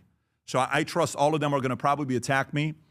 I hope they don't, because I'd like to see that if the day Charlie passed, it was a heavy burden on me. Dude, peace be upon him. Charlie Kirk, the prophet Charlie Kirk. Because I have young boys that love Charlie. I've never seen my son get emotional for 30 minutes the day Charlie died, and I was at an event that I couldn't even get to my son that night. I think there's a lot of movements that need our help. He's like, the day Charlie Kirk died, it was really hard for me personally, okay? Because I couldn't be there to emotionally support my son, my adult son, who was emotional for 30 minutes, okay? Do you know how long 30 minutes is when you're emotional? It's very long. After 30 minutes was over, though, he ain't no pussy. He was back. He was back to Sigma Grindset. Okay. As soon as the 30 minutes were over, he looked at me and he said, "Dad, it's time to start a new business." What prompted this is because... Just told us, can't be a Christian. Tucker on the new religion of Trump's America and his mockery of Jesus Christ. 1.5 million views. Oh my God. This is America B shit, I think. Or maybe it's America A shit. I just don't even know about it. That's crazy though. 2 days, 1.5 million views. We have been focusing on monitoring the motherfucking situation like a bunch of dumb idiots, trying to make sense of what Trump is saying, trying to understand if the Strait of Hormuz is going to be open or not. Meanwhile, these guys are just fucking... These guys are talking about shit that Americans actually care about. It's amazing. But it's not just Lindsey Graham. This is everywhere today, in case you haven't seen it. Here's Patrick Bet-David on his podcast a day or two ago. Watch this. I don't know why Catholics, have this issue with Jews. I don't know what it is. They have this. I don't listen. I get the Jews have issues with Christians, and they'll make fun, and they'll say stuff like, "Oh, your Jesus is gonna do." They'll say, "Well, he was a Jew anyways, right?" Yeah. Why you have no motion on YouTube? Why do you think, man? Because I'm not some fucking reactionary weirdo. It's so dope. We have another schism in 2026 somehow. Yeah. You mean the Patrick Bet-David Tucker Carlson schism, right? Not the anti-Catholic Church American Catholics, because that's the real schism. But then Catholics have that issue with Jews, and they act like they're all innocent and everything. And when you look at Catholics, the amount of centralized power they have, centralized. If you know what the total Catholic population is worldwide, it's like 1.213 billion. Jews are 15. Catholic, gosh, and we already saw this. Look at even we already saw this. Largest and oldest Christian denomination, and is taking place openly. And it's all coming from the same source, which is Israel. The issue is Israel. Anyone who supports the Netanyahu government, not Israel as a concept, not all Jews, no, the Netanyahu government, anyone who ratifies every decision, no matter how violent or grotesque or genocidal of the Netanyahu government, those are the good people. And anyone who doesn't is a Nazi. And by the way, their religion itself is a Nazi religion. It's an inherently anti-Semitic religion. That's what they're telling you out in the open.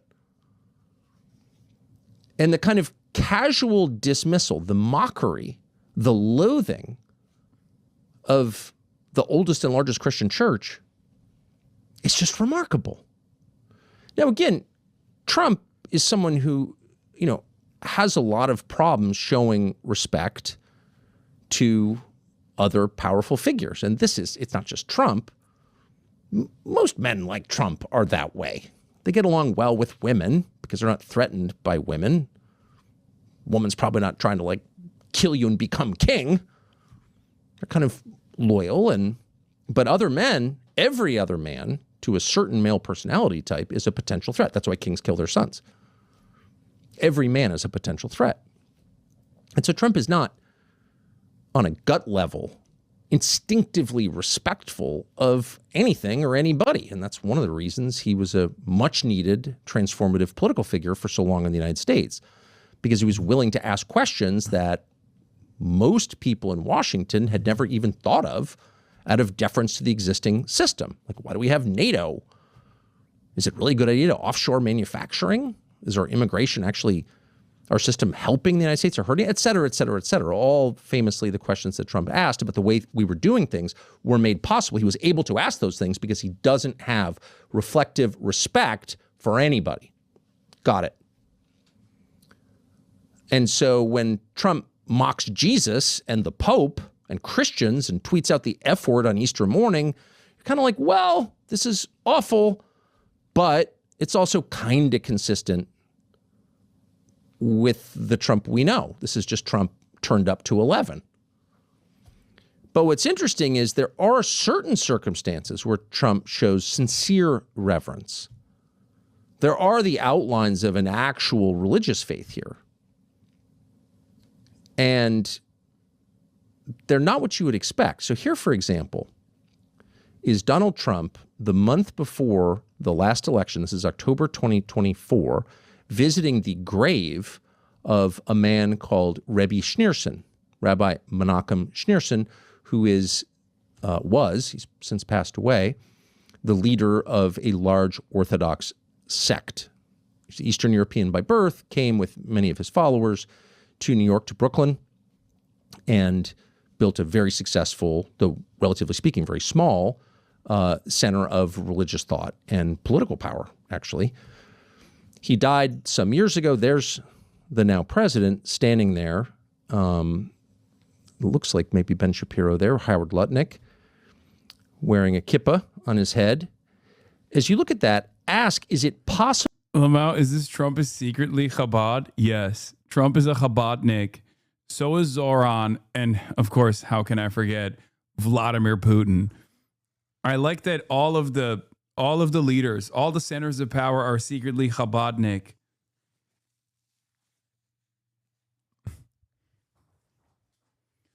No, he's saying the argument he's trying to present. Well, he's not so subtly saying that Trump is secretly Jewish, but the argument on his face is him saying Trump has more reverence and respect for Jews than he does for his supposed own religion, Christianity, a religion that almost all of his supporters do believe in.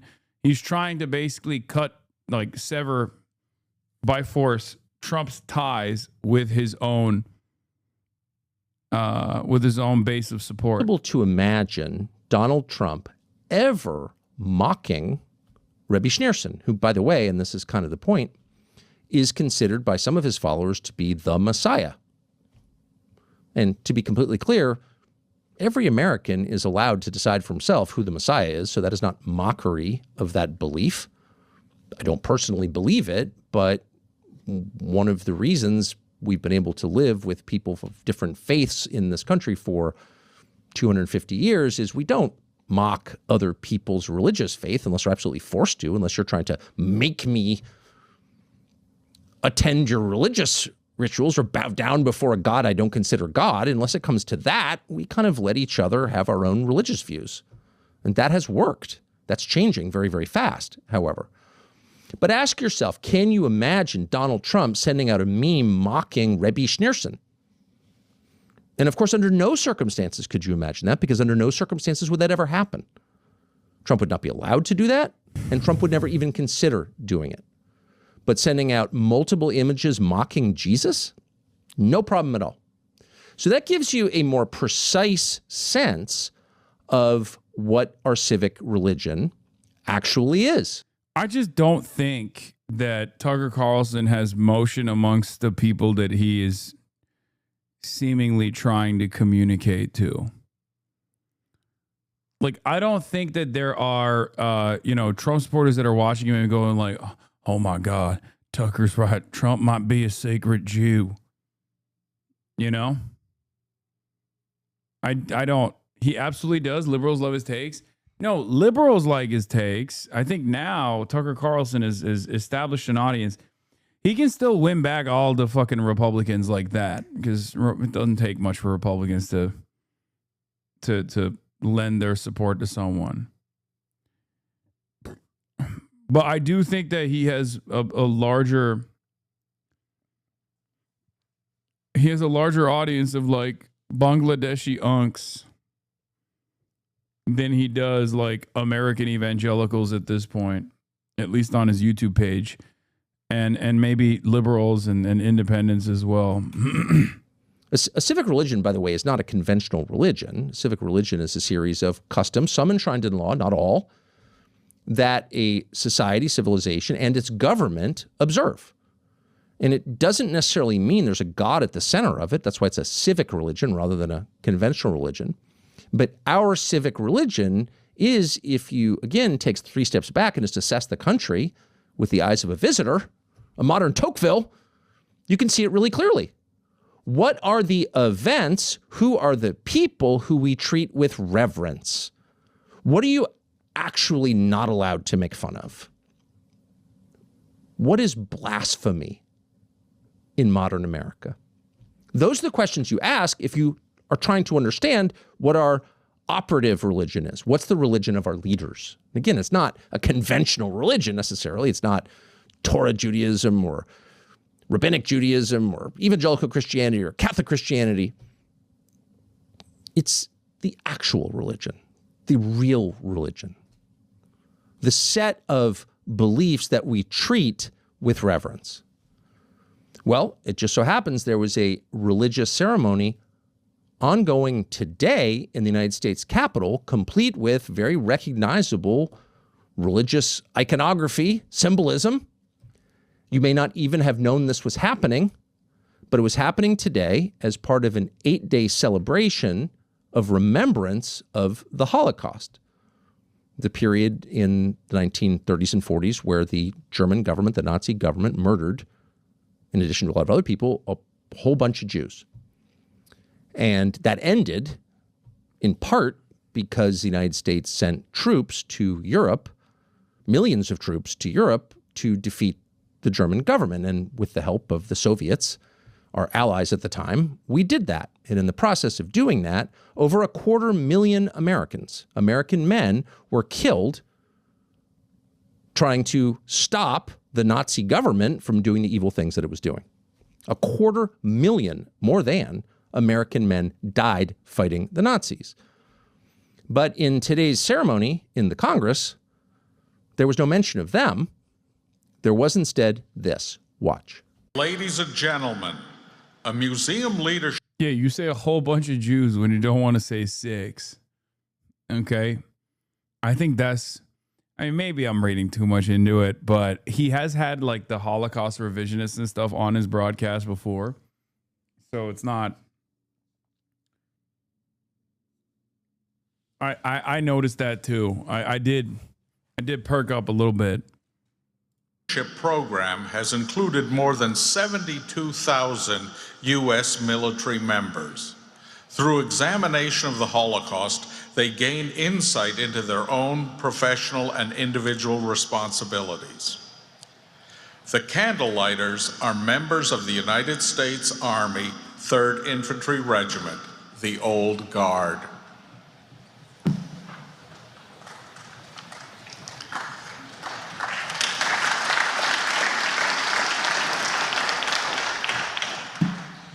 am Sergeant Ethan Ottman.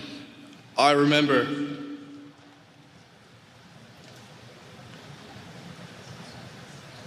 I don't get it. What's the like? Why is Tucker Carlson showing all this? I don't even understand what the fucking point is here. Like, what's the point of why he's showing all this stuff?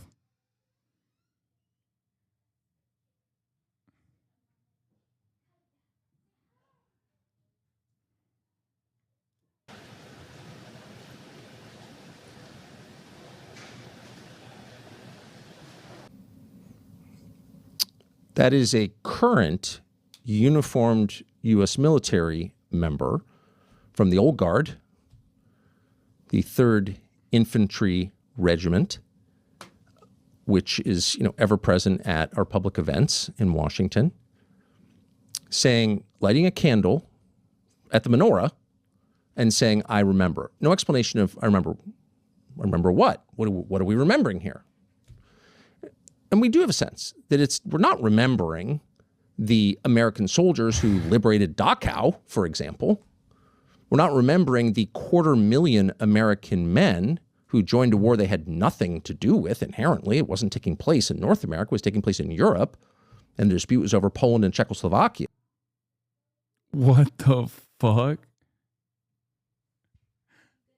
Yeah, I'm good. Yeah. Okay, I get what he's doing now. Okay. Yeah, let's do it. All right, I got a guest. We're done with the Tucker Carlson portion here. Hello. Welcome. Nice to meet you as well. Do you have a Yeah, let me get a chair real quick.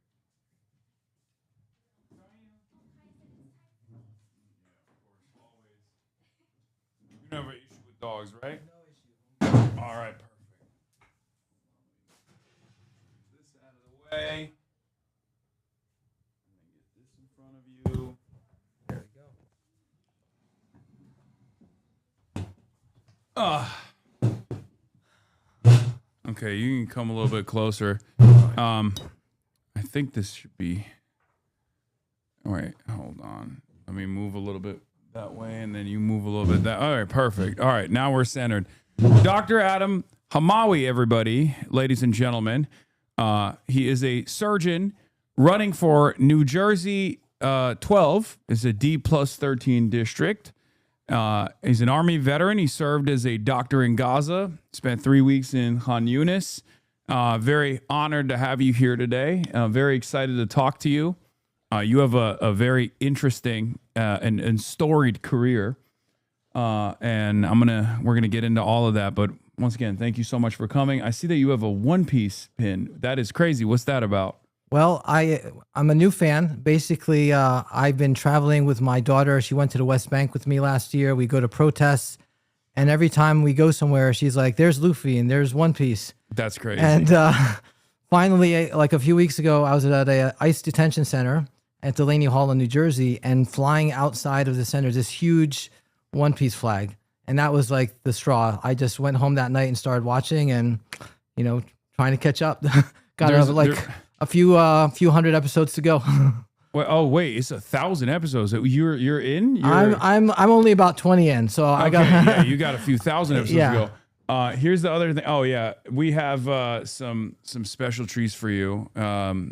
I've heard that this is how did you know that? Something that you enjoy. Here you go. That's amazing. Thank you. Yeah.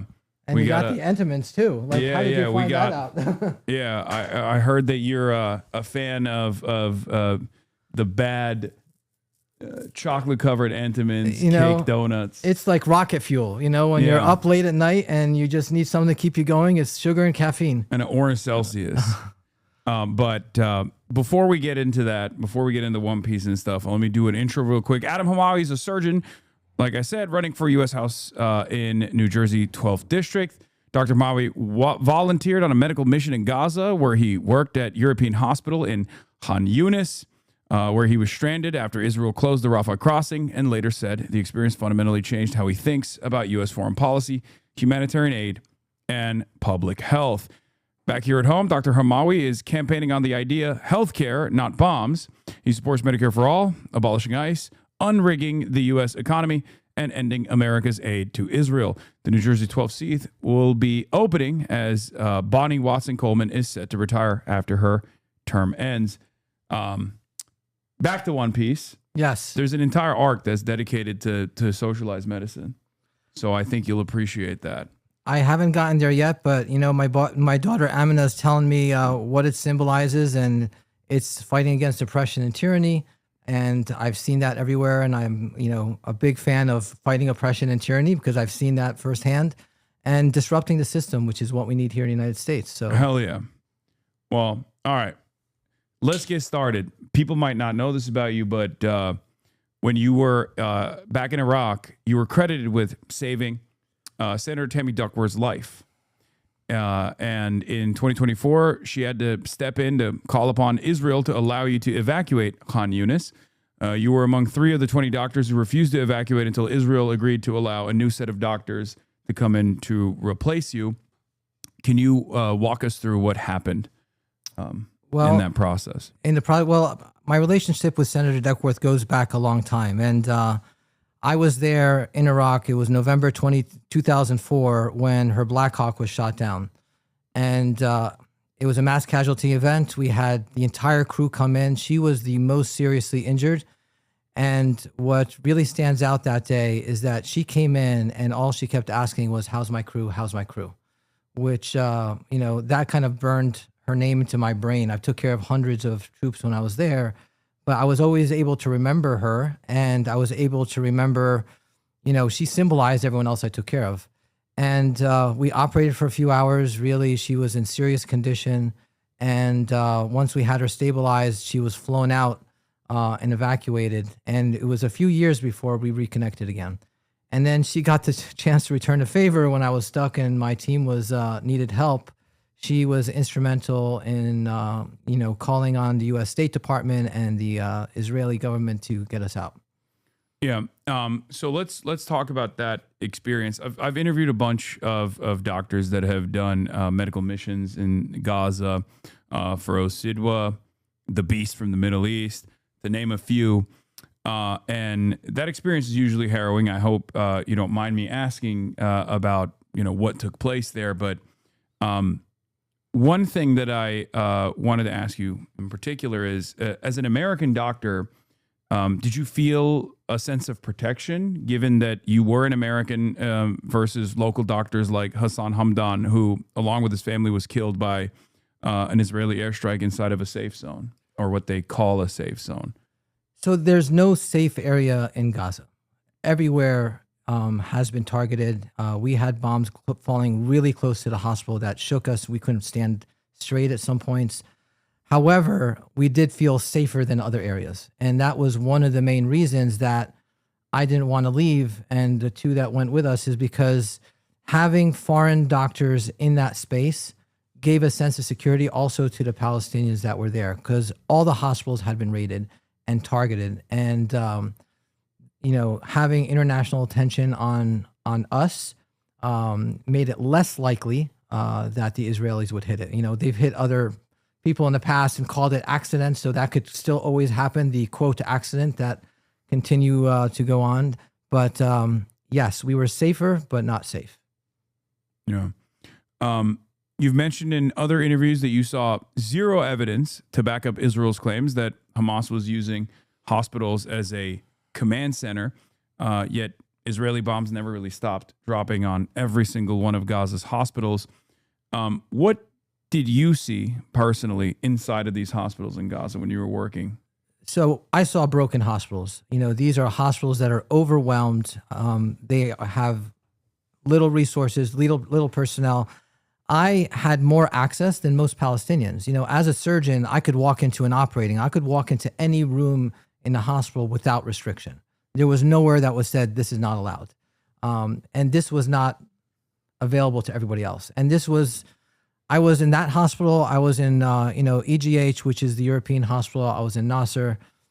No signs at all of any military activity. I see more military activity with a security guard, in my local hospital standing at the door than what I saw in Gaza. I saw no weapons at all. No one that looked at all like a military, person. And 99.9% of the people coming in were clearly civilians, unless you want to call any young man who is like, 20 or older a combatant, which is not reasonable. Yeah. You said that in the 3 weeks you spent at European General Hospital in Han Yunis, you performed 120 surgeries, and more than half were on children. All but one was for treatment and reconstruction of war wounds. Israel killed 2 of your colleagues while you were there. You stated that some of the doctors around you reported being tortured while they were under Israeli detention. How did the sequence of events change your outlook on humanity? And what do you believe we can do as Americans? What can the American government do? This was not my first time in a combat zone. I've seen war. I was in Iraq. I was in Bosnia, which was another genocide that was, 20, 30 years ago. I was, with the Syrian war, I was helping with the refugees, saw what that was about. And what I saw in Gaza was at another level altogether. This was a genocide. Every single day I saw, like mass casualties. And I'm talking not like 6 or 7 people. We're talking 20 people coming in at a time. And these are families that have been deliberately targeted. And the reason I say it's deliberate is you could call an accident when it happens once or twice. This happened every single day I was there. And having children and families come in maimed, dismembered, and these were our bombs that were falling. I'm paying for this. Yeah. I'm paying for this with my own tax dollars. Yeah. And I come home and people don't believe what's happened. And I witnessed it with my own eyes, and I took care of these children. And I felt guilty that I got to leave, and we had to leave Palestinians there. They can't get out. They have to live with this every single day. And I'm paying for their misery. And so I had to go to Washington and start talking about it. It was just as important as taking care of the children with my own hands there. It's just as important as operating is to tell, our lawmakers so that they have no excuse that they didn't know. Yeah. And now similar atrocities are also taking place, have continued in Gaza and is now taking place in Lebanon. And our tax dollars are also contributing to similar instances of violence in Iran as well, all at the direction or directly in the hands of Israel. In the New York Times, you were quoted as saying children who lost limbs and could not run or play specifically said they wished they had died, and some wanted to kill themselves. In the same article, multiple other doctors were quoted as saying, I couldn't believe the number of kids I saw shot in the head. How do we make sure this never happens again? And how do you feel about the fact that this level of reporting had to happen? The New York Times reporting was independently conducted by doctors from different parts of Gaza that had not corresponded with one another, and yet there were still people that were questioning those reports and criticizing those reports. Well, this is what we're doing right now. I mean, it's still happening. When we say it's never again, it's still happening right now. There are still children being killed in Gaza. They're being killed in Lebanon. On the first day of the war with Iran, the United States of America, not Israel, dropped a bomb on a school filled with girls. So what we have to do is actually speak up. We actually have to say stop. We have to stop funding it. We have to, this is not just like a foreign war. This is our money that we could be using in our communities. We could be using it to fix our healthcare system, our education. We could build roads. We could actually have like a high-speed rail system. This is our money that we're spending over there to just create misery and, commit atrocities that we're supposed to be preventing. Yeah. Do you believe that there should be a full arms embargo in Israel? Absolutely. 100%. Okay. There are many in Congress that have now chosen to make this distinction between defensive weapons and offensive weapons, or rather have decided to lean into no distinction between the two, but seemingly are using this as an opportunity to say, look, we won't pay for Israel to purchase these weapons, but we'll still sell these weapons. Do you feel like that goes far enough in terms of restraining Israel? It's not far enough. We first need to follow our own laws. You know, we are not supposed to be selling weapons, any kind of weapons, to any country that is breaking international humanitarian law, that is committing genocide or atrocities.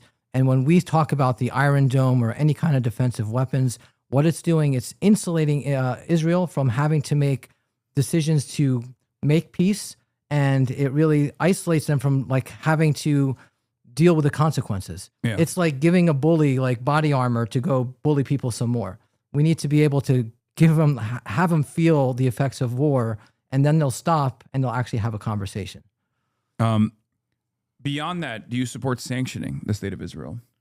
Yes, like every other state. I mean, what makes it different than Russia or Iran in the case that we've talked about for years? If that's the case, what makes Israel so special that they don't have to abide by the rules that everyone else does?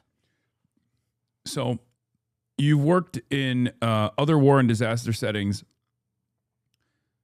You briefly alluded to this, but I want to talk a little bit more about it. What was different about Gaza medically and morally from Iraq, Haiti, Turkey post-earthquake, or even back here treating 9/11 first responders? What made Gaza different is, first, the number of children that I had to see. I saw more children in 3 weeks than I saw in 8 months in Iraq. Part of it is because the population is so dense. Children make up about 50% of the population. Yeah. And so when you drop a 2,000-pound bomb on a bunch of tents, it's not a surprise that most of the people that are going to be killed are going to be children coming in. And this was also a deliberate targeting of civilian population. In other wars, civilians I've seen get hurt. I've seen, quote, collateral damage. I hate that term, but it's a reality. But to have the civilians be like 80 or 90% people coming in my case, 100%, you know, based on my observations, then this is not a war. This is ethnic cleansing. You're not fighting Hamas. You're not fighting anyone. You're really eliminating people and, you know, causing fear and wanting them to flee, but they're trapped and they can't go anywhere. And then when they move to one part of Gaza, then you drop bombs on them over there. This is not a war. It's extermination, which is what's happening. I went to Cuba recently, and I saw hospitals in a dire state of disrepair. I saw an energy grid that had collapsed due to our design on this country, a country that we've actually sanctioned, unlike Israel, which deserves the sanctions, a country that we had sanctioned because they had a successful revolution where they were able to develop autonomy, develop sovereignty and dignity for their people. And we didn't like that. It's a sanctions regime and a blockade that has continued for almost 60 years, and that's worsened over time, not allowing the island to engage in commerce, not allowing the island to engage in regular international trade. I talked to doctors who told me about not having access to medical equipment, or sometimes even getting to purchase medical equipment from Europe, from European companies that were not tied to the United States of America. Sometimes an American company would go and purchase these European companies. And once that purchase took place, they would no longer be able to purchase different parts, different components that were necessary for repairs.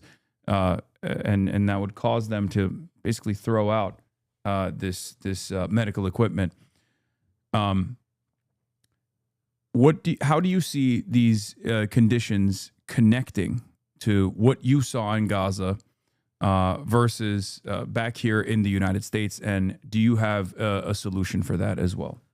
Well, when you do the sanctions, or in Gaza, when you're having this siege where you're not allowing any medication, where you're destroying their electricity grid, you're destroying sanitation and clean water, you're harming the regular people. You're harming civilians. They're the ones most vulnerable. Military, just like in the United States or everywhere else in the world, they're going to have priority. They're still going to be able to function. But what we've done in Cuba, for example, it's been 60 years, everyone who made any kind of decision or was involved in a revolution has long gone and passed. And what you've left is their children and grandchildren who are still living with the consequences of policies that we have in place and punishing people who had nothing to do with it at all. And that doesn't move us forward. We're just avoiding the conversation. And what's happening in Gaza is, again, you're punishing regular people. You're punishing 2.1 million people. About 10% of them have been killed already. And you're not really solving the problem. You're not addressing the issues that are hard to face, is why this is happening, why, these are human rights we're talking about: food, water, medicine. And we're supposed to be the preeminent fighter and protector of human rights. Yeah. And what we've become is really the villain in this whole story, where we're taking this away from people. We'll move away from Israel-related questions because people always say I care too much about it, which is a ridiculous thing to say in general. It's the great crime of our generation. And I do think it's a good litmus test to see whether or not people who are running for office are responsive to the needs of their base of support. This has become a 90-10 issue in the Democratic Party. What distinguishes you from your opponents in the primary on this issue in particular? On this issue of... Yeah, on the issue of Israel. Before we move on, that's my last question. I've been on the ground. I've experienced it, firsthand, the genocide that's happening. There's very few people who have been in Gaza, journalists. No one from the outside world could come and speak firsthand. I'm not watching, videos. I'm not listening to hearsay. I'm telling you as an eyewitness. And I'm not afraid to speak up since day one. And day one did not start on October 7th, 2023. It was long before that this is an apartheid state, that we're violating human rights. And I haven't been afraid to say it when it was not popular. And I will continue not to be afraid when I go to Congress, because that's where we need to be talking about this. We need to be saying, why are we funding, a country that, really doesn't respect us? Like I said, I was there. They knew as a U.S. citizen, I had a passport. I was wearing the flag, and they still had an M16 pointed at my face, and they said they didn't care. So why do we care about them so much? Okay, well, I lied. I have one more thing about Israel. Yeah. And your opponents. One of your opponents, Sue Altman, previously ran in a nearby district and had considerable support from AIPAC-linked group DMFI, Democratic Majority for Israel. She's now distanced herself from the organization and recently announced she's raised $400,000 in the first 2 months of campaigning. You're also up against East Brunswick Mayor Brad Cohen, who was also putting up six-figure fundraising totals in late 2025. There are nearly a dozen other candidates also vying for the seat. What differentiates you from your opponents, and what will it take to win this race? So I'm coming in as an outsider. All my life, I've been working with my hands, serving people. I take care of people in New Jersey every single day. I take care of them in my practice, in the emergency rooms. I've volunteered all my life, to selflessly go and serve people who need it the most around the world. I have not been involved in politics because I thought that I was making a difference, taking care of one patient at a time. And what I've realized is that I'm putting a Band-Aid, and you can't treat all these patients when the ultimate source of their misery is really coming from Washington. We're told, we have patients that can't afford insurance. We have patients that can't, that can't afford their premiums. They're deciding between, paying their rent and their medical bills. And I see we're spending tons of money on bombs and stealth bombers and aircraft carriers. And, this is the same problem. What's happening in other countries is affecting us because this is how we're deciding to spend our resources. We should be spending it on healthcare and not bombs. We should have a universal health system like every developed country that's out there, where healthcare is a human right. And if you walk in and you're sick, you're going to get taken care of and not get thrown in the street. We should be spending in our education. And so as a doer and as a surgeon who normally goes in and cuts out disease and fixes it, I feel I have something to say and something to do. And like I've always done in my life where I've acted, I'm not going to be the same old politician. I think we need a change in Washington, and I'm that change. You spent 8 years as a surgeon in the National Guard and the United States Army. Many young physicians choose a similar military path to graduate from medical school without having the incredible burden of student loan debt. What's your vision for guaranteeing young people's access to the highest quality education in the world without having to go into crippling debt to receive such educations? Yes, the military is a path forward for so many people in vulnerable communities that can't afford education, that don't have access to it. And I had the opportunity by joining the National Guard and eventually got a scholarship. But you shouldn't have to go to Iraq to be able to pay for Rutgers. And what we need is tuition-free public education. Again, just like healthcare, this is a basic that, we should be providing for, Americans to be educated, to be able to compete in the world.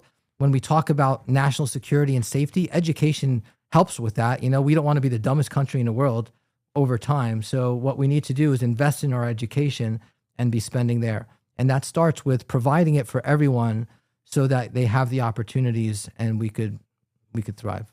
What's your fast sandwich order? Turkey sandwich. No, okay, never mind. You said Rutgers, so I'm asking you. You gotta have a fast sandwich order. A fast sandwich. Well, listen, I'm back when Cluck You Chicken was around, so Okay. that's a long time ago. Yeah, I think it was still around while I went there. A considerable percentage of your district, 40 to 50%, work white collar jobs in offices. What's your plan to make sure they're able to continue putting food on the table as AI inevitably replaces some, if not all of those jobs, as some of these AI companies are claiming is going to happen? Well, AI exploded over the last few years. Everyone thought it was science fiction just 5 years ago, and it's clearly going to make a difference. It's going to make things more efficient, but we need to completely understand its implications. And so we need to slow down. We need to stop, figure out how it's impacting education. What's it doing to our children's minds? What's it doing to the workforce? What's it doing to our climate? Our electricity bills are skyrocketing because of the data centers. We know that it's sucking up water, and so we need to understand the pros and the cons in order to move forward. So it is here to stay, but we need to approach this carefully. I support Bernie Sanders' moratorium so that we could figure out the right path forward. Okay. This is a question that I ask every candidate that comes on the broadcast, is the Zoran method. What are your top 5 policies that you want to be defined by? So, I talk about healthcare, not bombs. I talk about abolish ICE and to unrig the economy, but let's unpack that. So healthcare, not bombs means Medicare for all, and not bombs means we need to address our foreign policy, and we need to look at the military industrial complex, take it apart and really see what we need. We are spending $1 trillion, on our defense / Department of War / Department of War crimes now. And what we need to do is spend that in healthcare and spend it in education. We need to abolish ICE. And so not only do we need to, abolish it, but we need to dismantle the DHS completely. So I want to go further because the DHS was formed over 20 years ago after 9/11. And it was formed to basically target Muslims and target Arab communities, and has evolved so that it's really black and brown communities around the country. It's not making us any safer. And why is it lumped in with organizations like FEMA and the TSA? So now when we're trying to block funding for ICE, we can't fly out of our airports, and God forbid a storm or an earthquake hit, we wouldn't be able to respond, or we don't have funding for FEMA. FEMA used to be its independent agency before 9/11. And so dismantling it, separating it apart, and making it like really more efficient so that we have, we can able to respond appropriately is one of the things I want to do. And then we need to unrig the economy. So we need to be taxing our billionaires. We need to be able to make sure that working families, are able to make a living. And that means, passing the PRO Act, getting, better union paying jobs for our people, and making sure that this oligarchy that's been building up over the last few years, doesn't take control, and that we are actually, working for the constituents and not for profit. It's great. You have 2 more. I have 2 more. I Yeah. unpacked it. So well, you gave me 3. Well, Medicare, foreign policy. Uh-huh. We got abolish ICE, dismantle the DHS. That's 4, and then we have Okay. fine. So let's say Fine, I'll universal let you have daycare. Universal Okay. is part of affordability, and tuition-free public college. Okay. Fair. All right. This is going to be a somewhat more contentious one that I doubt you've ever been asked before. You've talked about rolling back the dismantling of agencies, some of which I am obviously in support of in the federal government, one of which is the USAID, which I find to be a little bit more contentious.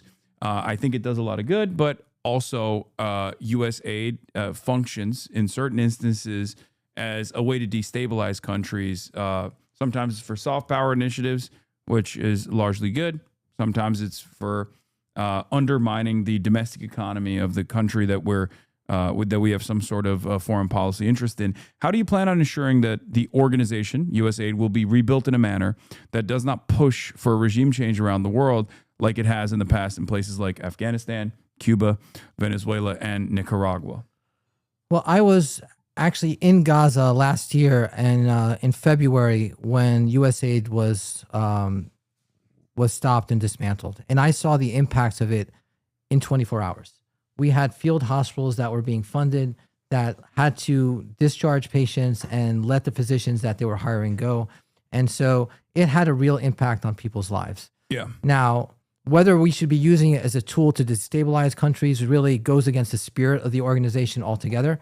We need to have oversight on why we're actually doing it. USAID should be to aid and to create friends and promote relations for the United States. It has done more for U.S. security than I think our Department of War has done over the last 70 years, because it's created friends. People look up to the United States and said, they're the ones bringing the food. I remember being in Sudan and seeing bags of, rice and flour that were labeled USAID. So that had an impact for security, for friendliness, and creating a stable order. So how do we ensure it? I mean, we just have to have oversight. And, in the end, I think we just have to overhaul how we look at foreign policy altogether, whether we're carrying a stick or we want to, carry a carrot. And I think the carrot is the way to go. Okay. I like that. All right. Rapid fire. We're going to do a rapid round. All right. Do you support Medicare for all? Yes. Banning congressional stock trading? Yes. Abolishing and prosecuting ICE? Absolutely. Taxing billionaires? Yes. Canceling student loan debt? Yes. Canceling medical debt via the Medical Debt Cancellation Act? I think that's very important. Yes. Universal child care? Yes. Implementing the Green New Deal? Yes. Ending aid to Israel? Yes. Ending America's war on Iran? Yes. Ending America's blockade on Cuba? Yes. Okay. That was easy. Nothing crazy I didn't have to there. think about any of these. Yeah. All right. Well, last question I have for you is this. There's a lot of people who are tuning in for the first time and hearing what you have to say. What do you want them to understand about your convictions, and how can people contribute to your campaign? My convictions have not changed. I treat people as human beings every single day. I don't look at their skin color, their race, their religion. When someone is sick, I want to help them. And I think that our country is really sick right now. And I want to go in, never been in politics before other than voting and, supporting my candidates. And so I don't answer it to anyone except people. I'm not taking any corporate PACs. I'm not getting any AIPAC money. I don't think they're going to, volunteer it, but I am raising it from individuals because that's who we should be answering to. And when I go to Congress, I'm going to be answering to the people because I believe that we answer to a higher power. And at one point of time, I'm going to be asked if I did the right thing. And I need to be able to answer that with a straight face. And so if you believe that and you want to support me, I think you should check me out on HAMAWY4NJ.com. This is not the hardest thing I've ever done. I think, I was at an awards dinner yesterday. There was a medical conference, and I got recognized for going to Gaza. And afterwards, I had a lot of people come and speak to me and say, thank you very much. You were very brave. And they weren't talking about brave for going to Gaza. Is that because I was speaking up? And, that kind of took me back, is like, speaking up is the easy part. Everyone could do that. All you need to do is just stand up and have a voice. And we could do that together. I'm going to do that in Congress. It's not like bombs falling around me. And, you could count on me for that. What are some, this is a great final statement, but if we're talking about this sincerely, what are some of the biggest hurdles you need to climb in order to win this race? It's Telling people who I am. Everyone's used to the same old politics and politicians. I'm not that. I need people to know that I'm sincere.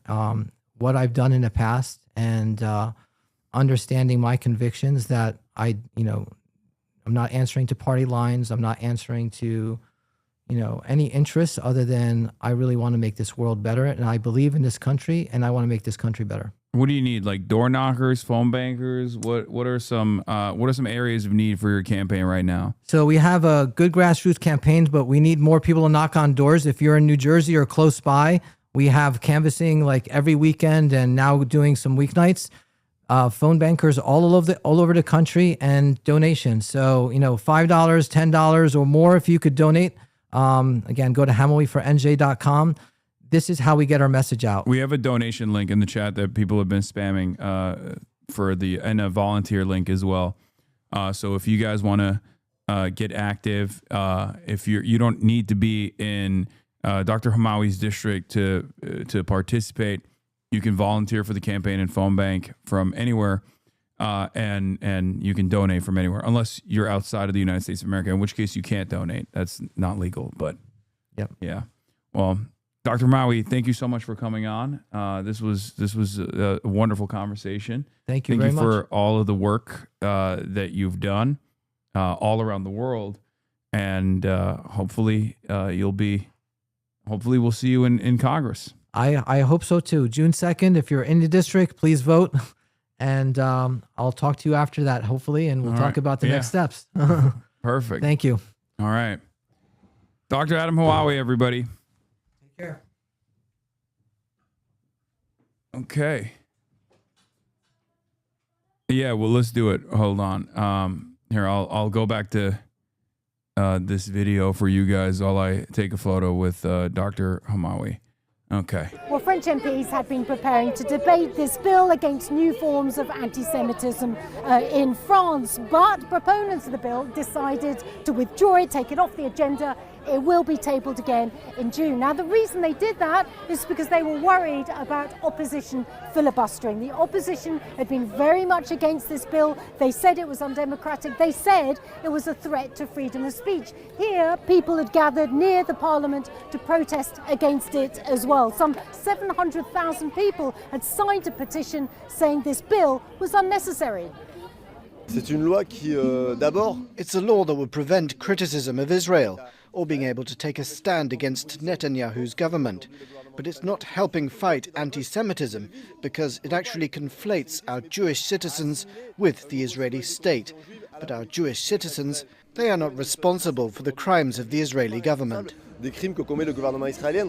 Well, these protesters are holding up signs criticizing Israel. It's the sort of thing that opponents of this bill say might not be allowed if the bill was to become law. They say any criticism of Israel could result in penalties, and that's why they're against it. Now, the MP that tabled the law is called Caroline Yadan. She used to be part of the French President Emmanuel Macron's centrist Renaissance party, but she quit the party in protest because she wasn't happy that the French president decided that France should recognize a Palestinian state. Natasha Butler, Al Jazeera, Paris. But I'm not ready to turn my back and invite Marjorie Taylor Greene to any table that I'm seated at. Marjorie Taylor Greene, before she was a member, started chasing me around saying that the shooting at my high school didn't happen, that I was a crisis actor, that I was paid by the government to do all these just horrible things that are completely false. I'll be honest, I think what she did to you is abhorrent. She was a clown then, she's a clown now. Since the topic is adopting. Oh my God, they have a whole panel debate on the Marjorie Taylor Greene situation. Oh, here's the donut and the Celsius if you want it. Yeah, you forgot. All right. You kept the donuts for yourself? No, I didn't. I did not. Thank you, chat, for reminding me. Okay, I'm a W host. Scott Jennings with a sense of honor all of a sudden? Yeah. Yeah, you know what his job is. He's Mr. Dishonorable. I know these interviews are not your favorite, but having candidates like Hamawi on isn't just an opportunity for platforming and fundraising. It's really something that fuels the revolutionary optimism that we all need in these dark times. Many thanks. Yeah. Yeah, no, he's dope. His background is incredible. I mean, we had to do it, right? He's in LA. You were eyeballing those donuts? Okay, calm down.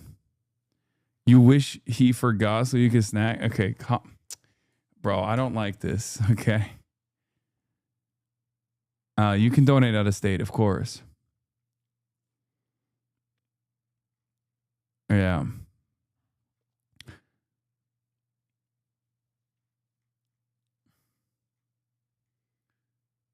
Tell candidates to set up donation goals like Oliver did when they come on stream and it incentivizes donating. True.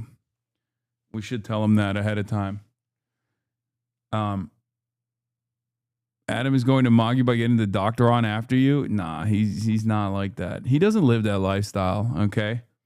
That's only me, Mr. Undemocratic Party, Mr. Hater of the Democratic Party, who is now a much bigger problem to the Democrats, it seems, once he started getting even more direct and more active with promoting certain kinds of candidates, more responsive candidates that actually care about implementing Medicare for all. All of a sudden, it's a much larger issue, you know? Yeah. Bro, what the fuck are you doing in this post? Oh, I know exactly what this post is. Yeah, bro. What do you think I'm doing? I'm eyeballing the delicious food. Okay, that's what I'm doing.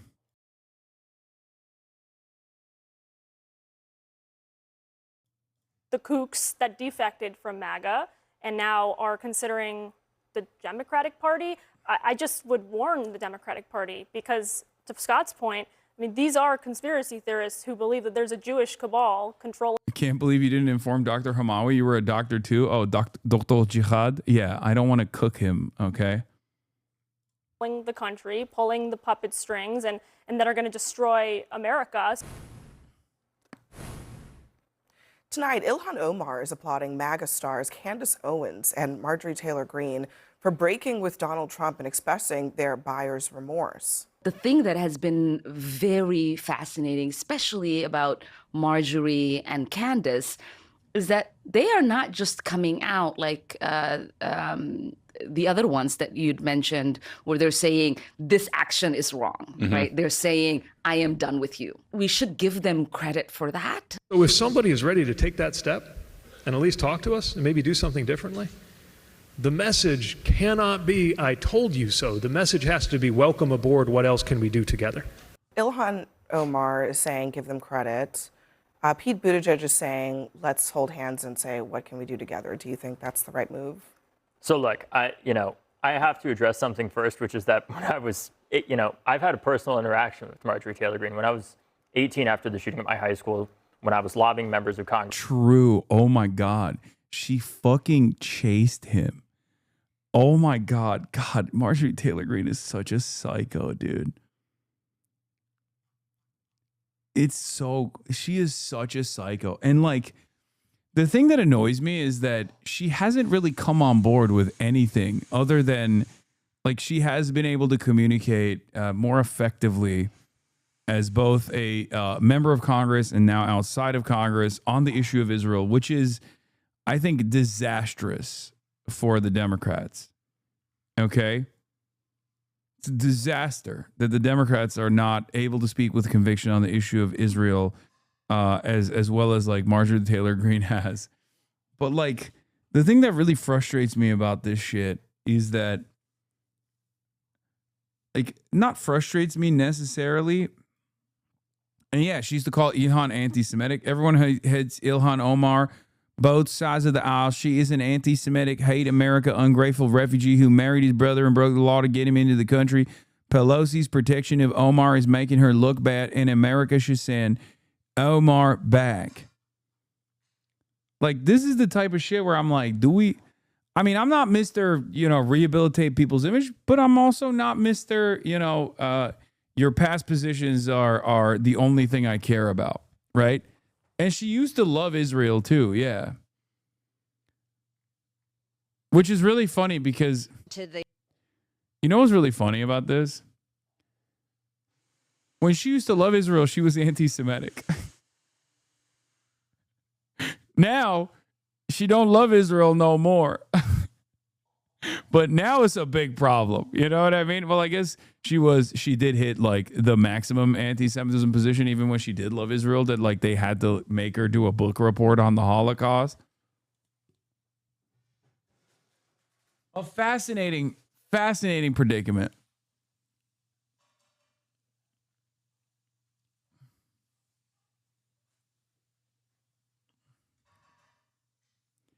She was an insider for many years, though. So she could be valuable. That's why she stopped. The book report worked. Yeah, the book report worked so well that she went from it was Jewish space lasers that did the wildfires to it was Chinese space lasers that did the wildfires.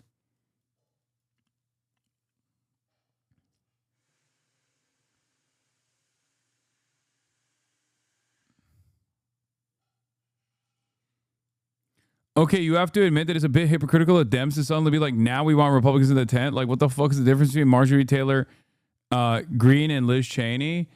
The difference is Liz Cheney was a pro-war Republican with no constituency, no real constituency, whereas Marjorie Taylor Greene is she's presenting herself as an anti-war Republican who's fallen out of favor after being a MAGA insider, right? So the hope is, and I'm not so certain this gamble will work, but the hope is that having a former MAGA loyalist come on board is a way to like pull by force some of her constituents that voted for her not that long ago.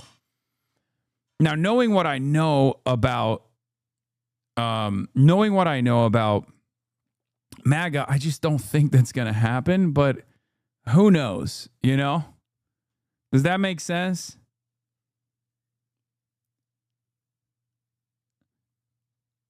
Because I'm not so on board. A lot of people look at this stuff. They love welcoming Tucker Carlson. They love Marjorie Taylor Greene. They say, like, this is great. And I love Ilhan Omar. Okay? A lot more than I love most of Congress. I don't know if this is going to be a successful method, but I also don't personally have the same, like, oh, we can't do this at all attitude that people have. The difference is very simple, says Kate Willett. Ilhan is praising MTG for not liking Trump anymore. Cool. Harris made a bid to neocons like Cheney by promising to have the most lethal military on earth and then lost the election because people were already tired of the murder. Not cool. I also don't give a shit about like hypocrisy arguments in general. I'm not like, yeah, the opposition doesn't care. I don't care. You know what I mean? I don't give a fuck. Oh no, it's hypocritical. Who cares? That shit's for the birds. Okay, that only works if you're willing to entertain it, and if your opposition does not entertain it, then it's not happening. But what I will say is this: as someone who does believe in rehabilitation for average people, for regular folks, for ordinary people, that is a lot more critical of professional propagandists like Tucker Carlson or Charlie Kirk or any of those other people, or even the most significant version of that, which is politicians. You're going to have to do a little bit more than just saying Israel's bad and doing a genocide for me to come on board. There have been instances of people who have changed their minds. Peter Dow, right? Famously a phalangist, famously a diehard Fedayeen for Hillary Rodham Clinton. Peter Dow spent many, many years trying to atone for his former sins, okay? Sins of the past. Now Peter Dow is legit. I don't think a single damn person would be like, Peter Dow is not, legitimately invested in this cause, right? He's become Chairman Dow. So Peter Beinar is another example on the issue of Israel. Like, there are plenty of people who you might not know their past, who have become people that you appreciate the commentary of, appreciate the perspective of, who have changed their perspective, and I do appreciate that. But again, even with Tucker, even with Marjorie Taylor Greene, I care about like who they are as a person now. Is that a real change? Is that a real change? Or is it just a change on one issue? Right? That's it. Because if you still carry on a lot of the same attitudes on all the other policy positions that you have, that you haven't like flipped on, your attitude towards migrants, or if your anti-war narrative, in the case of Marjorie Taylor Greene, used to just be, why are we spending money on bad wars? We should spend it on bombing Mexico. If that's still your attitude, then it's clearly not a real change, a real consequential change. It's a change on perhaps one of the most significant issues. Sure, great. But if that hasn't like rewritten your worldview, warped your perspective, then what are we doing here, right? Fellow activists in March for Our Lives, Marjorie Taylor Greene, before she was a member, started chasing me around saying that the shooting at my high school didn't happen, that I was a crisis actor, that I was paid by the government. Imagine 2 years ago when 80% of the country mindlessly supported Israel, and then as people changed their minds about it, we said, no, you should have changed your mind sooner. We do not accept you. Would that have helped us get to where we are? It's unfortunate that in order to grow to the correct position, you have to accept people who are formerly wrong about the position. It's just math. Oh, no, I agree. Well, those are regular folks, though. Those are ordinary folks, right? And I'm also very open-minded to people who do change their minds on this position a lot more than most people in this chat. Ironically enough, half of the fucking chat also did not have this position pre-October 7, and it took a long time for them to get there. I'm always going to be open-minded to people, and I'm always going to welcome people's. I'm always going to welcome the change that people represent. To do all these just horrible things that are completely false. And at the same time, what those conversations that they're talking about, I am not giving them the reins of power anytime soon, though, if that makes sense. Remind me of is my own evolution as an activist. In terms of when I was in college, I didn't go to college to just be surrounded by a bunch of liberals necessarily. I know that's hard for you guys to believe, but it's true. That's why I joined the shooting club when I was in college. And as you can imagine, Scott, I was not very popular there. But it's important to talk to people who disagree with us, because ultimately, even though we're Democrats and Republicans, we have to find what little overlap there is that we can move forward on. And look, we can speculate all we want on her intentions and why she's doing this ultimately. But from my perspective, I'm willing to take that first step and have that conversation with her. And I would challenge her to this too. We can welcome Marjorie Taylor Greene within our borders, but she must assimilate to our culture. Isn't that what she believes? Yes. I like that. She wants to come on your show and talk to me directly about why she's changed her mind. I'm happy to do that and have that conversation. And I would challenge her to do that and prove to us why she actually is authentic and changing, and that this is not just another opportunistic political opportunity like it was when she chased me after the shooting at my high school. But I'm willing to give her a small chance to have that conversation. But it's important to note, too, this is not just a Marjorie Taylor Greene phenomenon. Yeah. We're seeing Tucker Carlson. We're seeing people across the board defect increasingly from Trump.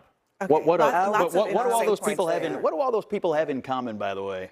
Trump. Oh, Scott Jennings is gonna be like, oh, they're all haters of Israel, which is the most glorious nation of all time. Yeah. They're Jew haters. They're Jew haters. Okay, Scott. Okay, buddy. What loved is it they them all have 6 in months common? ago, and now he doesn't. When I hear Ilhan Omar, you know what I hear? How do you do, fellow anti-Semites? That's what I hear. I hate him so much. How is, oh my God. I would much prefer Marjorie Taylor Greene to Scott Jennings. I can't believe I'm saying it, but fuck it. I'm saying it. You know what I hate about these motherfuckers? Okay. And this is like the Randy Fine to Nick Fuentes dichotomy. Okay.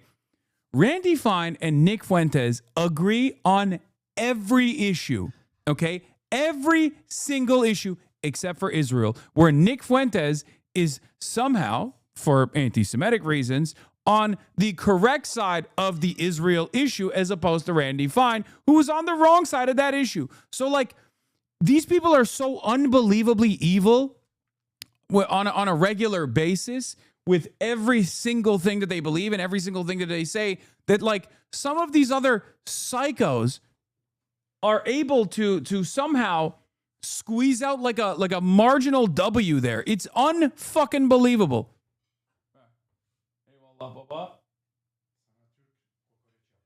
Oh, güzel. Sağ ol.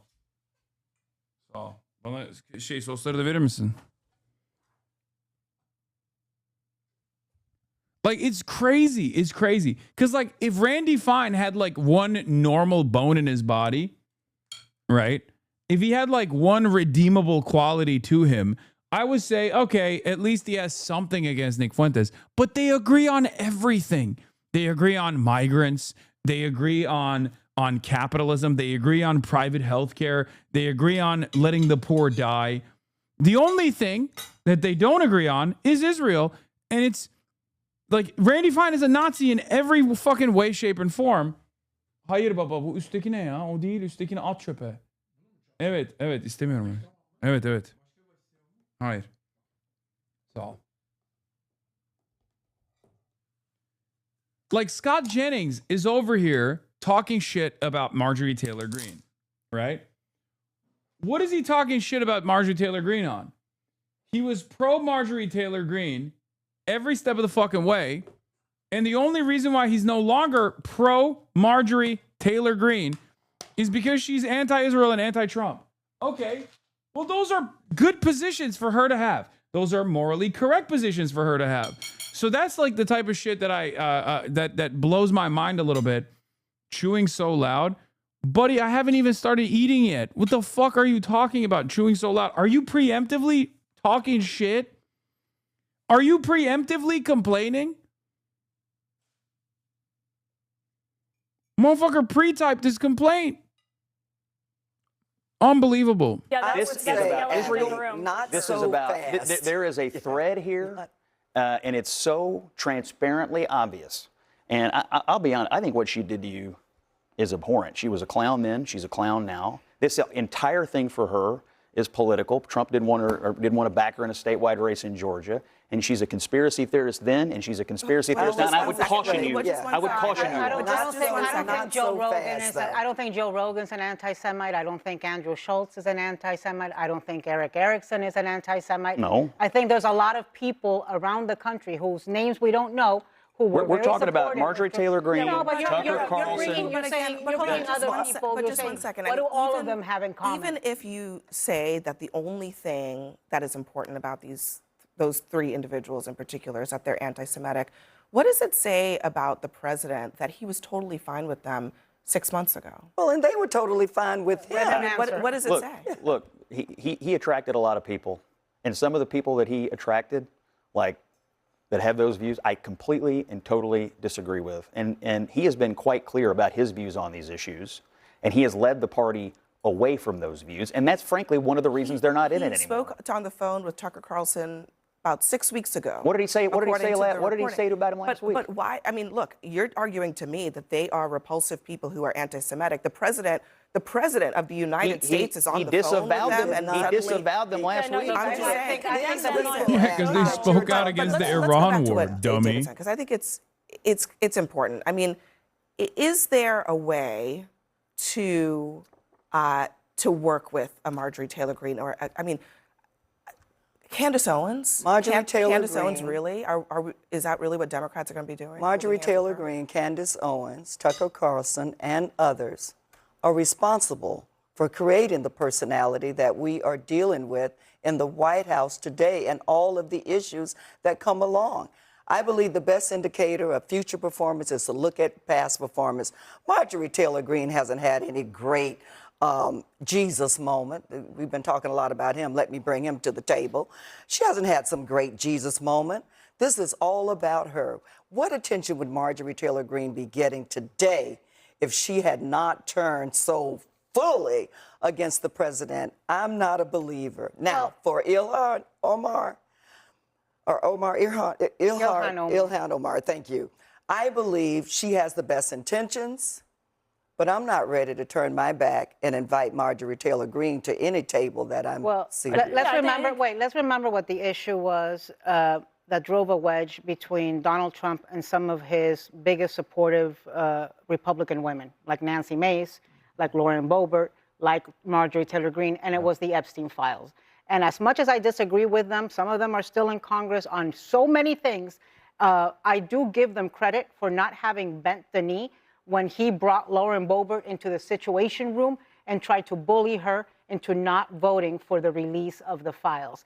Now, what I would say to Ilhan Omar, what I would say to Pete Buttigieg, as somebody who broke with my party in 2015, the minute the guy came down the escalator and started talking about Mexicans and immigrants, is that it is hard.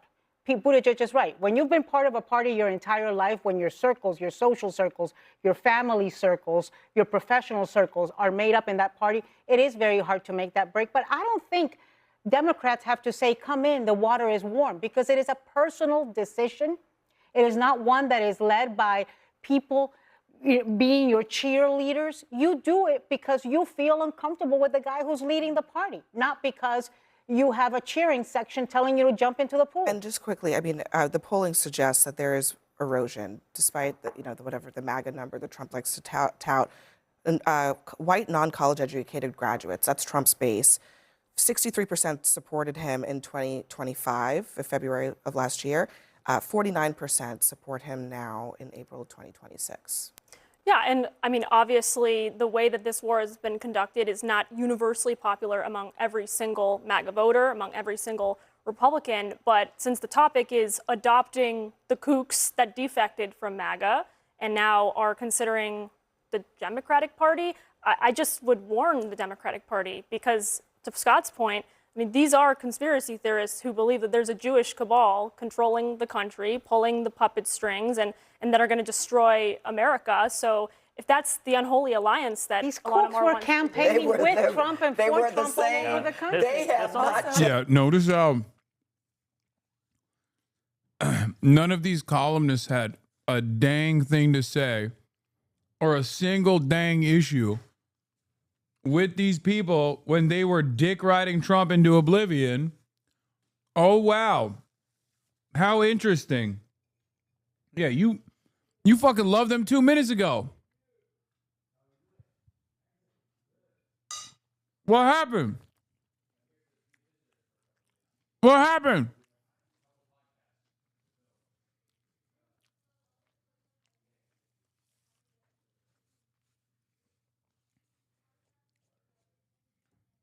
Suddenly, no more love for these guys. It's just very interesting.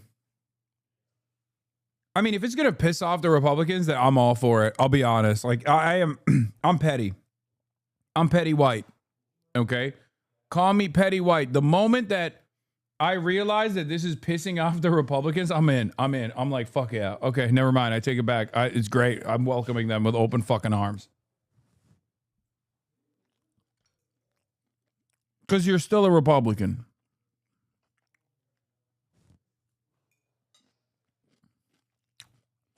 They were the poster child for conspiracy theorists. There's also, I mean, we didn't even mention Megyn Kelly. I mean, but again, like, I don't even fuck with these people. I don't even trust these people. Okay, but if it's pissing off the fucking Republicans, then okay. Fine. I'm no longer as resentful, nor as skeptical. before the 2024 election, she was in a closing argument campaign rally with President Trump. I mean, the idea that suddenly they're kooks and the Republican Party is happy to be rid of them is Matt Gaetz and Marjorie Taylor That's Greene new. barnstormed the country Yes, on they behalf did. of Donald And it Trump. really also They kicked off after the created Epstein this. files, to your point. All right. Okay, so I don't know. I feel like things always happen on a Friday. Big stories break on a Friday. And as I just mentioned with Chris, but in Oh case you yeah, hadn't- Cash Patel's losing his fucking mind. Apparently, he's like drinking like a lush, which is very cool. Another cool guy. seen it. There is some breaking news. This absolutely bonkers story that just posted tonight concerning, well, the clown car of people who make up Trump's cabinet. And I mean, this time it's really focused on FBI Director Cash Patel. And it's an explosive news story. Another in the Atlantic DUI that just hire, posted. baby. It's Let's go. Dozens of FBI sources, which is a big deal. It's not. It's a lot of sources in this story detailing new allegations about Patel, including some sources who say Patel is frequently drunk on the job, regularly absent from work, and paranoid about getting fired. And there's quite an anecdote about that we're going to talk about. And I'm just going to read you a few of the key passages because I think that will tell you everything you need to know about this story. Here's one. Several officials told The Atlantic that Patel's drinking has been a recurring source of concern across the government. Early in his tenure, meetings and briefings had to be rescheduled for later in the day as a result of his alcohol-fueled nights. 6 current and former officials and others familiar with Patel's schedule told The Atlantic. As a sidebar, not normal. I've worked in 2 administrations. Again, back to the quote. On multiple occasions in the past year, members of his security detail had difficulty waking Patel because he was What, you can't seemingly party? intoxicated. This was Chris was just referencing. Come on, you can't party a little bit? Really? That's what we're doing? Oh my God. A bunch of, what's the word? Is it, what's the term called? School marms? Oh, a bunch of freaking woke scolds, dude. What? Who? What? You can't be the FBI director and get fucking hammered, dude?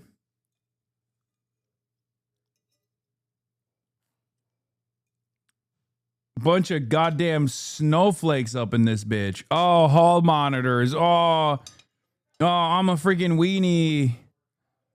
Let my man drink. Let Cash drink. Cash money, baby. Let him drink and then let him drive, actually. Let him drink and drive. I didn't realize that being the freaking director of the FBI meant you can't have fun, okay? I didn't realize that the position dictated no fun as a part of the policy. Hello? Yeah, Spider Cash. And that's according to information supplied to Justice Department and White House officials. A request for breaching equipment, normally used by SWAT and hostage rescue teams to quickly gain entry into buildings, was made last year because Patel had been unreachable behind locked doors, according to multiple people familiar with the request.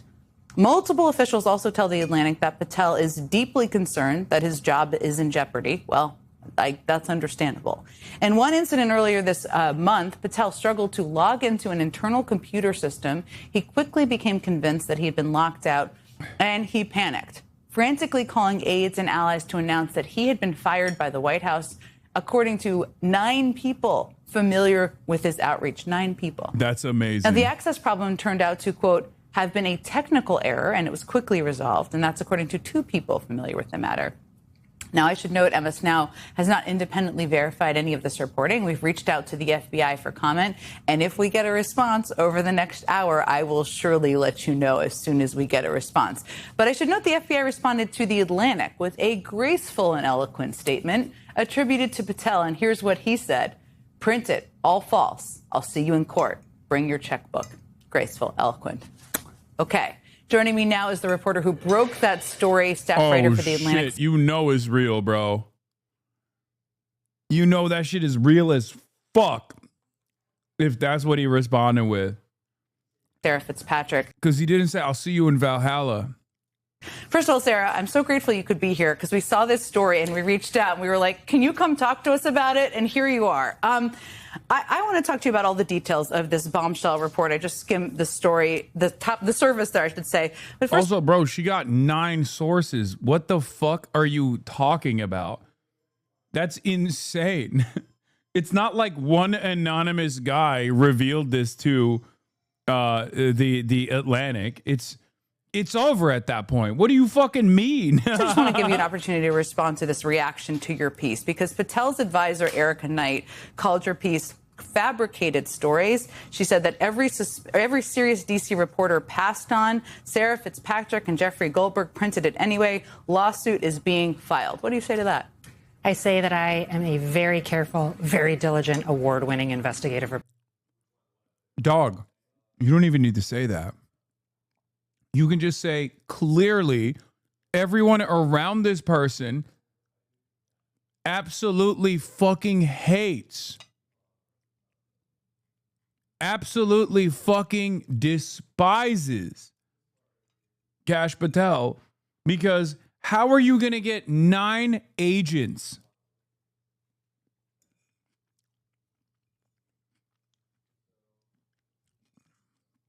That means people fucking hate his ass, bro.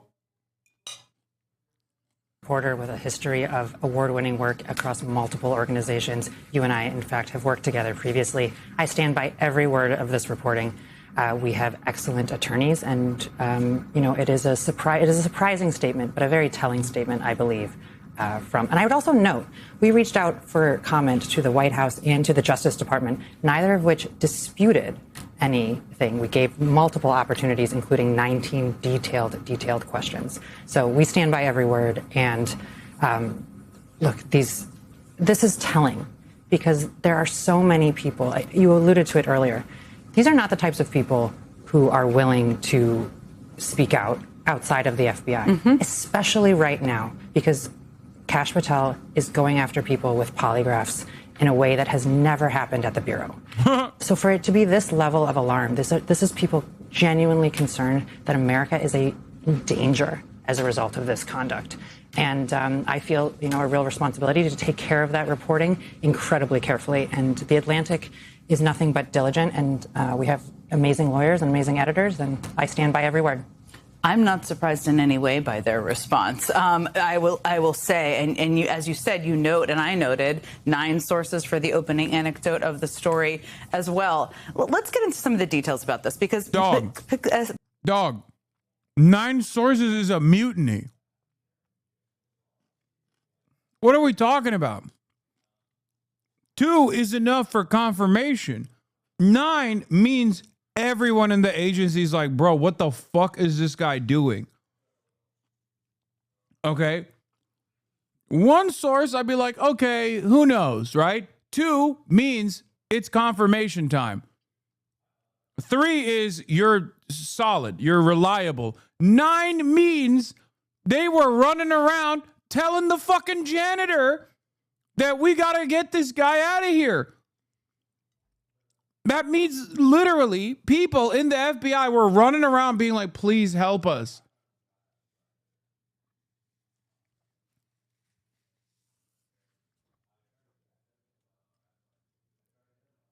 That's insane. It's also so funny because Cash Patel is the one guy that is the least convincing man in America. As you guys know, I've talked about this quite a bit. He is like, this is the type of story that absolutely makes sense about Cash Patel, because he's so fucking demonstrably incompetent on camera too. It's not like this came as a surprise to you, right? It didn't come as a surprise to me. I didn't hear about the story and went, oh my God, not my Cash Patel.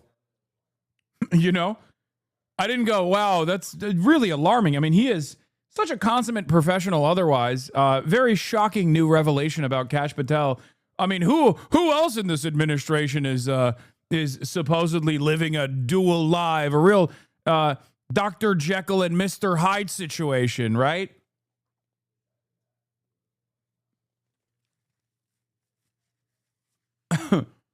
No one is saying that. They're like, oh, that makes so much sense, actually. Patel's excessive drinking seems to be what is alarming a lot of the sources in here. There are multiple anecdotes that refer to that. That's understandable. They're moving meetings. People couldn't wake him. What more have you heard about the extent of his drinking habits and how it seems to be affecting his ability to serve as FBI director? I think the key point is that this is happening in places in which it is public. There are lots and lots of people around who are seeing it, who are hearing about it, who are learning about it. For example, we have video of Patel chugging a beer to excess on video. Like, We've all seen it. Everybody's seen it. Yes. And Oh yeah, I forgot about that. Oh my God, that's right. He literally took the FBI PJ with his girlfriend to Italy to chug beers with the hockey team. Oh my God. I forgot. There's also video evidence of this kind of behavior on the job, mind you. And I think it speaks to, he was on official travel at that time. There were ongoing threats in the United States at that time. So, it is a very, very clear pattern that has occurred in multiple locations over a long period of time. And it's that pattern which is giving everyone pause. These are not one-off events. One of this, I just read. Look at him. Bro, I'm sorry. Does this seem like the behavior of a guy who's a fucking alcoholic? Pattern which is giving everyone pause. These are not one-off events. One of this, I just read this story, but we have to come back to it because the excerpt I just read, just to remind people, a request for breaching equipment normally used by SWAT and hostage rescue teams to quickly gain entry into buildings was made last year because Patel had been unreachable behind locked doors, according to multiple people familiar with this request. I find that, I've traveled with I'm sorry, I didn't realize it was illegal for dudes to rock. Yeah. God forbid men have hobbies. Yeah, this is the DEI HR. This is exactly why Kamala Harris lost. Classic.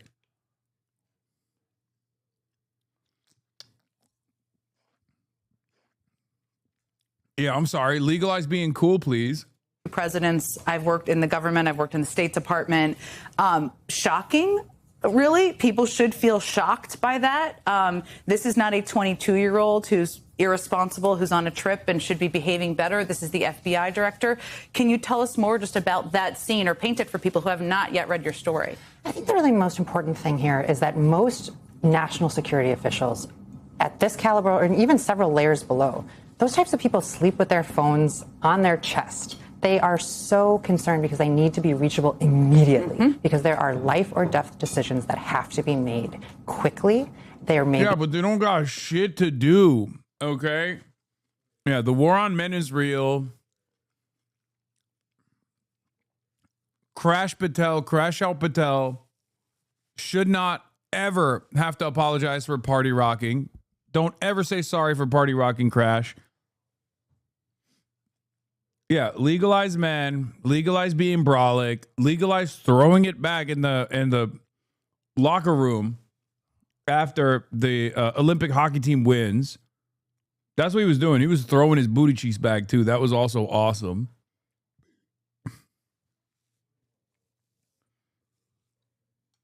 Don't do it. See?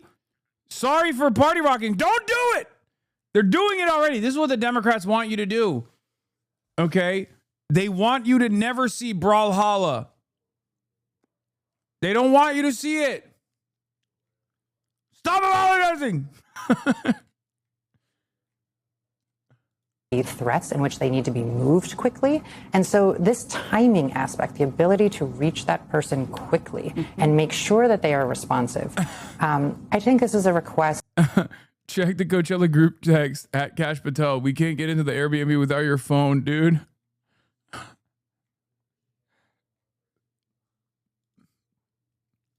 Dude, it is kind of wild that like this admin also brought all the freaks.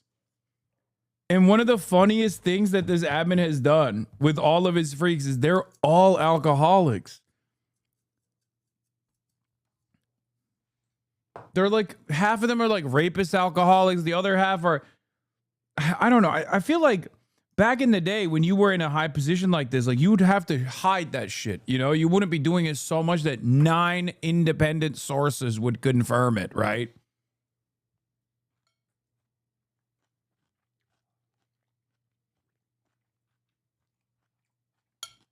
Wild. That was not made lightly. And I think that's the fact that it was made and that it was well known, I think because of that level of concern, really tells you about, the kind of larger picture here. And look, you have the FBI is... It's awesome. We really did go from DEI hires to DUI hires, they were like, no, this is better. You and I both know so many people that have given their lives to this organization.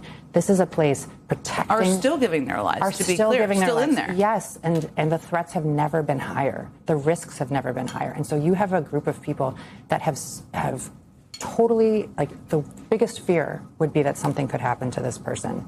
And I think they take that responsibility incredibly seriously. But that goes beyond the entire organization. You have an organization that is dependent on this person being available, being cogent, and being able to quickly respond to multiple things all at the same time. It is pretty funny that Trump notoriously doesn't drink because his brother was an alcoholic and died to alcoholism. And Trump is unbelievably anti-alcohol, and he's surrounded himself with alcoholic rapists. That's so funny. The opening anecdote of the story was incredibly striking for a number of reasons. I mean, because you described this freak out in which Patel was intoxicated. He thinks he was locked out of an FBI. To be clear, he wasn't. He was not in that case. Thank you for correcting. It just broke some. I'm trying to remember all the details of it. Thank you for correcting me there. But he thought he was locked out of an FBI computer system. He grew incredibly paranoid. Thought he was going to be fired. It turned out to be a technical issue. Talk about that level of paranoia, what that tells you, why it was important to kind of lead with that anecdote in the story. The anecdote was just incredibly telling for a couple of reasons. One is that it set off such a panic within the FBI and within Washington. It set off a panic in Congress. The White House was fielding calls. I mean, there was a real lack of understanding about who was in charge at a given moment, which, as you know, as a former member of government, is an incredibly important who is in charge at a given moment. Nah, clearly the FBI director is a fucking phony ass, Mickey Mouse ass position, considering Cash Patel's been doing a wonderful job at it. Let's be real. I can't think of the FBI being better received than it is now. Okay. Thank God they put a podcaster up in that bitch. That shit works so good. It's so goddamn good. Moment. But I also think it speaks to character and impulsivity and the ability to, be in a stressful situation and think about what those next steps are. And I think it is also emblematic of other occasions that we have seen that are very public, in which information has been shared by the FBI director, which was not yet, that went beyond what the investigation was ready to make public at that time, and that later had to be walked back. And in multiple cases that we have seen, all very publicly reported, the fact that this has impacted the investigation, this has impacted their ability to pursue people that were potentially mass shooters or other things of that nature. So I think it was a very telling anecdote, but it's not unusual for those that are familiar with his behavior and his temperament. Erratic is not what you want in that job. They need stability, and that's what you need in that job. But also remember that, there's a bit of an irony here, which is that one of the major purposes within our legal system is that the FBI comes in often when you are in court and comes in and they are providing the information, swearing that it is fact under law. Like there's so much work that goes on into putting a fact into the public record in lawsuit. And so, again, the jumping ahead of waiting for verification is just incredibly telling. Because every other FBI employee, if they were to make that same mistake, would be fired. That's what they're taught through their whole careers, is to operate in that manner. Patel's been now in office for 14 months. He clearly is almost 14 months, trying to hold on to this job. Why do you think he's still there? It's interesting. I think that he has at times, a very close relationship with the president. And the president views the Justice Department as a means to go after his perceived political enemies and punish them, either by harassment, expensive legal suits, by firing them from jobs, believing that there are deep state people within the national security and the justice system. So I think that Patel has been very willing to take those requests, those orders that come directly from the president, and use the resources of the FBI to direct them towards those kinds of personal projects of the president. And that's really, really important here, because you only have so many people, you only have so much time, and you have to decide as the FBI director, are you pulling people away from following a terrorist? Are you pulling people away from monitoring people who are abusing children? Are you pulling people away from other crimes that are really, really significant and have massive harm? And I spoke to so many officials who said to me, this is what I worry about at night. I cannot sleep at night because I'm worried that I may have pulled something away from somewhere and I've had to reorganize something, and people may be harmed as a result. And so I think that was the really sobering thing that stuck with me throughout this reporting that I would want every American watching to really think about, because we are at a moment of unprecedented threats. That is not an overstatement. We have unprecedented threats, and we have to make sure that our resources are used accordingly. Sarah Fitzpatrick, this is a really incredible story. Everybody should read it just to understand who's running our government right now. Thank you so much for hustling your way over here and helping really give us more meat on the bones of the piece. Thank you again. Thanks for having me. Woke women, classic woke women. Chat, are women woke? Well, I guess now we have an answer. The answer is yes. Second question, if women are woke, what are they doing anywhere near a position of power, whether it be the CIA, FBI, or even in the media? Okay, this is the problem. They should have eradicated women from the media as well. I did resent that.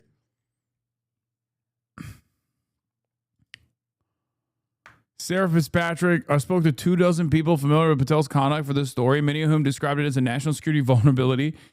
In response to 19 detailed questions, Patel said, print it, all false. I'll see you in court. Bring your checkbook.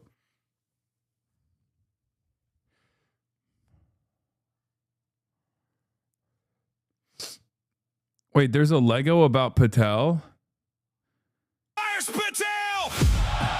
Crazy eyes! They didn't just make this. No, these are Americans making Iranian-style Lego bangers now. There's 0% chance Iran is so fucking fast that they read the Atlantic and immediately came out with a video. No shot.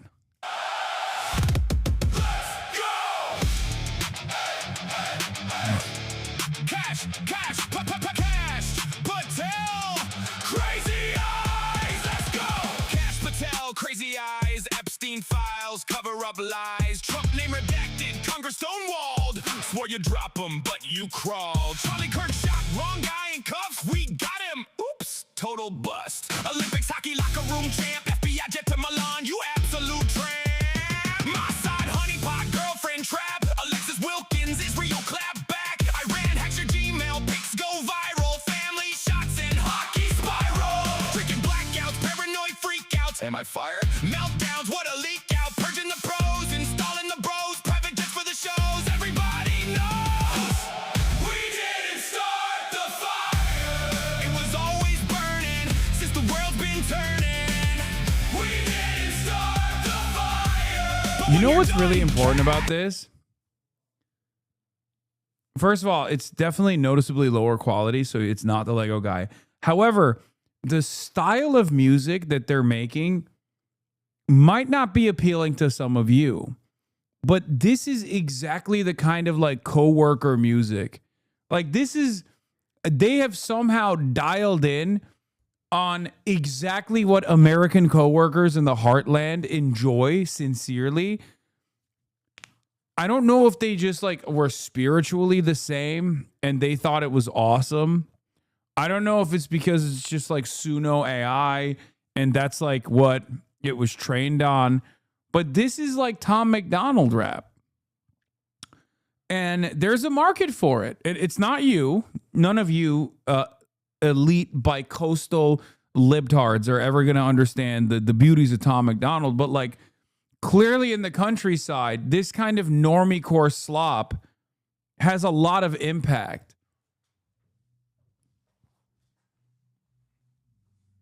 So I think that they've just, maybe by sheer stroke of accident, luck, whatever you want to call it, we're able to hit a frequency like a dog whistle that like your coworkers will enjoy. You know, Imagine Dragons, like that type of shit.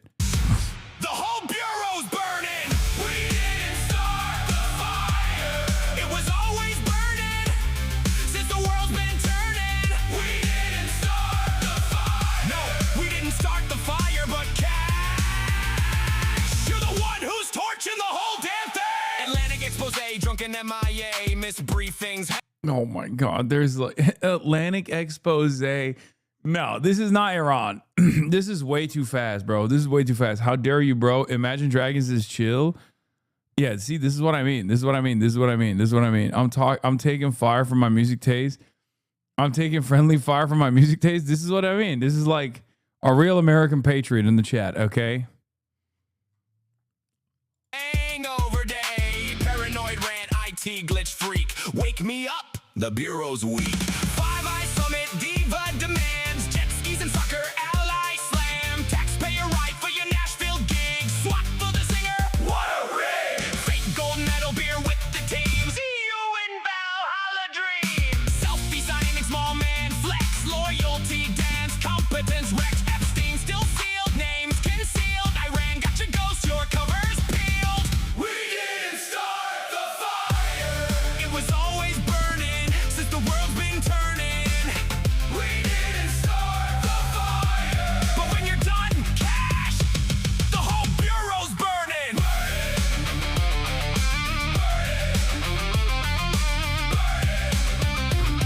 Cash is burning down the FBI.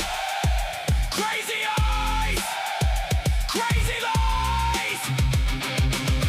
Please help me understand. How are we watching a Lego video shitting on the US FBI director? My brain cannot cope with reality.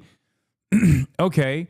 How about your brain coping with the reality that the current FBI director is not only drunk all the fucking time, but is a literal podcaster who, and the only reason why he's currently the FBI director is because he wrote a child's book about the president being an almighty powerful king. A child's book that he also put himself in as well. That's literally the only qualification for why Cash Patel is currently the FBI director. He has no background in this whatsoever, dude.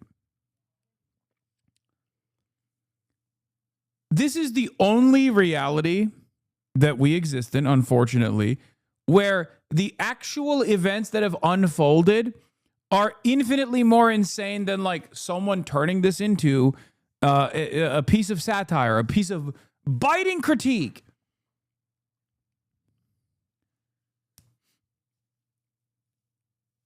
I don't know, man.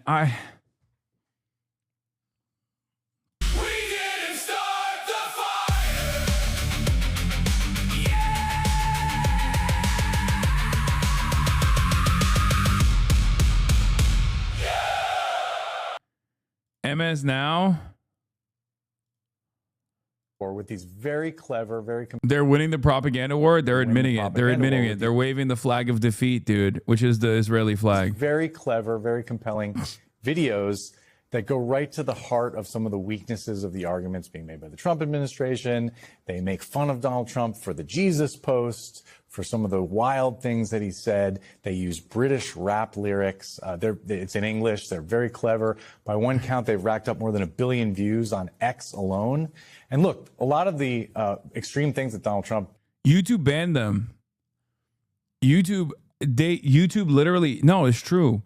YouTube banned the original account. What? Joylessly singing along to this? A joyless theocracy produces wittier videos in the Trump administration. Joyless theocracy? Bitch, Iran is like... Iran is a representative of thousands of years of culture. The fuck do you mean a joyless theocracy? Iran has more brilliant filmmakers locked in prison than the MAGA has drunk rapists. And MAGA has a lot of drunk rapists, okay? It's ridiculous. Joyless theocracy? Fuck you mean joyless theocracy? Put some respect on it, dude. What the fuck? Joyless theocracy. Oh my God. This is just American audacity, okay? The audacity to be like, oh, there's just a joyless theocracy. Do you know how much art has come from Iran? Are you fucking insane? Yeah, the Americans be like, they don't have the NFL or pickup trucks, so they make no cultural output. Yeah, this is the arrogance of empire, dude. What the fuck? Have you guys never seen like the Iranian bricklaying? They have their own like insane architecture, poetry, thousands of years of culture that we're just ruthlessly bombing, by the way. That's the other side of it. We are the fucking donkeys of the world. We are the violent asshole that just breaks everything. And while we're breaking it, we're like, what could they have possibly made?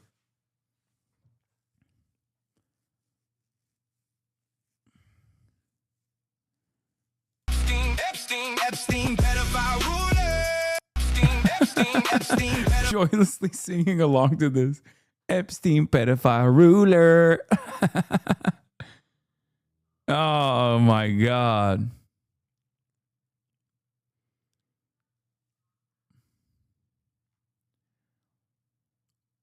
Reuters video on Tehran a few days ago.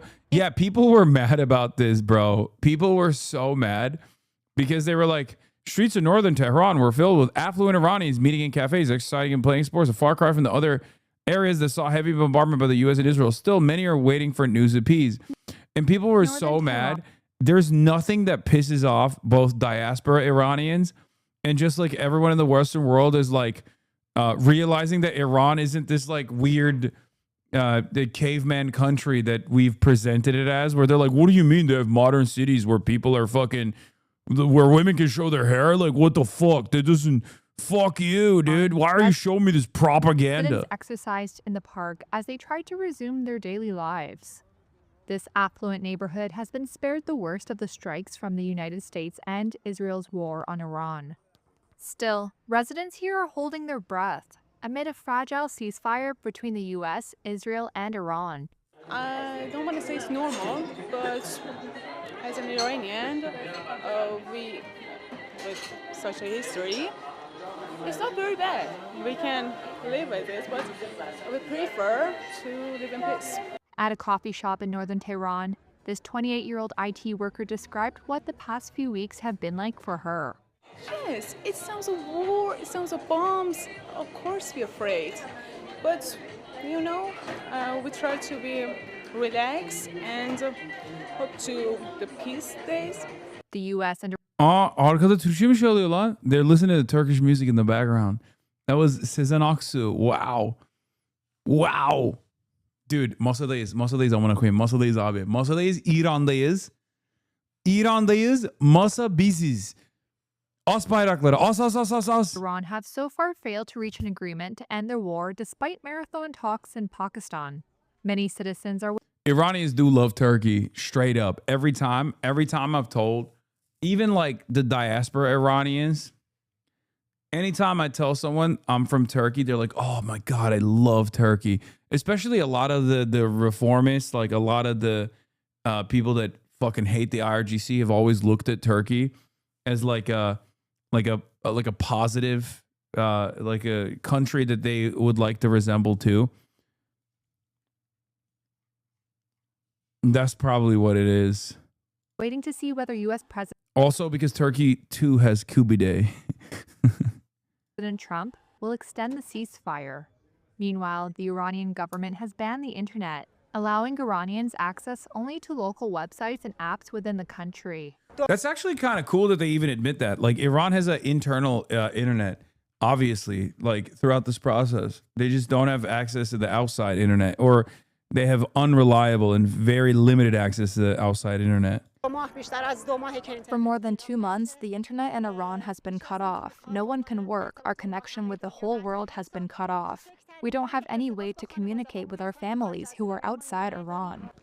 24-year-old Arshia Yazdani, who owns a car dealership, says some people are going into debt as a result of the war. Our work and business have been completely disrupted. And for now, very beginning when the war started, we have been and continue to pay everything out of our own pockets.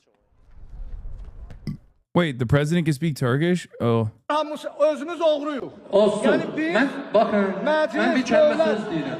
Biz özümüz... Hayır, buyursunuz biz özümüz oğruyuq. Həmqələn hamile vaqən qatılır. The mullahs also Wait, they're both speaking Turkish. Özümüz oğruyuq. Olsun. Yani biz, Bakın, ben bir kelime söz deyirəm. Biz özümüz... Hayır, buyursunuz biz özümüz oğruyuq. Həmqələn hamile vaqən qatılır. Yok, Türkçe değil. Benim param oğrudur. Yok, benim param oğrudur. No, they're speaking they're speaking Azeri Turkish, which is I can still understand it, but they can understand what I say a lot clearer than I can understand what they say. So they're Azeri, so they're speaking a different version of Turkish. It's like the more you go to the countryside in Turkey, the closer it resembles the Azeri Turkish. It's a dialect of Azeri, like a mix of Azeri and Farsi, not Azeri. Yeah. Like Irish Turkish? Kind of. But like I can understand what they're saying. Like I can pick up most of the words. But they can understand everything I say. I can't understand everything they say. Cuz like Turkish is the more... Did you call them backwards peasants? Is that what I said? Or do you think closer in proximity to Azerbaijan, you start hearing like similarities between the language, like more similarities between the language, and the further away you get from Azerbaijan, in like Istanbul, for example, like that's my, city Turkish, I guess. It's Oğuz branches. İçeride görsəçini gəzimdə görürəm, oğurluq kaçınım. Özünüzə qatmayın ki, mən sizə cəsarət edirəm. Mən sizin müəllimi nəhcür bəlalı edirəm.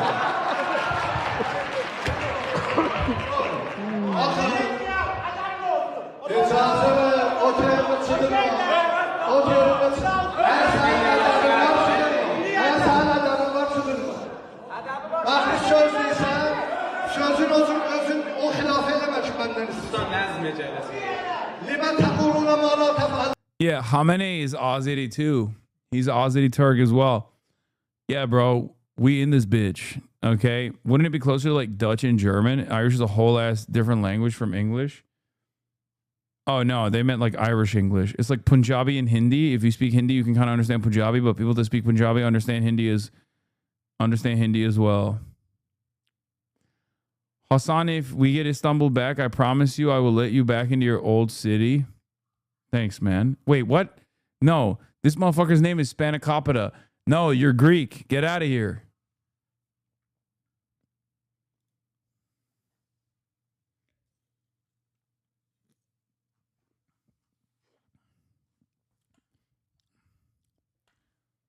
Fuck no. Greeks on top, sucks to suck, buddy. In Turkey, there's a saying, denize döktük. That's what Turks say. Turks will say, we pushed them into the sea. We poured them into the sea.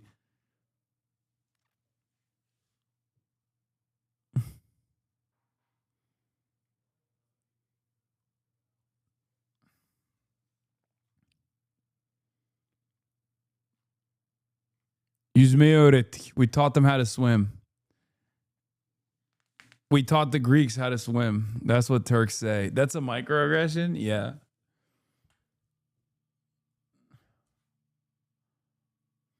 Never trust a Greek, especially bearing gifts.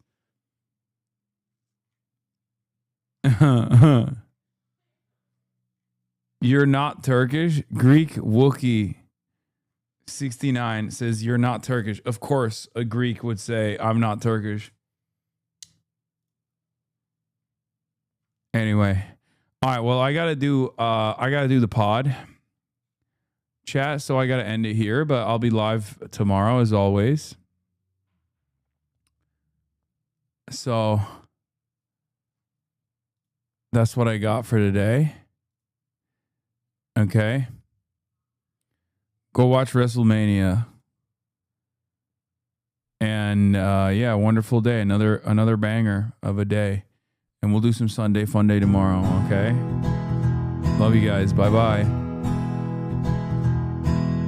Stunning lo-fi introduction, starting off the day. All the chatter's trickling in, hostile people hate.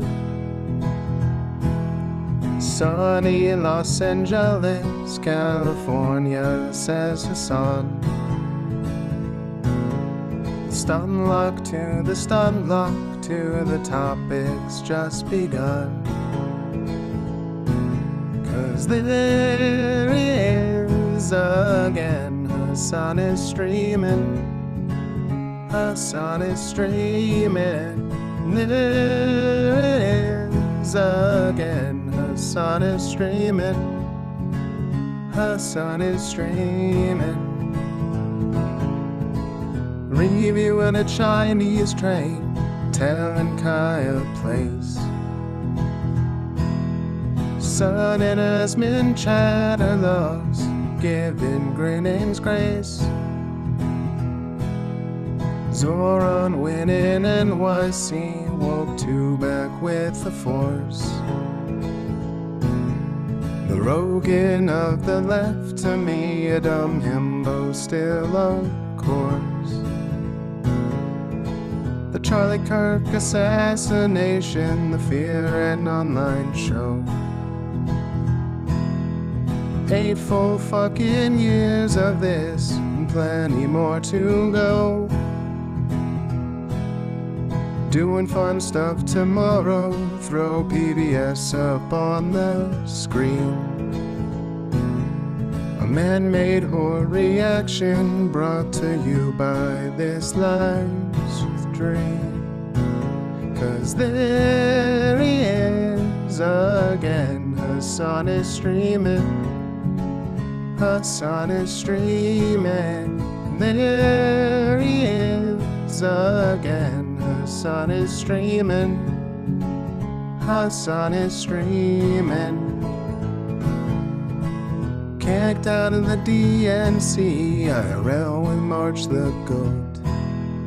Combating the propaganda that shoved down people's throats. CBS Israeli news, a coup, a regime falls. A full-blown fascist takeover, and still the duty calls. Total radicalization coming out to see. The system will always fail, it's up to you and me. On these daily streets, whether short or whether long, have helped millions of people keep it moving right along. 'Cause there he is again, Hasan is streaming. Hasan is streaming. There he is again, Hasan is streaming. Hasan is streaming. But hey, what can you say? That's PBS for you. But he'll play games real soon. Just you wait. Say, hey, what can you say? That's PBS for you. But he'll move on real soon.